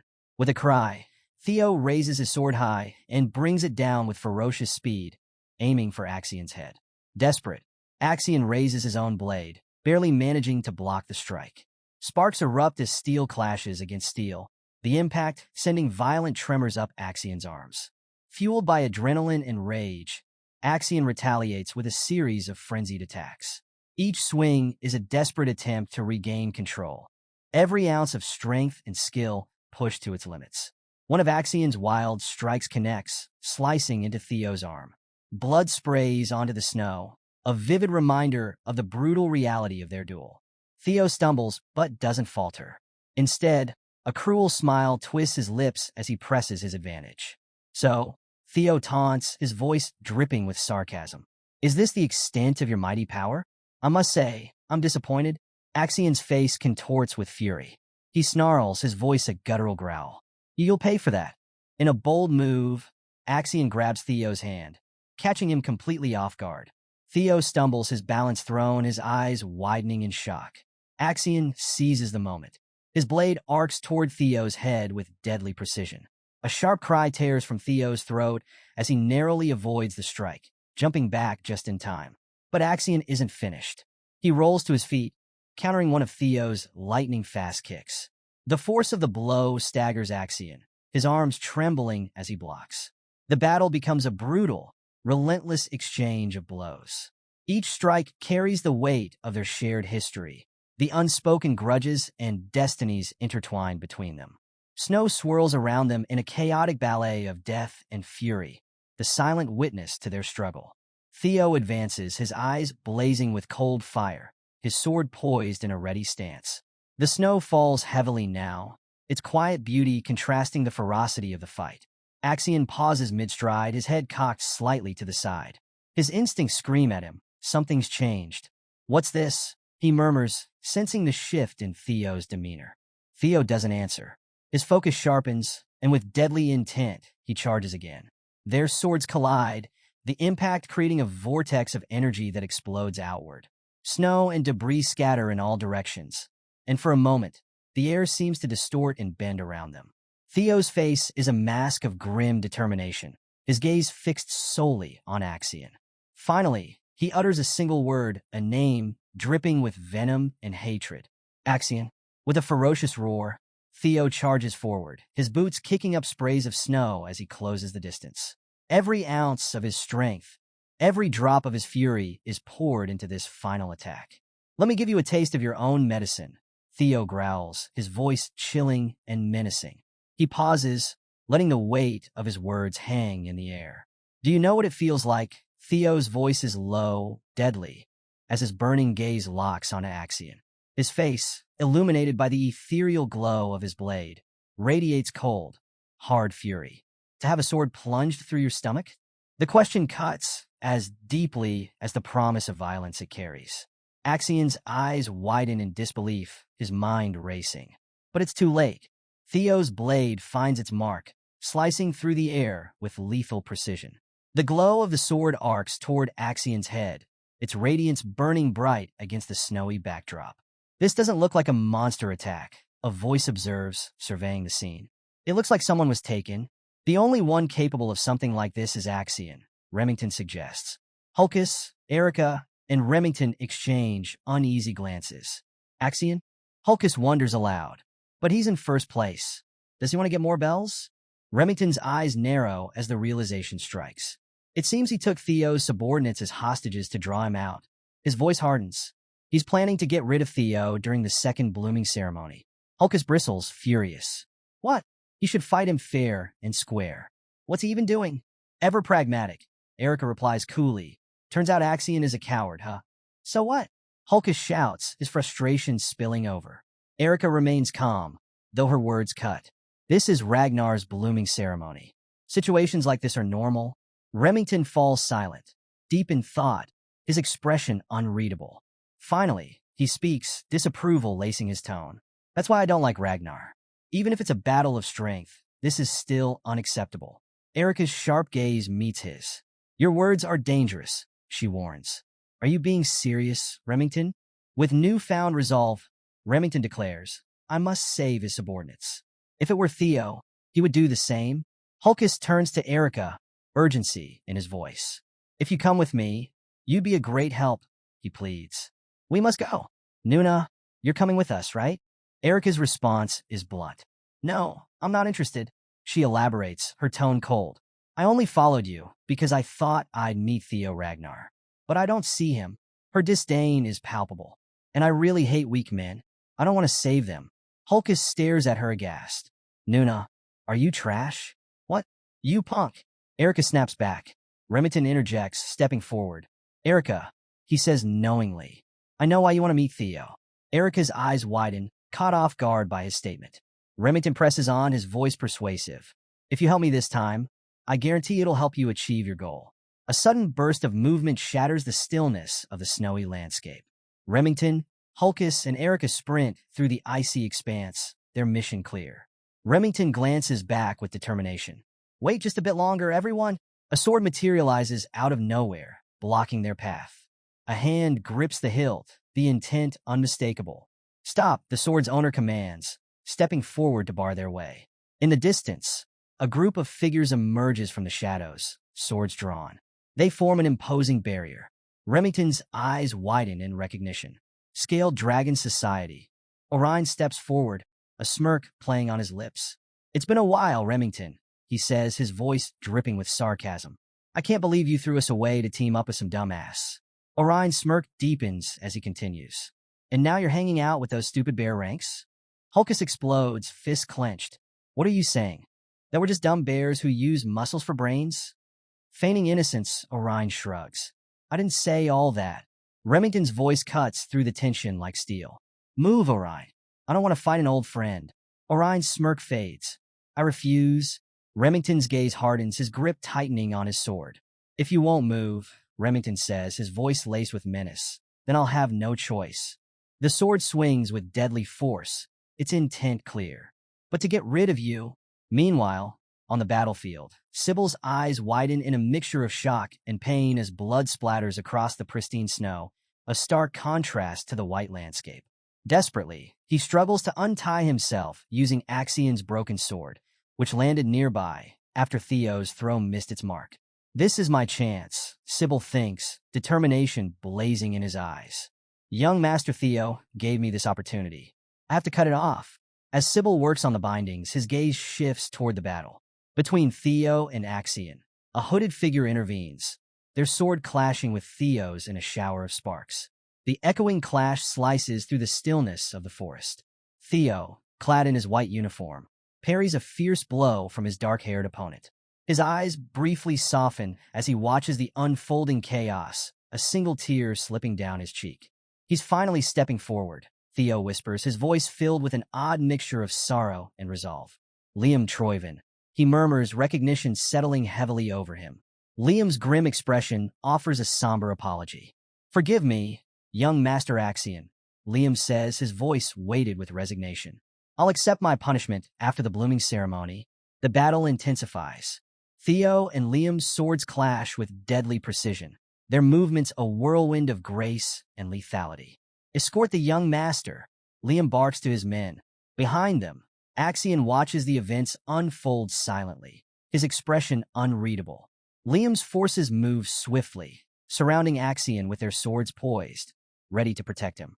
You've done enough, young Master Axion. Liam addresses him firmly but respectfully. Let us handle the rest. One of Liam's subordinates approaches, presenting Axion's sword. We've retrieved this for you. Axion's hand closes around the hilt, his grip tightening.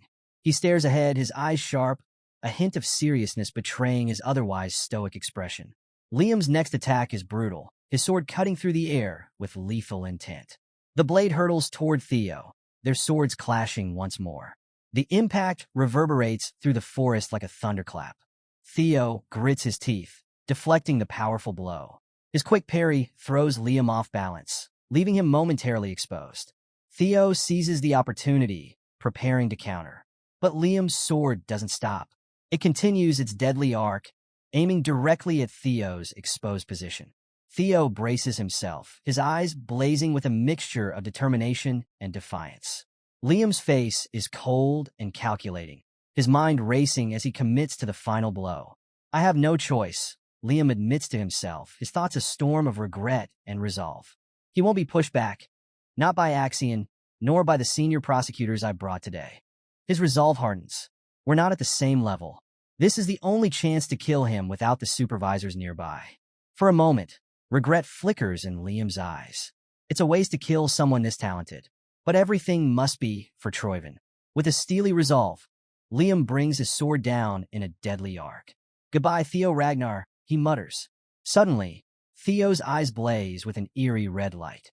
The intensity of his glowing gaze freezes Liam in place. A close-up captures Theo's terrifyingly sharp, blood-red eyes as they pierce through the tension. The battlefield erupts with a sickening sound. Blood splatters violently as a blade pierces through Liam's chest. Liam recoils, clutching his chest in agony. His cry of pain echoes through the snowy forest. Young master, Liam stammers, his voice trembling with shock and disbelief. Axion, standing nearby, stares at Theo, his own eyes wide with horror. What is this? Axion whispers, unable to tear his gaze away from the chilling spectacle before him. Axion's voice, distorted and seething with rage, cuts through the chaos. I told you not to intervene. His eyes glow with a malevolent intensity as his sword plunges through Liam's back. A crimson bloom erupts across the snow, staining the pristine white landscape. Liam's body stiffens in disbelief, his sword clattering to the ground. His face contorts in shock and pain, blood trickling from his mouth. His wide, uncomprehending eyes meet Axion's. With a sickening sound, Axion yanks his sword free, sending blood splattering onto the snow, a brutal testament to his ruthlessness. Liam collapses to his knees, clutching at his wound. Axion's subordinates stand frozen, their faces a mixture of horror and confusion. One stammers, speechless. Another cries out in anguish. Axion, what are you doing? Axion's glowing red eyes burn with an almost demonic light. A muscle twitches in his jaw as he spits his justification. You got involved in the fight because you thought I'd lose. That's an insult to me. An insult to the air. Theo watches in shock, realization dawning across his face. Axion, you crazy bastard, he murmurs. That's your own family. Axion turns back to Theo, a cruel smirk twisting his lips. Yes, Theo Ragnar, you are indeed strong, he sneers, his voice dripping with condescension. But not strong enough. In a flashback, where we see Ed Troyven standing before a young Axion, his face partially obscured in shadow. His voice is cold, filled with malice. The weak are useless, Ed declares. But you, Axion, you were born with talent. The scene shifts. Ed's face becomes partially visible, a sinister smile playing on his lips. You must trample upon others and stand above them. Only then can you claim the throne of Ragnar. Young Axian's eyes burn with an unsettling intensity, his small frame carrying a dangerous ambition. Back to the present, Axian's smirk is tight with arrogance. His gaze bears down on Theo with disdain. You must be weaker than me. That is the only logical conclusion. Raising his sword, his stance radiates power and ambition. I will be the strongest. I will claim the throne, and I cannot possibly lose to someone like you in such a place. His grip tightens on the hilt, his knuckles white with tension. A silent promise of violence hangs in the air. Anyone who gets in my way. With a furious roar, Axian unleashes his attack, his blade a red blur against the snowy backdrop. All shall be killed. Theo's face is etched with determination, his gaze locked onto Axian. With precision and focus, Theo meets the attack head-on. Their swords clash with explosive force, sending shockwaves rippling through the forest. Axian's eyes widen in shock.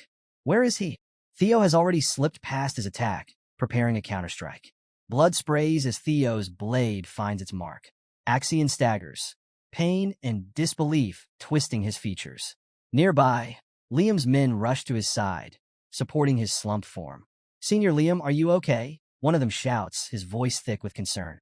Liam coughs, blood dribbling from his lips as he clutches his wound. Ugh! One of his men glares at Axian's direction, torn between loyalty and outrage. Damn it, Axian, I know you're reckless, but this is too far. Liam, despite his pain, grits his teeth and gives a desperate order. Don't worry about me. Go help Master Axian. Kill Theo Ragnar. His voice is hoarse, but filled with fanatical determination. One subordinate hesitates, looking back at his injured leader. Why? Why are you so persistent? He asks, struggling to understand Liam's unwavering loyalty after such a betrayal. Liam's face twists with pain and desperation. Now go, he shouts. If Master Axian dies, we're all doomed. Axian spits a mouthful of blood onto the snow, his face a mask of fury and pain. Yet his glowing red eyes remain locked onto Theo, his resolve unbroken. Theo presses his attack, his sword a streak of brilliant blue energy slicing through the snowy battlefield. The glow contrasts sharply with the pale landscape, a beacon of his unrelenting resolve. Axian's eyes widen in disbelief, his breath catching as he witnesses Theo's power. Ridiculous this can't be, he mutters. In another flashback, Ed Troyven, his expression smug and knowing, looks directly at a younger Axian.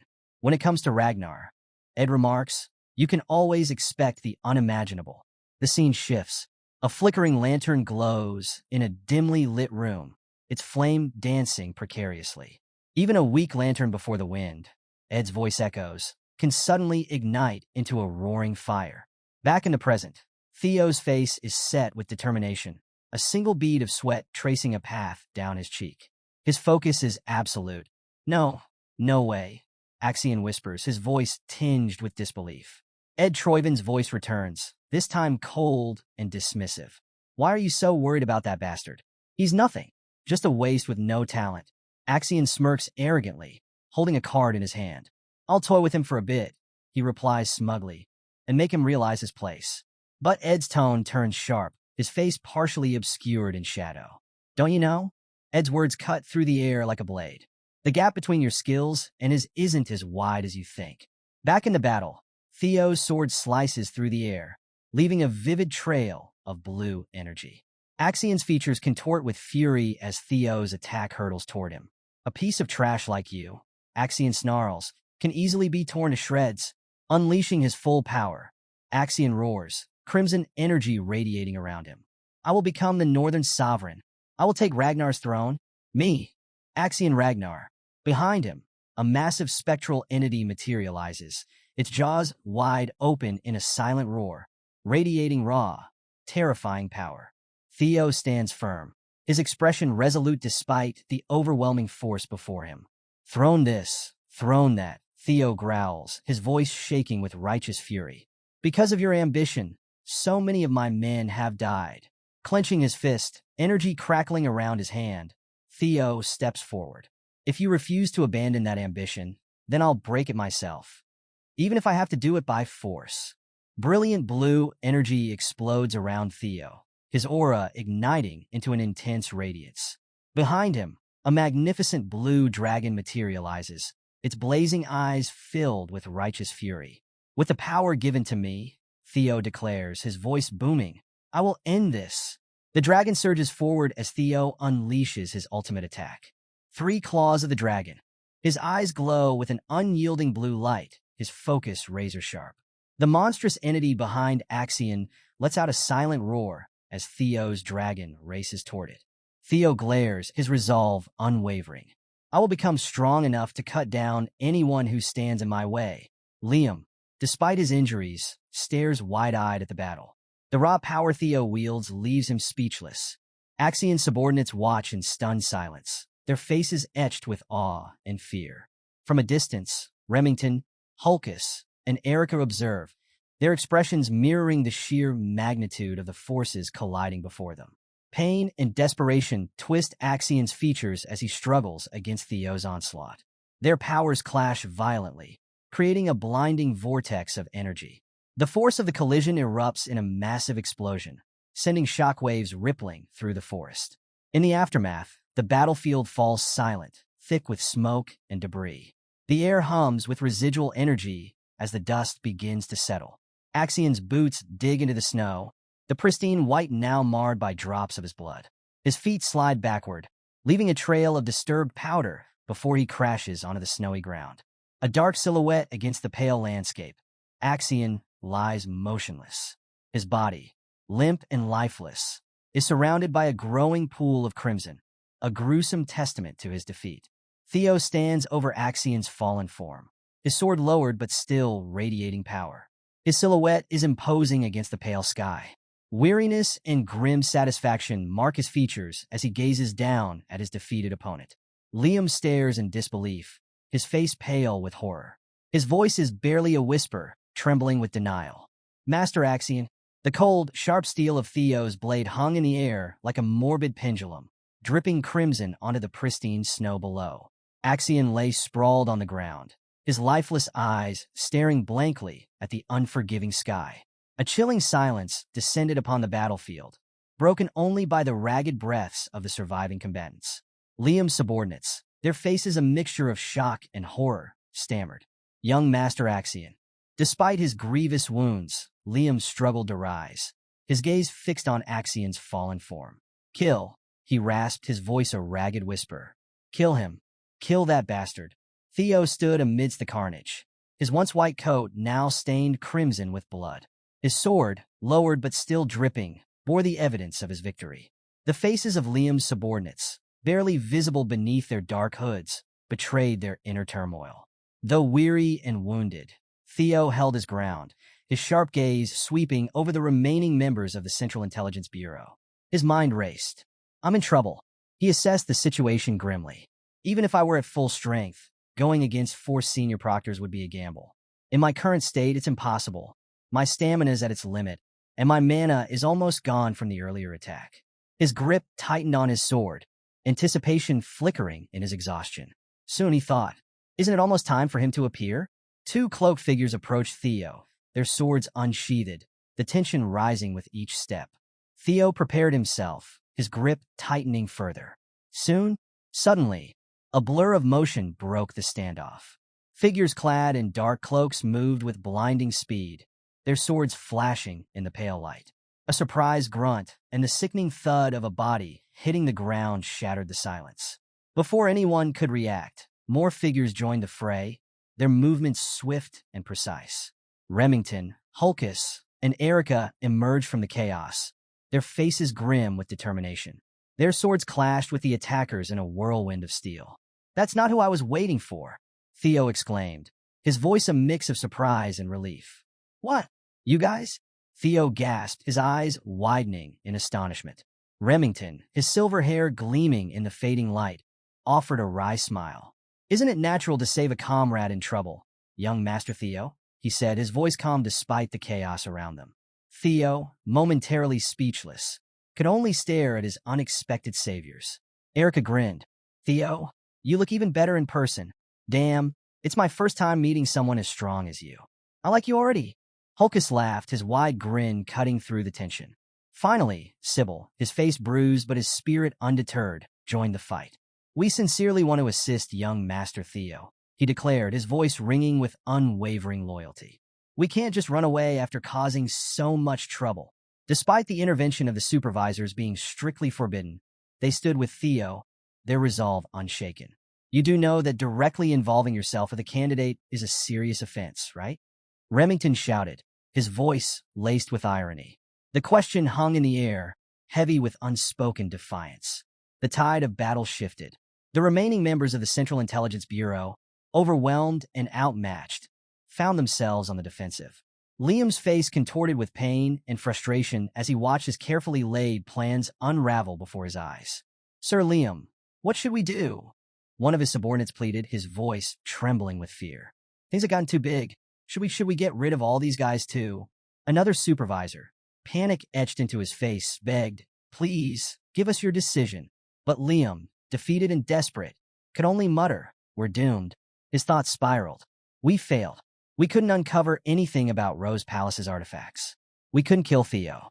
Even Master Axion, he's dead." His mind reeled, bitter realization settling in. And now we've been caught breaking the rules. Liam felt a cold dread washing over him, the precariousness of their position sinking in. He clenched his fists, his mind racing. "There's no way," he began, but then his lips twisted into a sinister smile. "Make it up," he declared, his eyes gleaming with newfound resolve. "Sir Liam, there's no time," one of his subordinates urged, panic lacing his voice. Liam ignored him, his smile widening. "Then the best way is—" He paused, letting the tension build. "Kill everyone." His calm, chilling voice sent a shiver through his men. Liam's gaze swept over the carnage. What if an internal outbreak occurred? He mused. An extermination of all examinees on site? Disguising this as an accident would erase all traces of Tren's involvement. He pulled out several dark orbs, their sinister energy radiating ominously in the cold air. "These fifth-grade monsters are enough to make it look like an accident. Understand?" His gaze bore into his men, daring them to disobey. One hesitated, but eventually stammered, "Yes, sir." Just as Liam prepared to unleash the monsters, a voice cut through the tense atmosphere. "What is going on here?" Liam froze, his breath hitching as a sudden, sharp pain shot through him. A choked gasp escaped his lips, and his sinister smile faltered. 3 supervisors had arrived, their imposing presence halting the chaos. The representatives of the White Dragon Clan, Plum Blossom Palace, and Daffodil Palace, Selford Gardner, Sally Gardner, Natasha Koppel, and Aaron Backus, stood with expressions of concern and suspicion. Their gazes swept over the battlefield, taking in the devastation. "What's going on here?" Selford demanded, his firm, authoritative voice breaking the silence. Natasha's eyes narrowed as her gaze fell on Liam's fallen form. "Sir Liam," she exclaimed, rushing to his side. The other supervisors moved swiftly, intercepting the remaining members of the Central Intelligence Bureau. "You 3 stop," one commanded, his tone brooking no argument. "Follow us if you want to save your lives. If you want to end up like Liam, then stay where you are." A tense standoff ensued, the air thick with unspoken threats. Amidst the turmoil, Theo stood silently, his gaze fixed on the unfolding events. He had survived against impossible odds, but the cost had been immense. "Supervisors," Theo said, his voice tinged with relief. "Thank goodness you arrived." Remington nodded, gratitude evident in his expression.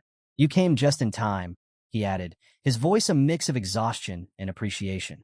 Ray approached Theo, her face pale, but her eyes steady. A faint smile touched her lips. "Theo," she began, her voice soft but firm, "that was reckless. Why would you?" Theo met her gaze silently, his expression speaking volumes. The desolate, snow-covered landscape bore silent witness to the brutal confrontation. Under the pale moonlight, the surviving combatants gathered around Theo. Remington, Hulkus, and Erica stood by his side, their faces a mixture of exhaustion and relief. Sybil and the remaining members of Training Ground Number 4, their eyes glistening with tears, called out to him. "Young Master Theo, you did all this for us. We have no regrets, even if we die." Theo looked at them, his heart heavy with the weight of their sacrifice. Nearby, Ray whispered, her voice filled with admiration and relief. This is the strength I'm after." "Theo," her gaze softened as she extended her hand. "All right, give me the bell," she said with a faint smile. "I'll get first place." Theo smirked faintly, his expression a mix of weariness and determination. In the aftermath, under the weak moonlight, the battlefield became a somber tableau of loss and resolve. Far away, at the headquarters of the Central Intelligence Bureau, Ed Troyven sat motionless, his face etched with shock and disbelief as he listened to his subordinate's report. Axion, he murmured, his voice barely audible. The news of Axion's death had shaken him to his core. Around the table, the other council members, Wolfgang, OSA, and Julius, stared in stunned silence. Dead, one of them whispered. Years of scheming, manipulation, and carefully laid plans had unraveled in an instant. Everything they had worked toward was reduced to nothing.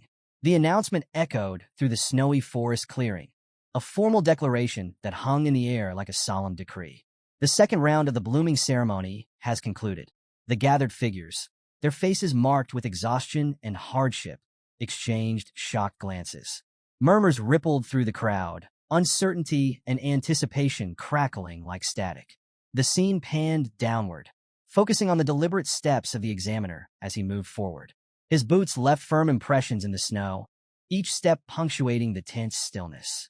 A deep, resonant voice cut through the murmurs. Everyone has worked hard, it announced. Pharaoh Ragnar, the Ascendant Dragon, stood tall at the center of the clearing. His long white beard framed a face etched with authority and wisdom.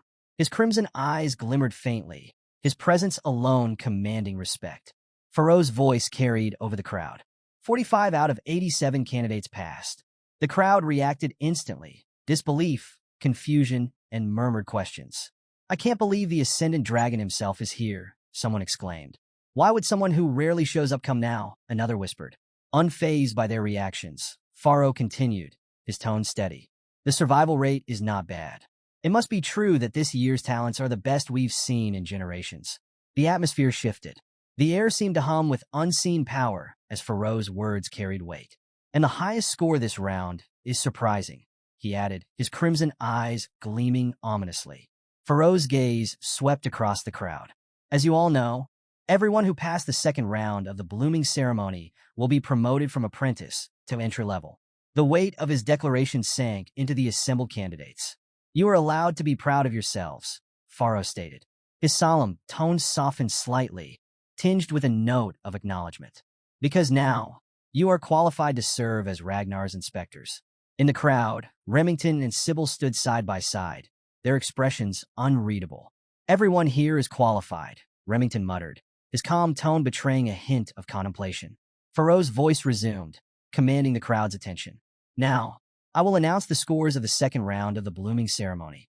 His red eyes glimmered again, a subtle reminder of his unyielding authority. The results: first place, Theo Ragnar, 1,121 points. The reaction was immediate. Gasps and whispers spread like wildfire. As expected, it's Theo Ragnar again, someone exclaimed. 1,000 points? How is that possible? He didn't even have any points until the last minute. What happened? Another voice joined the growing chatter. Didn't you hear? Axion. The sentence trailed off, leaving the name to linger ominously in the air. Pharaoh continued, unperturbed by the crowd's reactions. Second place, Remington Narcio, 926 points. Third place, Erica Lank, 843 points. Fourth place, Ray Ragnar, 789 points. Fifth place, Hulkus, 742 points. Pharaoh paused briefly, his tone shifting as he approached the end of the announcement. 45th place, Isla Lehman, 28 points. With finality, Pharaoh declared, that is all. Everyone has worked hard. Pharaoh's voice took on a sharper edge as he added. However, the blooming ceremony is not yet over. There is still the third round. The tension among the crowd thickened as confusion rippled through the candidates. Pharaoh finished with a solemn directive. Those who have earned the qualification to participate in the third round, raise your hands. Questions and murmurs spread again as the candidates glanced at one another. Did you succeed? Someone asked, their voice tinged with anxiety. No, I didn't have enough bells. Another replied, frustration evident. I don't understand, one muttered. Even after seeing it, none of this makes sense. The snowy clearing fell into an uneasy silence, the weight of the Ascendant Dragon's announcement pressing down on the candidates. A soft thud broke the tense silence as Remington raised his hand. The movement, calm and deliberate, drew attention. Erica followed suit, her expression resolute, while House hesitated, confusion clouding his face. Ray, after a brief moment of consideration, also raised his hand. From the center of the crowd, Theo raised his gloved hand high, the black leather standing out sharply against the pale light. Faro's gaze swept over the candidates who had raised their hands, his expression grim but intrigued. The hidden piece of the second round, he began, his voice resonating. The elemental attribute breathing method, an ancient technique.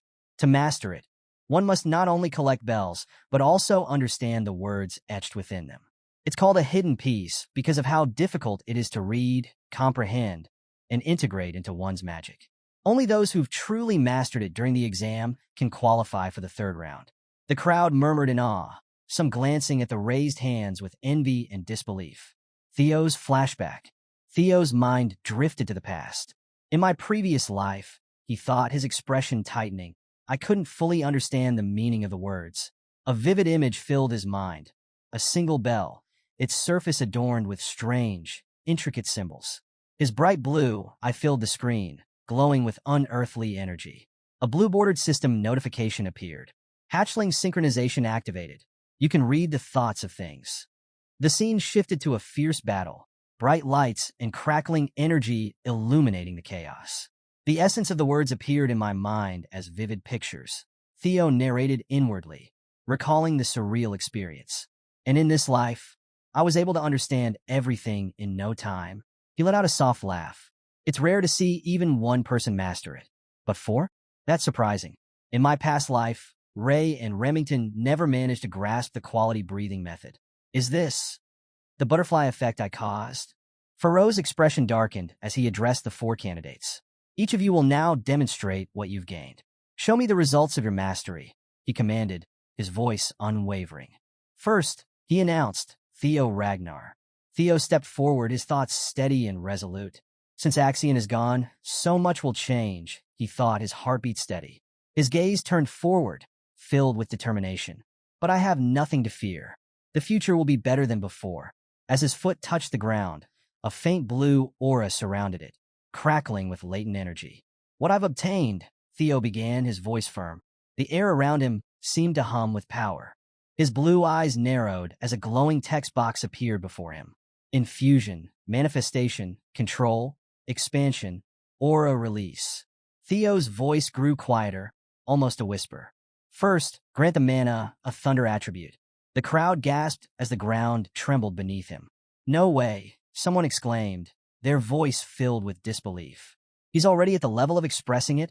Another questioned, on their tone. Blue lightning erupted around Theo, a massive display of power that crackled and surged like a living storm. His figure became the center of a swirling vortex of energy, radiating strength and dominance. Young Master Theo, Sybil's voice rang out, filled with excitement and pride. As expected, most would stop there, unable to push further. But Theo smirked, confidence gleaming in his eyes. Remington's eyes widened as he watched Theo closely. What is he? Suddenly, Theo's chest glowed, pulsing with concentrated energy. The thunderous aura surrounding him intensified, spiraling upward into an electrified storm. As Theo unleashed a massive wave of power, lightning erupted from the sky, illuminating the snowy clearing in bursts of brilliance. Ray watched in stunned silence, his expression a mixture of awe and disbelief. Erica, eyes wide, whispered, I like him. Meanwhile, Hulkus, unable to contain his excitement, yelled, he's so cool. From his elevated vantage point, Faro observed with a hint of a smile tugging at his lips. Ha ha ha, that's surprising, Faro said, his tone amused. I didn't expect you to be able to control it as well as I've heard, Theo. Theo's expression remained unreadable, his red eyes fixed ahead. Without a word, energy crackled and swirled around him, intensifying until a massive explosion of lightning ripped through the ground. As Theo lowered his arms, his voice rang out clearly. Thunder Dragon. The crowd gasped as the manifestation of Theo's spell took shape. Lightning coalesced into the form of a colossal dragon, its glowing eyes radiating destructive intent. He's attacking the supervisor, someone yelled in disbelief. But Faro chuckled, his voice calm and entertained. Fufu, this is fun. He's already reached the expand level. Raising his hand, Water began to swirl around Pharaoh's fingers, forming a barrier of shimmering liquid. "You have the qualification to test me," Pharaoh declared, his voice resonating across the clearing. Theo stared ahead, his resolve unwavering, his gaze locked on Pharaoh. The onlookers murmured in shock, captivated by the exchange. "Good, Theo Ragnar," Pharaoh said, his tone laced with approval. "I'll give you an extra 1,000 points." Gasps rippled through the crowd as the updated score appeared. First place, Theo Ragnar, 2,121 points. 2,000 points, Hulkus exclaimed, his voice brimming with disbelief. "That's insane," someone muttered, while another voice added. "At this rate, he's on par with Lord Thorkel." Pharaoh chuckled once more, clearly pleased by the outcome. Impressive. The scene shifted, highlighting the other top contenders as they stepped forward. A blue-bordered system notification appeared. Reincarnator plus 500 points. Next came Ray Ragnar. Ray Ragnar plus 300 points. Finally, Erika Aranka stepped up. Erika Aranka plus 300 points. Pharaoh, holding a scroll in hand, addressed the group with a note of pride. "This batch is exceptionally talented. Normally, surpassing 1,000 points would place you firmly at the top." The rankings updated once more. First place, Theo Ragnar, 2,121 points. Second place, Remington Narcio, 1,426 points. Third place, Erika Lank, 1,143 points. Fourth place, Ray Ragnar, 1,089 points. The scene transitioned to a sweeping shot of snowy mountain ranges under a pale gray sky. Pharaoh's voice echoed ominously. "Everyone has worked hard." Snow fell gently as the crowd began to disperse. "All candidates except those proceeding to the third round may leave," Pharaoh declared. "Prepare for the nomination ceremony happening in 1 week." The remaining candidates, Theo, Ray, Erika, and Remington, stood firm, their gazes fixed on Pharaoh, who stood atop a stone platform. Pharaoh's expression darkened, and a malevolent energy began to radiate from him. A crimson aura emanated from the mountain's peak, growing stronger with each passing moment. Suddenly, a burst of raw energy rippled outward, shaking the ground. The 4 candidates stumbled, crying out in surprise. Pharaoh's voice, now laced with a strange, dark energy, boomed across the clearing. "Shall we start the third round?" Theo's eyes widened as he felt an overwhelming surge of power course through him. His vision blurred as a massive dragon shape began to take form in his mind. "What is this?" Theo murmured, his voice tinged with shock. "How?" The image solidified, a magnificent dragon wreathed in energy, its form burning with intensity. Theo's eyes glowed fiercely, his expression hardening into one of rage and determination. "Roadbroke's energy," he whispered, his voice trembling with both recognition and fury. The massive screen flickered, revealing the image of an imposing man. His eyes glowed an eerie, blood red, sending an unspoken message of power and dominance. Pharaoh's voice carried a weight of foreboding. "Anything can happen during this meeting. The outcome is entirely in the hands of the clan head." The scene shifted. A grand, otherworldly manor loomed in the distance, bathed in an ethereal glow. This was no ordinary meeting. It was the deciding factor, the final step toward nomination. Only those deemed worthy could stand within the manor's halls. Every past candidate who had made it this far had served in the clan head's domain. In the haze of crimson mist, shadowy figures emerged, each gripping a weapon. Their forms were barely visible, swallowed by the oppressive atmosphere. Pharaoh continued, his voice unwavering. "Being nominated to serve in the clan head's manor is proof that one is recognized as a potential successor."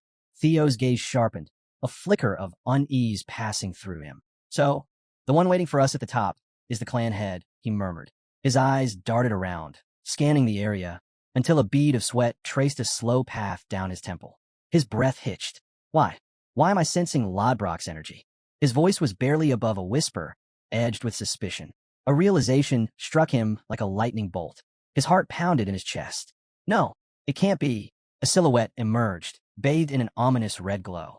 Behind him, a massive, pulsating blue heart throbbed with unnatural energy. "The one who took Lodbrok's heart." Pharaoh's voice rang out once more, urging them forward. "Now, then, break through the dragon's fear and greet the clan head." A crushing force bore down upon them. The sheer presence of the clan head's aura was suffocating, making every step a battle against an invisible weight. The four candidates strained against the overwhelming pressure. Erica let out a ragged cry. Damn it, she gritted her teeth, muscles trembling under the strain. How the hell are we supposed to climb in this state? Theo, struggling to push forward, exhaled sharply. I'm giving up on brute force. It won't work. Remington, ever composed even amidst the chaos, glanced at him. Huh, then what do we do? Theo's response was immediate. We need to match the mana's wavelength. Erica, still gasping for air, furrowed her brows. Wavelength? Remington's sharp mind caught on instantly. Ah, you mean an anti-phase wave? Interfering with the mana to cancel out the pressure. Theo smirked slightly. Correct. You never disappoint, Remy. His expression turned serious. But easier said than done. This is their way of filtering us out. If you can't control your magic properly, you don't deserve to meet the clan head. Remington nodded, his gaze hardening. You've got a point. Erica groaned in frustration. Anti-phase? Interference? Are you two speaking some kind of secret mage language? Remington let out a small sigh, a weary smile tugging at his lips as sweat dripped down his face. Listen, he began, his voice steady despite the strain. Magic power moves in waves. It has vibrational properties, just like sound or light. The clan head's aura? It's the same, it's made of waves. If we want to get through, we need to create an opposing magic wave to cancel it out. Erica stared at him, completely lost. The explanation may have made perfect sense to him, but to her, it was just blabber, blabber, blabber. She muttered under her breath, her brain short-circuiting. Erica's confusion twisted into frustration. She clenched her fists and glared at Remington. So what you're saying is, I just need to generate magic power that counters this pressure? Remington gave a small shrug. Something like that. The scene shifted to a desolate mountain peak, the wind howling through the jagged rocks. Erica's patience had officially snapped. You absolute goody two-shoes, she snapped, her voice dripping with sarcasm. Why didn't you just explain it that simply in the first place? Remington raised an eyebrow. Goody two-shoes, he muttered to himself, unfazed. Ray, watching the exchange, nodded in understanding. I see. So that's what I need to do, Light. Erica, still fuming, turned back to Remington. By the way, are you really 17? You talk like a total boomer. Before Remington could respond, a sudden shift in the air drew their attention. A vortex of blue energy swirled around Theo, crackling with raw power. The very atmosphere seemed to tremble. Remington and Erica froze, eyes widening in disbelief. Theo stood at the center of it all, his body radiating a brilliant blue aura. His gaze was unwavering, filled with pure determination. A voice echoed through the scene. It's only natural for the next clan head. From a distance, Faro watched the display, a flicker of intrigue crossing his face. Declaring himself the next clan head already? How reckless! As Theo's energy continued to surge, his form glowing like a beacon against the darkness, the tension in the air grew thicker. Remington's voice broke the silence. Young Master Theo, what are you? Erica's concern mirrored his. Theo. Faro's voice cut through their hesitation. You two shouldn't waste time standing around. His tone was sharp. Your ranking is determined by the order you arrive. Every second counts. Snap back to reality. The group exchanged tense glances. The pressure was on.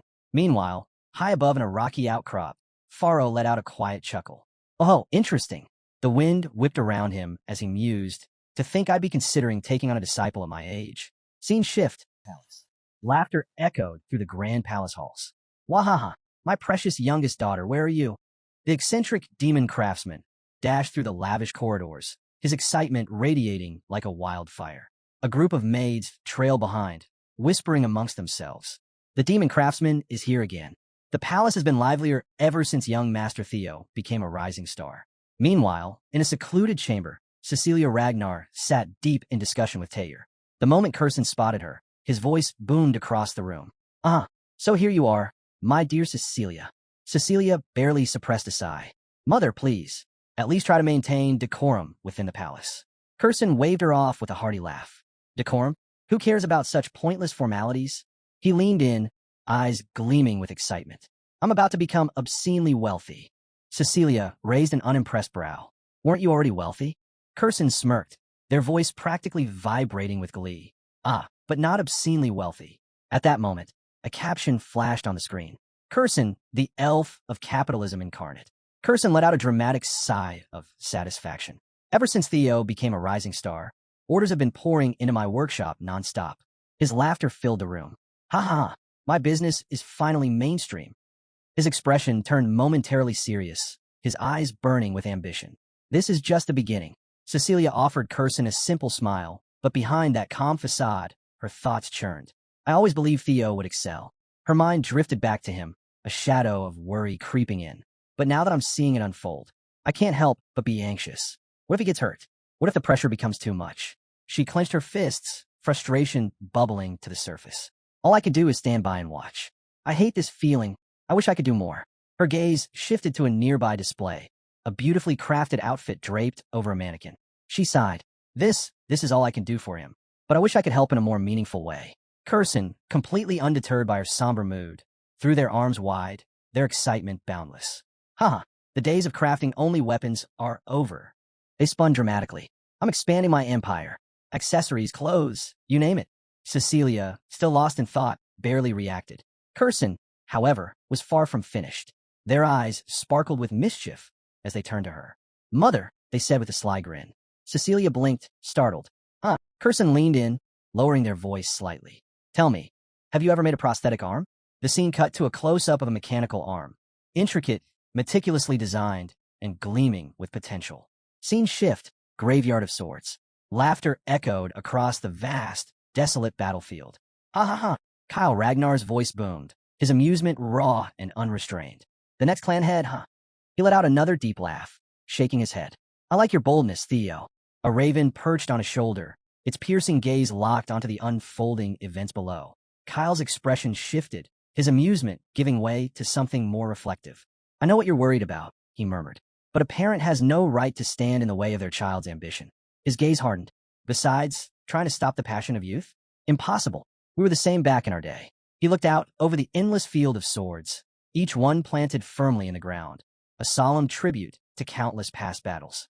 A caption appeared on the screen. Graveyard of Swords. The raven let out a sharp cry. Kyle chuckled. Didn't I tell you? There's nothing to worry about.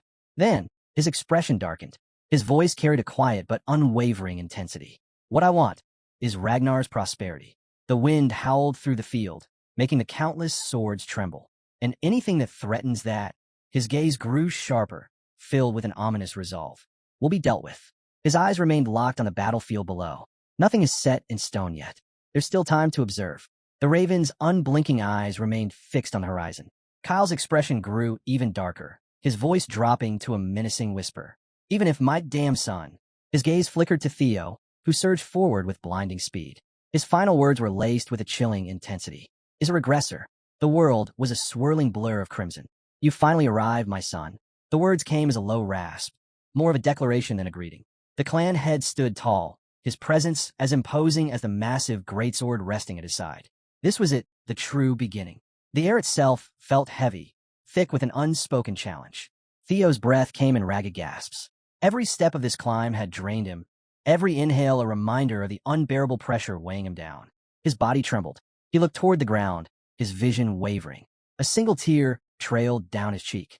A vortex of red aura spiraled violently around him, an unrelenting storm of oppressive energy. He had thought it would take him only an hour to reach this point, but in reality, 4 hours. Theo clenched his fists, his knuckles white. It should have taken me 1, but it took 4. This pressure, he murmured under his breath, his voice barely audible. The world pulsed with malevolent energy. The ground beneath him was littered with swords, remnants of past warriors, silent testimonies of those who had come before. A graveyard of steel. The weapons jutted from the earth like forgotten tombstones, shrouded in a blood-red haze. Kyle's voice sliced through the suffocating silence. Do you understand what this place is? Theo had heard the stories, but standing here, seeing it with his own eyes, it was different. This is the graveyard of broken swords. The words left his lips as a bitter truth. A somber realization settled over him. I've been told, these are the swords of those you've defeated, my lord.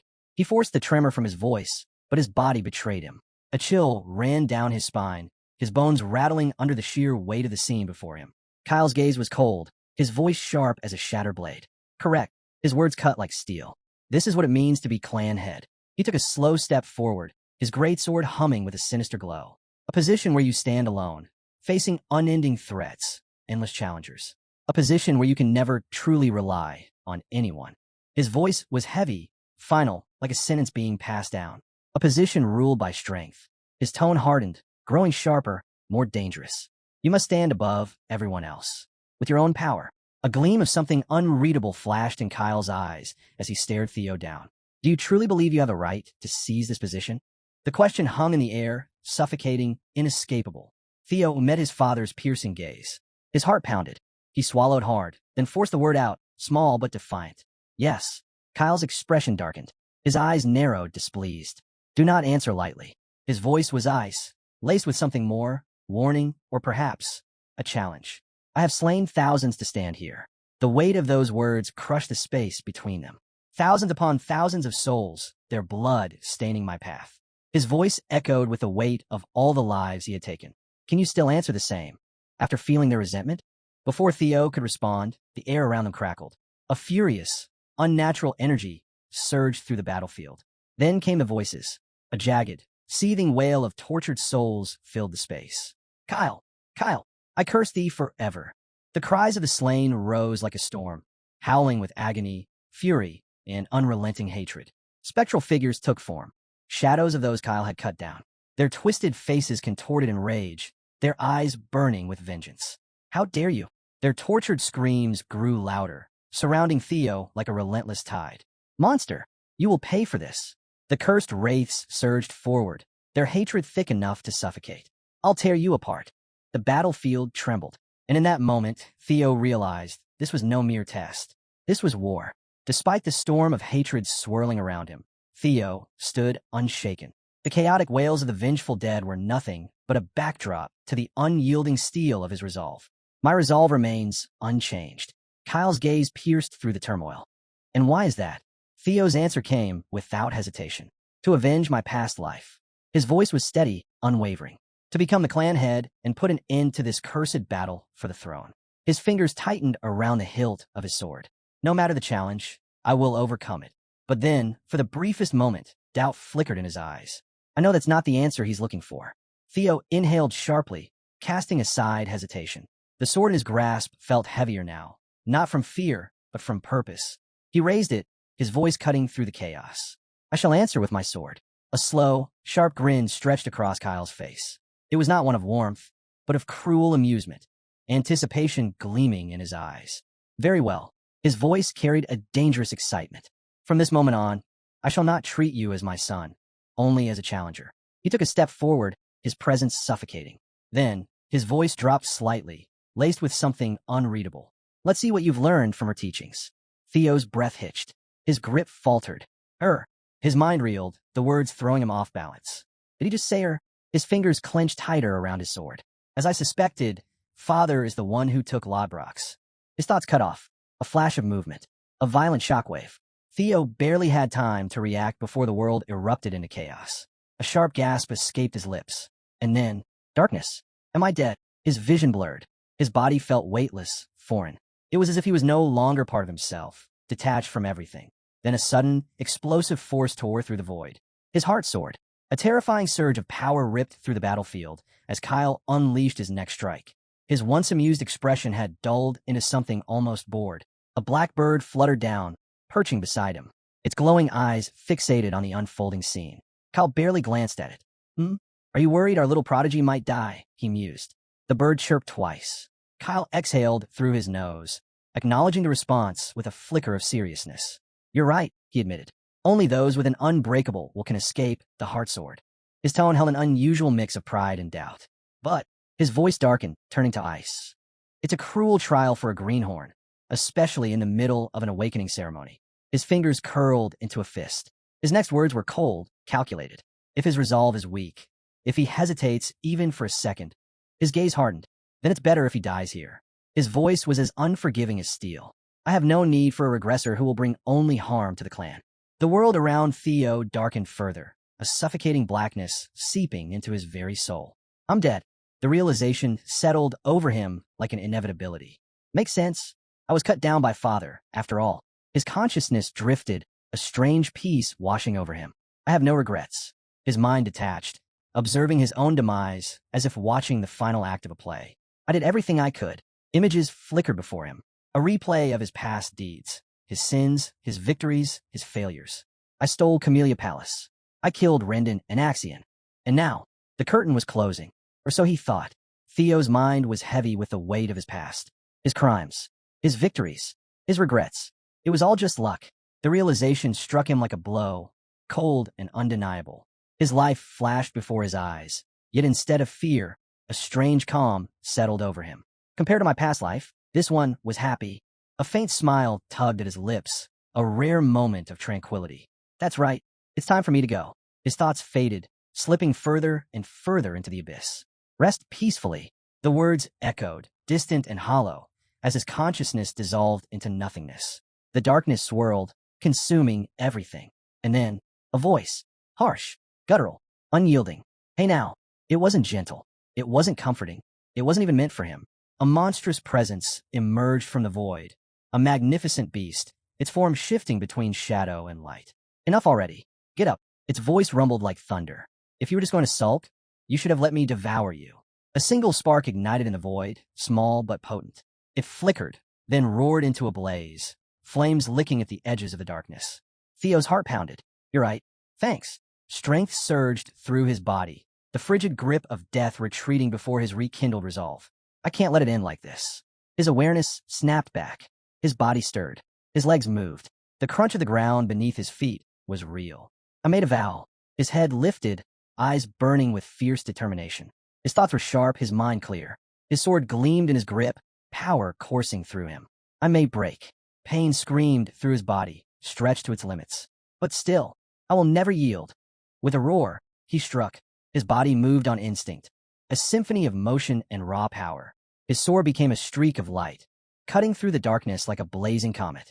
A single, devastating slash. The void shattered.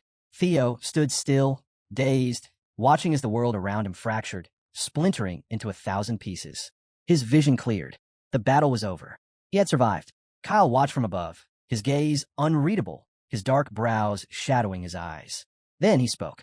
You pass. The words were stark, devoid of the cruel amusement from before.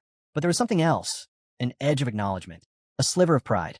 Theo stood, his chest heaving, his muscles screaming in exhaustion.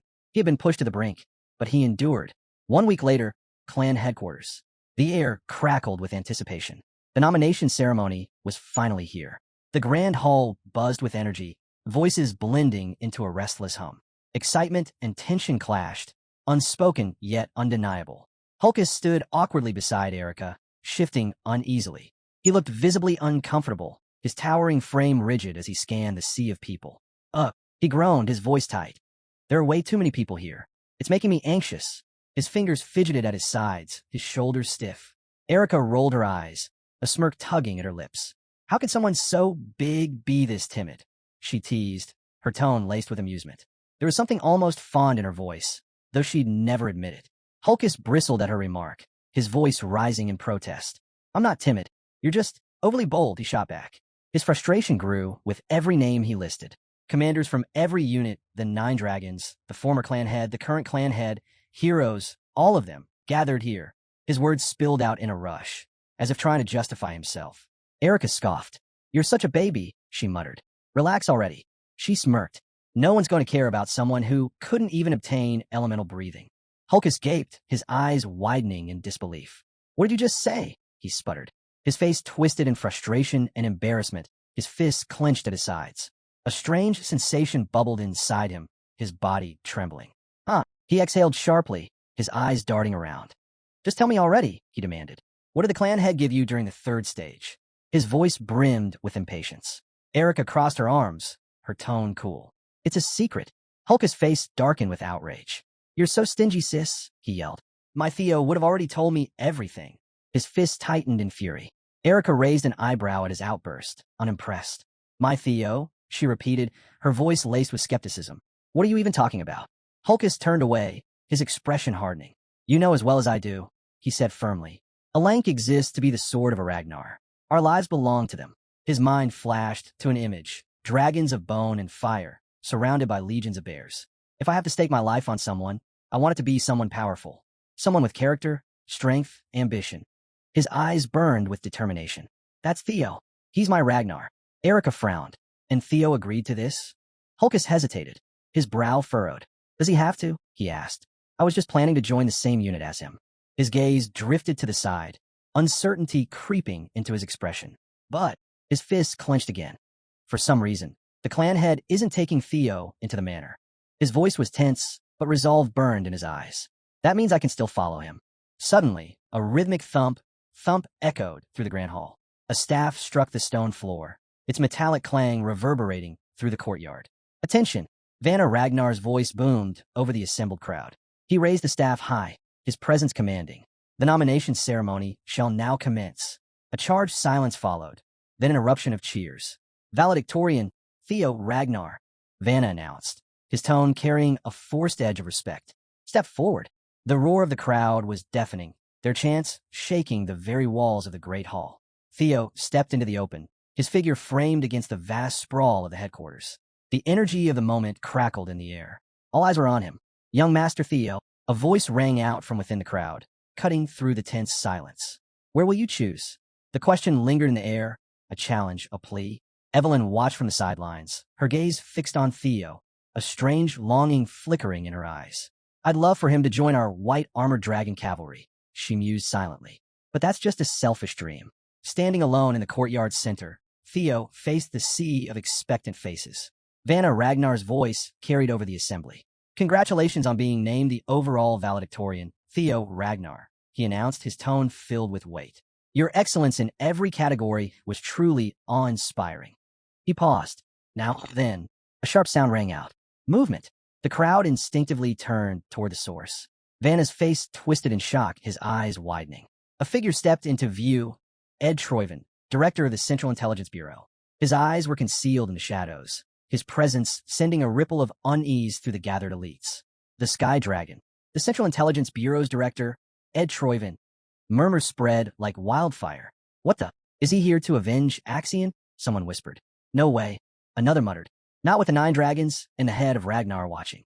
Vanna's voice was tight with tension. Central Director, he began cautiously. I don't know what you intend to do here, but please, take your seat. His words carried a firm command, but unease crept beneath them. Ed ignored him. Instead, he turned his gaze on Theo. Theo Ragnar, he called out, his voice ringing clear in the stunned silence. Theo's thoughts raced. The Central Intelligence Bureau. He knew of the Sky Dragon. Is he still reeling from Axion's death? No.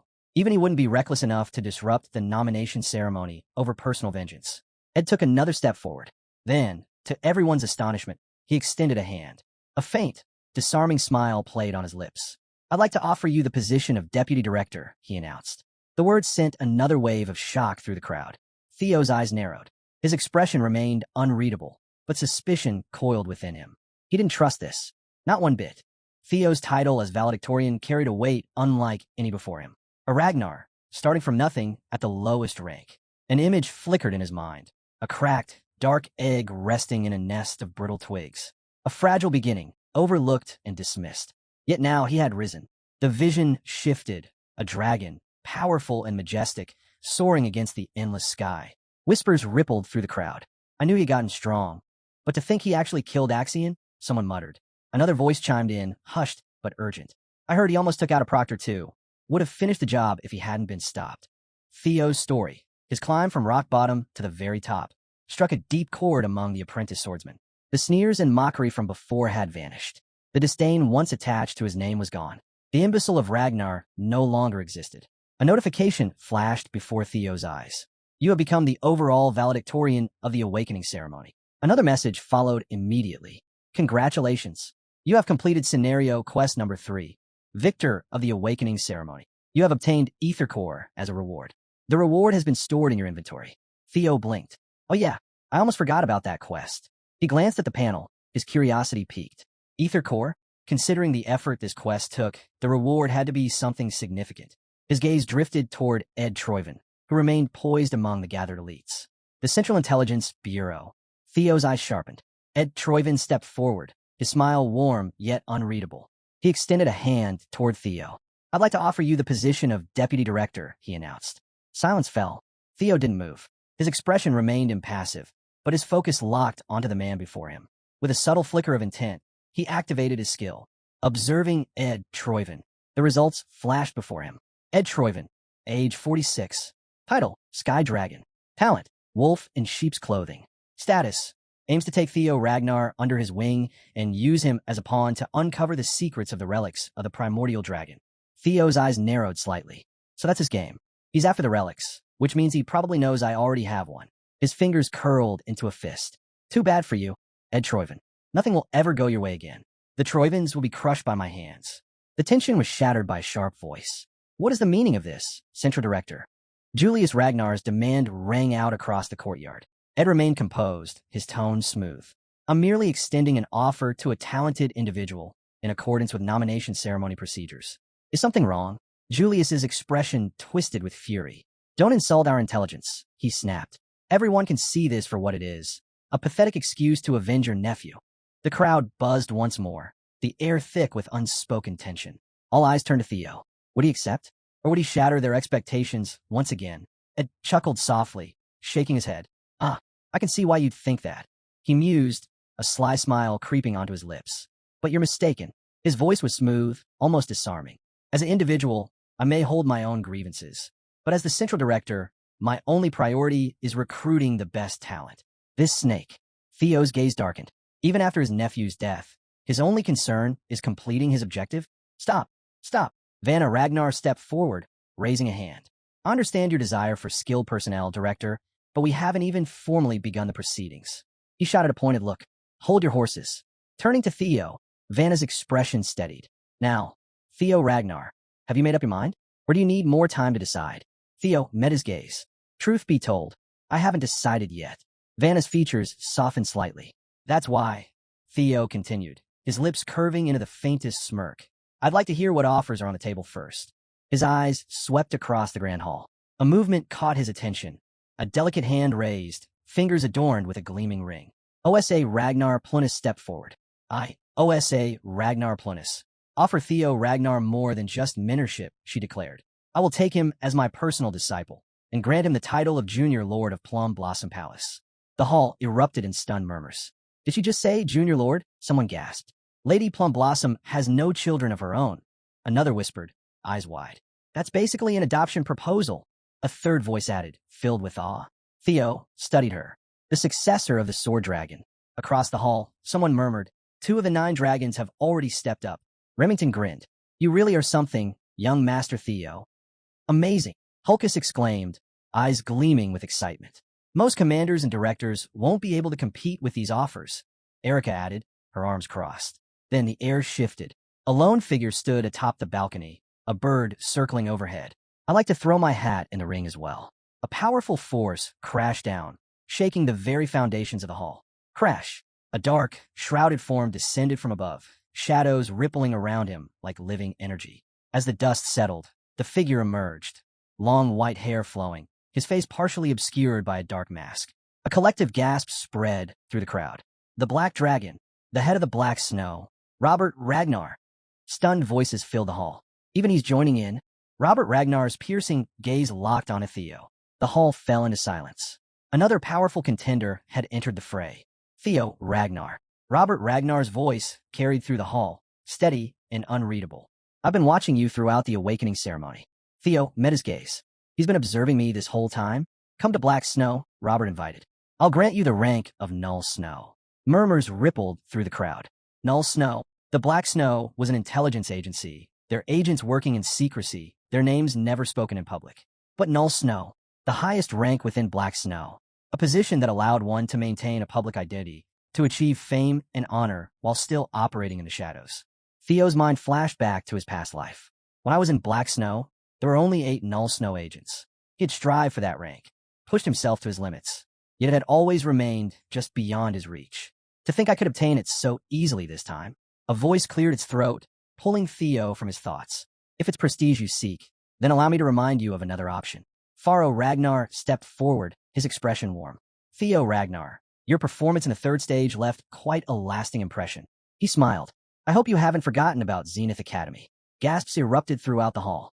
Zenith Dragon, the master of Zenith Academy. The proctor who had once saved Theo couldn't contain his shock. Pharaoh Ragnar himself?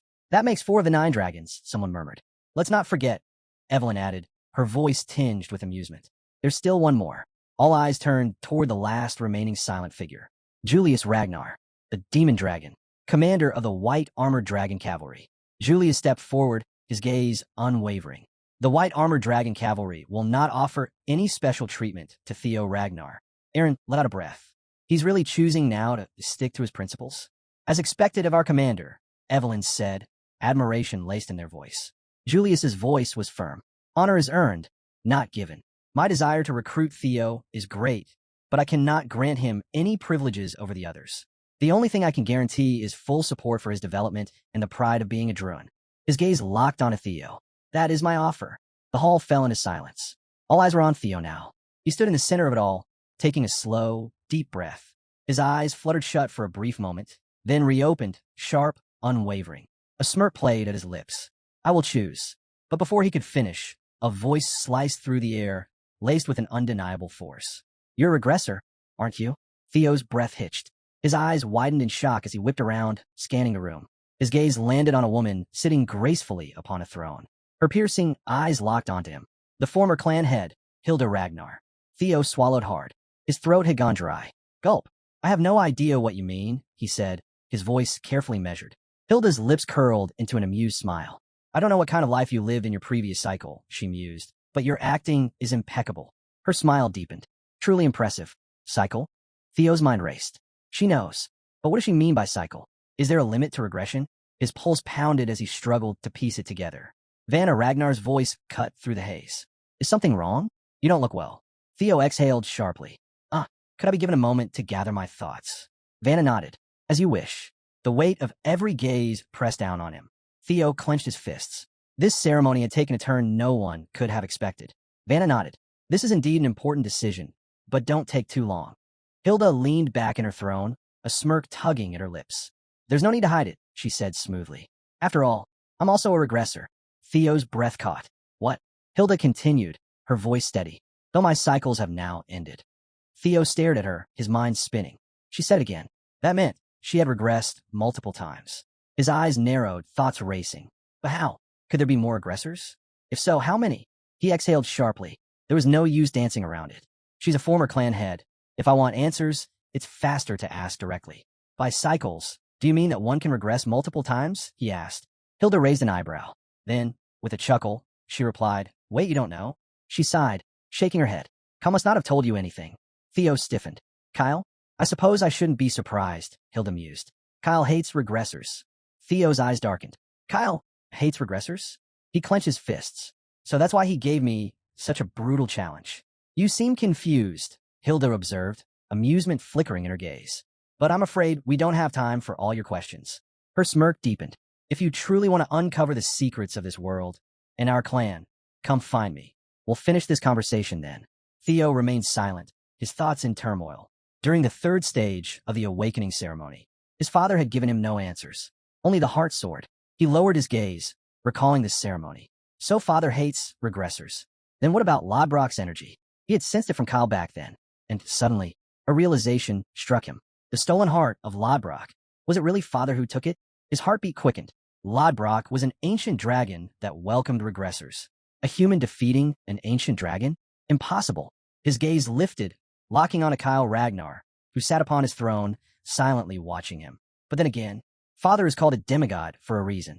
Theo turned away, his decision solidified. I have no choice. If he wanted the truth, if he wanted to uncover the clan's secrets surrounding regression, he had to take action. Vanna Ragnar's voice pulled him back to the present. Now then, Theo Ragnar, has your heart decided where you will go? Theo inhaled deeply. Then, raising his voice, he declared, I will. Yes, I've made my decision, Theo announced, his voice ringing through the Grand Plaza. He stood firm, facing the gathered dignitaries, his figure dwarfed by the palace's grandeur. But his resolve was unwavering.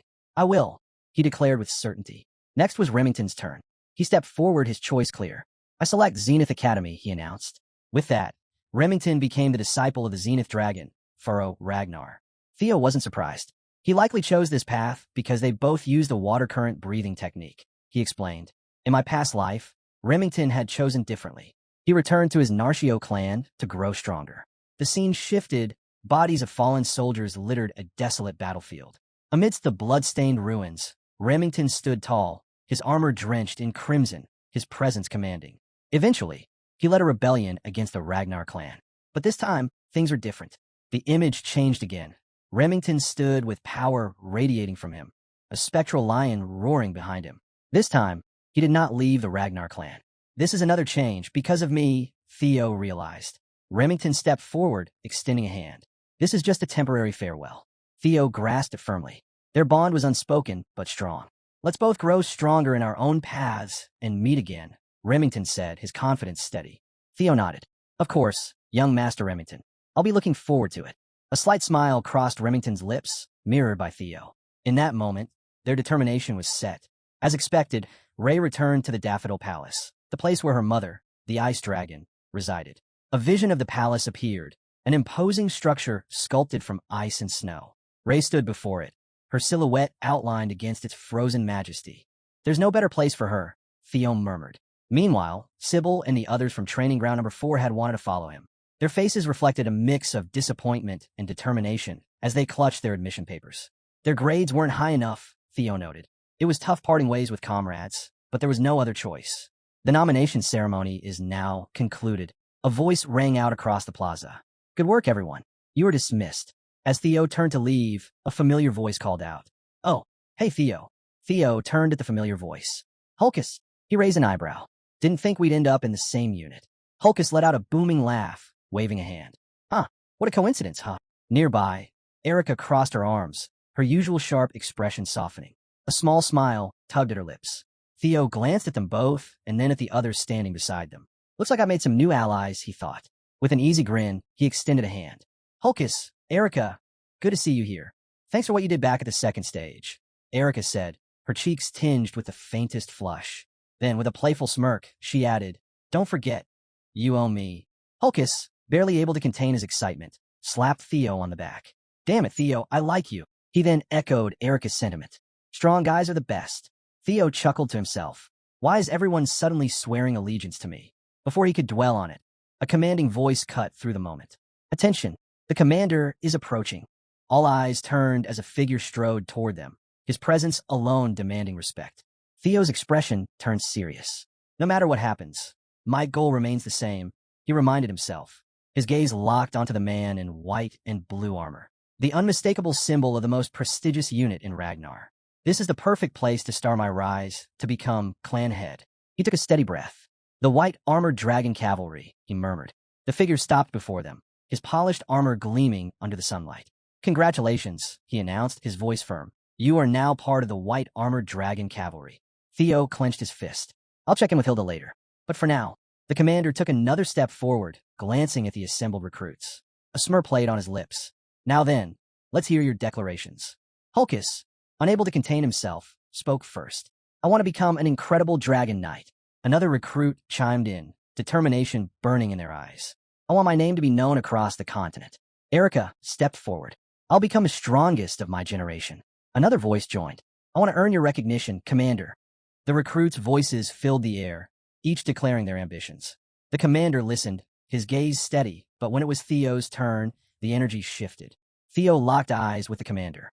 His mind flashed to a battlefield, lightning splitting the sky, warriors clashing, and in the distance, a massive shadowy dragon looming over the chaos.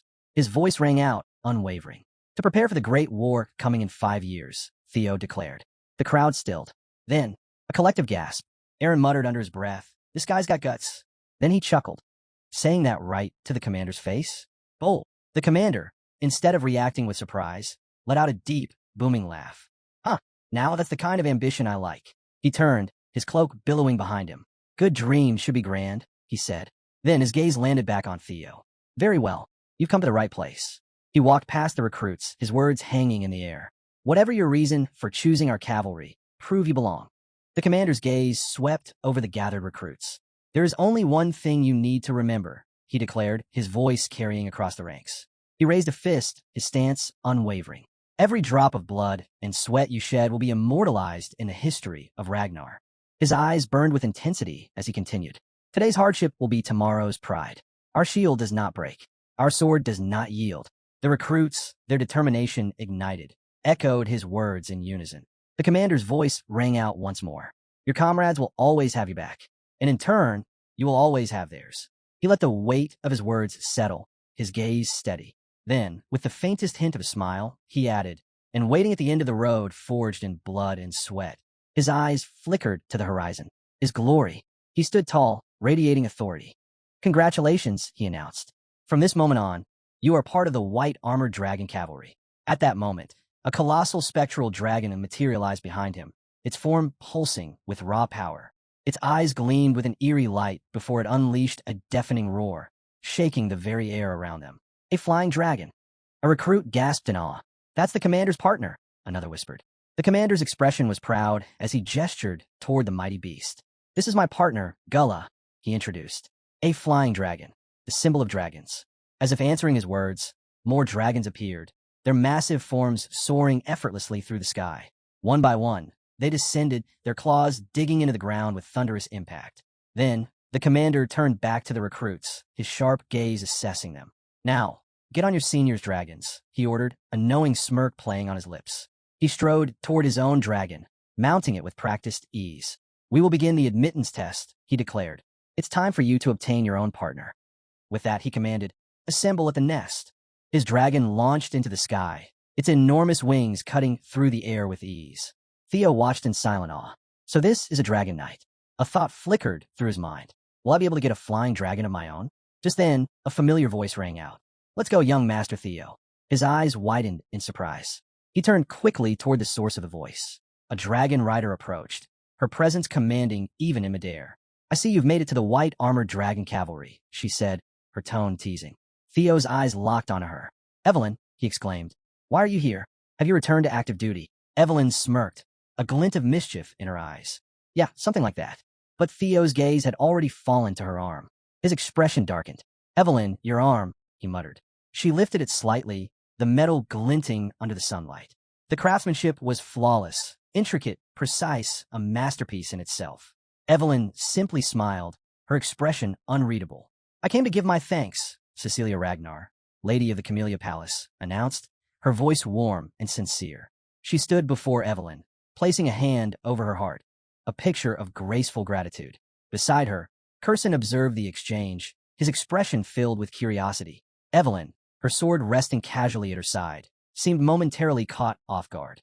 Behind her, soldiers marched in perfect formation, their presence adding to the weight of the moment. Turning to face them fully, she asked, Lady of the Camellia Palace and Curson, if this is about young Master Theo, there's no need, Evelyn replied with a small, knowing smile.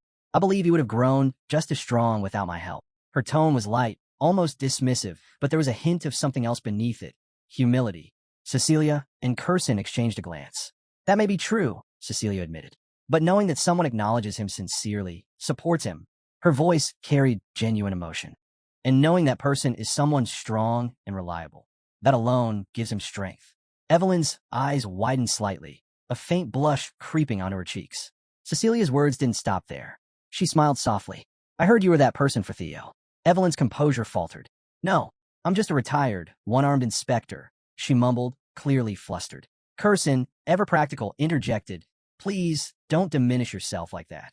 Cecilia's expression grew more resolute. There are times when the light that guides others doesn't realize how bright it shines. She took a small step closer. You are that light, Evelyn. Evelyn lowered her gaze, overwhelmed. A single tear slipped down her cheek. Cecilia's voice carried unwavering promise. And I will help you so that your light can spread across the world. Evelyn let out a quiet breath, touched beyond words. A small, genuine smile broke through. Thank you, she whispered. You took special care of it. A familiar voice spoke from behind her. Evelyn turned. Theo stood there, watching her with a quiet sincerity. A grateful smile spread across her face. Thanks to you, I've been able to return to the White Dragon Squad. Theo sighed, a flicker of regret in his expression. I should have taken care of it sooner. His gaze dropped slightly.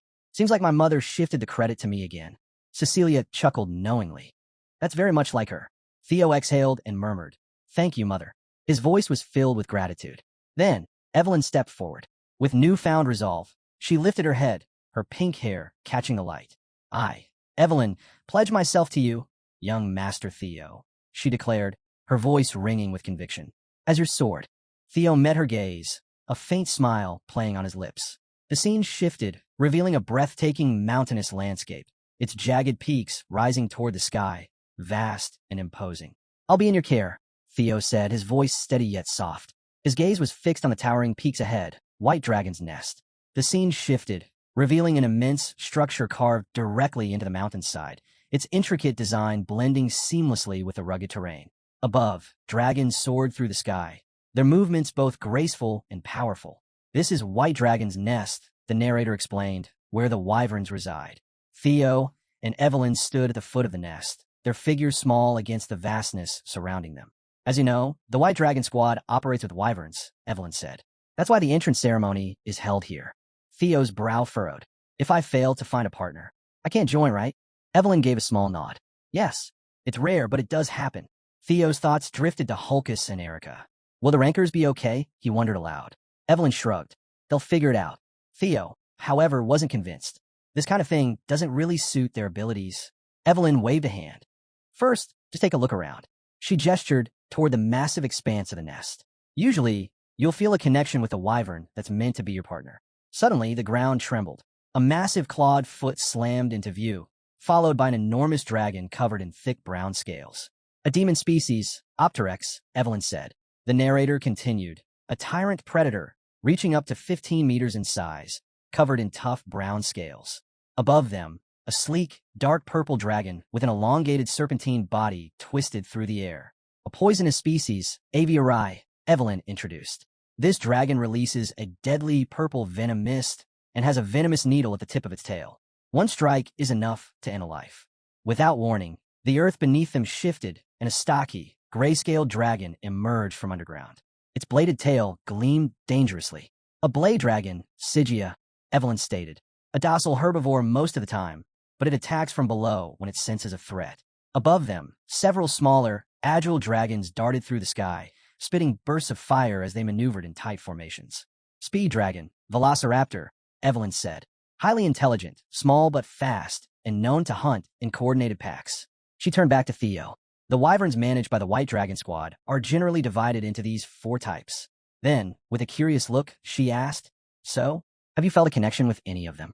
Theo's gaze swept across the nest, his expression thoughtful. Something, he murmured, eyes narrowing. He paused, then added, I do feel a connection, but I can't see it clearly yet. Theo's voice carried through the scene, pulling the past into the present. 6 years after the Great War, a mutated wyvern infiltrated White Dragon's nest. A flashback unfolded. A massive, shadowy dragon with a demonic presence tore through the nest, its menacing form striking fear into all who witnessed it.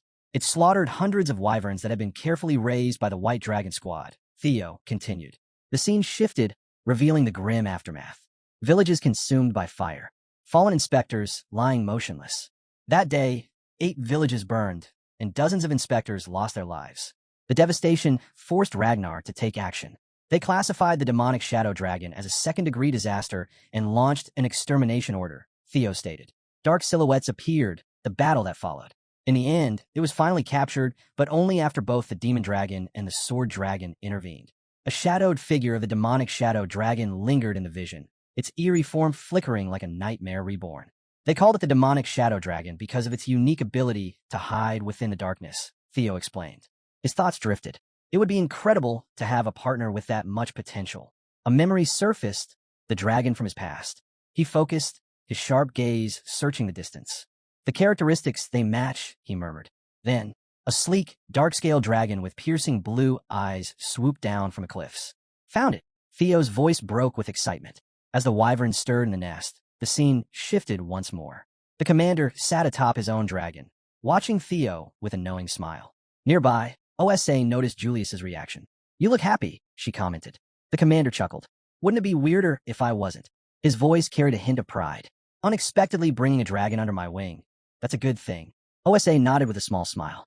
I was just about to bring that up. Julius, his gaze unwavering, remained silent. OSA turned to him. Captain of the White Dragon Squad. You plan to make Theo the center of the unit in the future, don't you? The commander said nothing. OSA smirked. Just as I thought. You're always careful with your words. There was a hint of challenge in her voice. Words are the source of all trouble. Anyway, the commander finally replied, his tone calm but deliberate. OSA studied him, her expression thoughtful. You see the bigger picture, don't you? Julius's gaze softened, but his response was simple. I didn't say anything. At that moment, OSA approached the commander, the weight of unspoken intentions lingering in the air. OSA stepped forward, her expression firm. "Don't worry," she said, her voice unwavering. "I came to make an offer for that kid." The commander raised an eyebrow, intrigued. "What are you thinking?" he asked, studying her carefully. He thought to himself, Theo already chose the White Dragon Squad. He can't go to the Plum Blossom Palace. So what exactly is she offering? Just then, OSA leaned in, whispering, "Let's share him." The commander's eyes widened slightly in surprise. OSA smirked. "What do you think?" High above, several wyverns soared across the sky, their cries echoing over the vast landscape. There forms a stunning array of colors and sizes. Evelyn's expression turned serious. "They're doing it again," she muttered. Theo glanced at her. "Do you know about that wyvern?" Evelyn's gaze settled on a particular figure among the wyverns. "That one has been an outcast for a long time," she said. "I've tried to do something about it, but it's no use." Theo frowned. "Why?" Evelyn sighed. "Because it's not a wyvern." Theo's eyes widened. "Huh, what do you mean?" She explained. "It was born from a female wyvern and a male viper." Theo gasped. "Wait, a biffer? A first-grade monster, a creature that lurked in the deepest parts of the sea. How is that even possible?" he asked, his voice filled with disbelief. Evelyn shook her head. "That's the mystery." The narrator's voice cut in, explaining the gravity of the situation. A first-grade monster is on the level of a natural disaster, like a typhoon or torrential rain. Even a single one crossing the barrier could cause massive destruction. The scene shifted, revealing the imposing image of a monstrous dragon, its presence alone enough to invoke terror. "Viper is a ghost species," Theo murmured, his mind racing. "A creature that dwells in the shadows of the forest. So the abilities of the demonic shadow dragon must have come from its father, a biffer." The memory shifted again, showing turmoil within the White Dragon Squad. "When it was born, it created a huge controversy," Theo recalled. Evelyn nodded. "At first, we allowed it to stay and simply observed. But," her voice trailed off. Theo's gaze darkened. "The other wyverns rejected it, didn't they?" Evelyn sighed. "Completely. It's been isolated ever since. But keeping it that way isn't a solution either." Theo's eyes locked onto the lonely figure in the distance. "What's that kid's name?" he asked. Evelyn hesitated. "It's, Then, her expression softened. In an ancient language, it means shadow." A slow smile spread across Theo's lips. "Then I have even more reason to choose that kid," he said firmly. Evelyn blinked in surprise. "Young master, wait. What are you doing?" Before she could stop him, Theo moved. With a powerful leap, he closed the distance between himself and the outcast wyvern. "My partner is that kid," he declared. Evelyn's eyes widened. "What do you mean?" "I'm going first," Theo called out, his voice unwavering. "Young master," Evelyn shouted, alarmed. Theo landed on a jagged rock formation, his crimson eyes burning with determination. "This time," he murmured, his voice carrying a sense of unshakable resolve, "I'll make sure you live a different life, Umbra." A surge of energy erupted around him, and with a decisive motion, he unleashed a powerful beam onto the ground, sealing his vow. "I'm going ahead," Theo declared, launching himself into the air with a powerful thrust. Caught off guard, Evelyn gasped. "Young master." But Theo was already soaring, his movements precise and controlled, determination radiating from him. As he ascended, a translucent blue system notification flickered into existence before him. Channeling his newfound psychokinetic abilities, he summoned several swords that hovered in the air, their blades gleaming with an eerie blue glow. His eyes shimmered with the same ethereal light. Hatchling Synchro, you can utilize psychokinesis to move designated targets. The message flashed briefly before vanishing. Theo's summoned swords floated protectively around him as he landed gracefully, their presence a testament to his growing power. Without hesitation, he propelled himself upward again, each motion swift and calculated. Evelyn stared in disbelief. When did he learn psychokinesis? And to wield it like this? She muttered, unable to hide her astonishment. His growth is unreal. From within the wyvern's nest, unrest stirred. The creatures watched Theo's display, their cries filled with both unease and hostility. One in particular, Umbra, let out a fierce roar, its eyes glowing with an intense white light. Theo, undeterred, continued his ascent, his gaze locking onto Umbra. He knew this feeling all too well. The whispers, the doubts, the scorn. Imbecile. Is he even really a Ragnar? Huh, too incompetent. Even for an illegitimate child. His eyes narrowed. Sparks of blue energy crackled around him as a surge of power exploded from within. The Thunder Dragon breathing technique ignited, sending a ripple of electricity through the air. The dragon mark blazed to life on his skin, pulsing with raw energy, its radiant blue aura crackling with force. The wyverns shrank back, their cries turning from aggression to fear. Some bolted, their frantic movements betraying their panic. Theo scoffed, shaking his head. Running away the moment you're faced with real power? Bullies are nothing more than cowards in disguise. His gaze followed the retreating creatures before shifting back to Umbra. The wyvern let out a low growl, part fear, part defiance. Theo stepped forward. Are you all right? Umbra hesitated before letting out a sharp cry and flapping its wings, preparing to flee. I'll wait, Theo called after it. Evelyn, still watching from the sidelines, cautioned, he's on edge.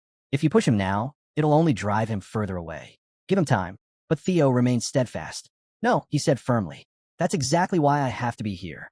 His voice softened as he gazed at the wyvern. Why do you think he lingers near the nest even after being cast out? A bitter smirk crossed his lips. Because loneliness cuts deeper than any wound. Theo turned to Evelyn, concern evident in his voice. He's hurt. He couldn't have gone far. Please help me track him down. Meanwhile, deeper in the mountains, Umbra lay exhausted, his breath ragged as he struggled to recover.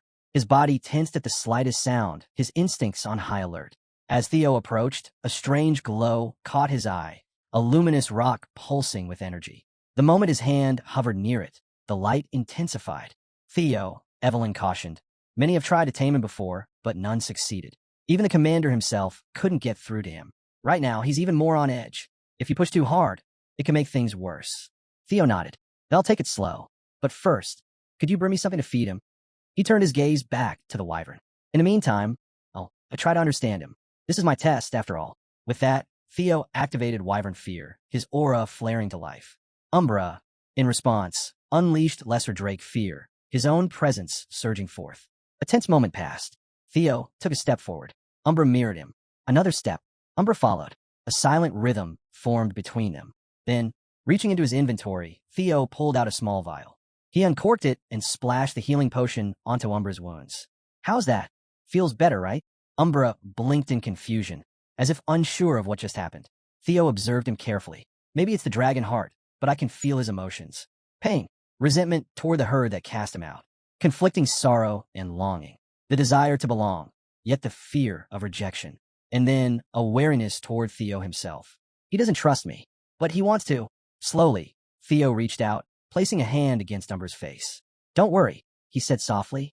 I won't turn my back on you. Digging into his inventory again, he pulled out something else, a shimmering gem. He smirked. I know you love these. Umbra's eyes locked onto the gem, a flicker of interest replacing his hesitation. You want it? Theo asked, tilting his head. Umbra hesitated but leaned forward, his gaze fixed on the prize. Theo grinned. If you follow me, there's plenty more where that came from. He extended his hand. So what do you say? For a moment, Umbra remained still. Then, with a deep, rumbling roar, he gave a nod. You have been successfully recognized by the Viper Wyvern as its master. A blue system message appeared. New skill acquired. Wyvern taming, rank C. Mastery, 1%. Higher mastery increases a tamed dragon's trust. When mounted, grants a 10% power boost to both rider and beast. With a powerful flap of his wings, Umbra soared into the sky, carrying Theo with him. Back on the ground, Evelyn stood frozen, still dragging the bull she had prepared. She stared up at them, completely bewildered. Hey, Cha! As Theo and Umbra descended, a smirk played on Theo's lips. Umbra, now at ease, tore into the food Evelyn had brought, happily devouring his meal. Evelyn watched in disbelief. He's actually eating? He's never opened up to anyone before. Thanks for the meat, Evelyn, Theo said casually. Evelyn, still flustered, demanded no, seriously. How did you do it? Theo just smirked, watching Umbra feast. Theo chuckled. I just tended to the wound in his heart, he said simply. Once his resolve wavered, the gift sealed the deal. Evelyn stared at him, speechless. Seeing her reaction, Theo grinned. What? You want me to eat that? He teased, eyeing the unfamiliar dish placed in front of him. Evelyn shook her head, deep in thought. That's just like young Master Theo, she mused. Not only can he charm people, but he even managed to win over a wyvern. Then, snapping out her thoughts, she gasped as she noticed something shocking. Wait, young Master, she exclaimed. Congratulations. He's officially acknowledged you as his partner. Theo raised an eyebrow. Oh, a wyvern offering their neck and back. Evelyn paused, realizing what was happening. Her eyes widened in panic. Wait, no. What are you doing? Theo calmly placed a hand on Umbra. He told me to get on. Evelyn's voice rose in alarm. Even if he's accepted you, you haven't had any flight training. Riding a dragon without proper reins in a saddle is incredibly dangerous. Her concern only deepened as she saw Theo preparing to take off. Taking off like that is a shortcut to death, she cried. But Theo simply flashed a confident grin. It's fine. I have my ways. Just then, a system notification appeared before him. Activating skill, Wyvern Taming. Compensating for insufficient riding proficiency. With that, Umbra took to the skies, carrying Theo with him. Evelyn stood frozen, watching in shock and worry as the two soared higher. Hey, Theo.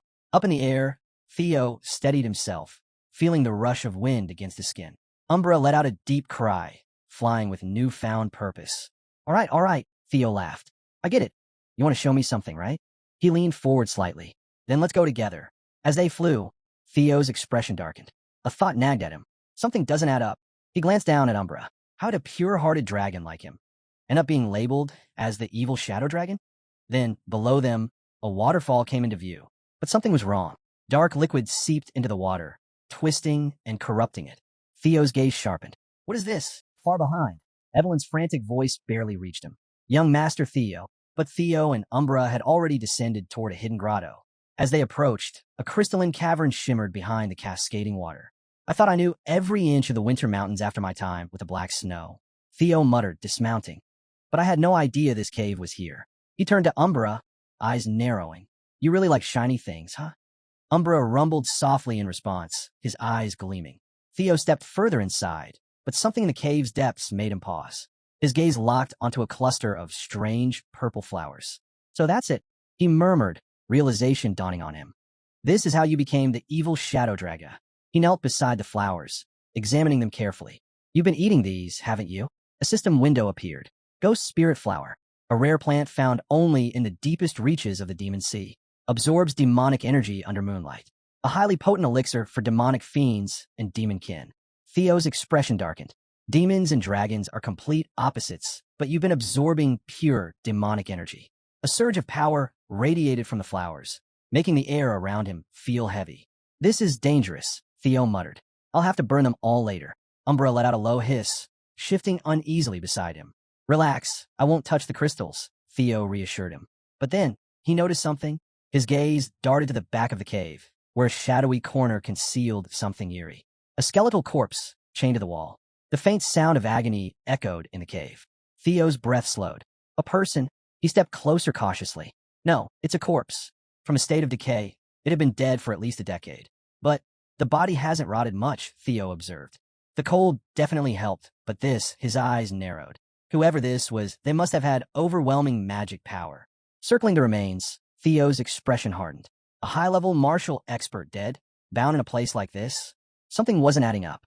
Theo shook his head. Something's not right. I'll have to come back later and investigate, he muttered. But first, he turned his attention back to the ghost spirit flowers. I need to deal with these before anything else. Suddenly, the corpse jerked forward, lunging at him. A bone-chilling shriek echoed through the cave as the skeletal figure moved with unnatural, jerky motions. Theo's instincts kicked in. He leaped back just in time, eyes wide in shock. Did it just say Kyle? Before he could process what was happening, Umbra let out a thunderous roar, stepping in to protect him. The corpse's eyes glowed an eerie red as it snarled. Kyle, Robert, I will never forgive you both. Theo's breath caught. I wasn't imagining it. He's saying my father's name, and Umbra's. Who is this? Before the undead could lunge again, Evelyn burst into the cave, wielding her blade with practiced precision. Blade barrage. A flurry of strikes rained down, slamming into the corpse and sending it sprawling across the cavern floor. Theo swayed, his vision blurring. Evelyn, he rasped before collapsing. Pain exploded through his chest. His entire body felt like it was on fire. He clutched at his torso, his breath ragged. What is this? The toxin. Evelyn's voice was tense. It's laced with demonic energy. Theo could barely register her words. His strength was fading fast. If we don't get an antidote soon, this will drain your life away, Evelyn said urgently. I'm taking you back to HQ now. She bent down, trying to lift him, but Umbra suddenly roared, blocking her path. What's your problem? Evelyn snapped. I'm trying to save him. Umbra nudged her insistently, his large golden eyes filled with urgency. Stop it, Umbra, Evelyn shouted. If you keep this up, even if you're his partner. Wait, Evelyn, Theo gasped, barely able to speak. His hazy gaze met Umbra's. You have a solution, don't you? Umbra let out a low whimper. Despite the pain racking his body, Theo managed a faint smile. All right, I'll trust you. Evelyn's eyes widened in alarm. Young Master Theo, this isn't just any poison. It's corpse toxin fused with demonic energy. Survival rates are less than 30%, even with treatment. Theo's voice was weak, but his resolve was firm. Umbra, he's evolved into a Class 2 demon fiend after consuming the ghost spirit flowers. He's fought creatures like that corpse before. If anyone knows how to counteract this poison, it's him. His breathing was ragged, but his determination didn't waver. So please trust him. Follow his lead. Umbra let out a deep, rumbling roar before tearing the ghost spirit flowers apart with his claws. He then nudged the shredded pieces toward Theo. Evelyn's brows furrowed. Wait, you want me to blend this and feed it to him? Umbra growled in response. Evelyn hesitated, glancing at Theo's unconscious form. You're seriously telling me this will help? But Theo, barely conscious, clenched his jaw. His eyes watered from the pain, but he forced himself to speak. Fine, I'll do it. Swallowing her doubt, Evelyn followed Umbra's instructions. She blended the mixture as best she could, then carefully fed it to Theo. Moments passed. Then, his fingers twitched. Umbra's gaze remained locked on him, his concern evident. Evelyn leaned in, holding her breath. Theo stirred, his breathing steadying. His dragon heart began to glow. Evelyn's eyes widened. What? The energy radiating from Theo intensified, filling the cave with an overwhelming force. Then, he roared. A powerful dragon's roar erupted from deep within him, shaking the very walls around them. Evelyn staggered back, stunned. His magic power attribute. It's changing to black. That's impossible. Umbra, equally shocked, took a cautious step back. What's going on? Evelyn exclaimed. A blue system notification appeared in front of them. Commencing body cleansing. Purification in progress. Another message followed. Obtaining the trait of the evil shadow dragon. The scene shifts to Julius's office. Julius sat behind his desk, his fingers steepled as he processed the latest report. His gaze darkened. Has Black Snow verified this information? He asked. A subordinate stood before him, his expression grave. Yes, sir. After cross-checking the facts, they estimate an 89% chance that the intel is accurate. Julius's grip tightened around the report. His fury flared, and in an instant, his surroundings trembled under the weight of his anger. Damn it all. He exhaled sharply, trying to suppress the rage bubbling within him. I knew something would go wrong eventually, but this, his jaw clenched. This was beyond anything I could have predicted. A narrator's voice cut through the tension. Trainer Isvin, captain of Platoon 5 of the White Armored Dragon Cavalry, and the 15 men under his command have all perished in battle.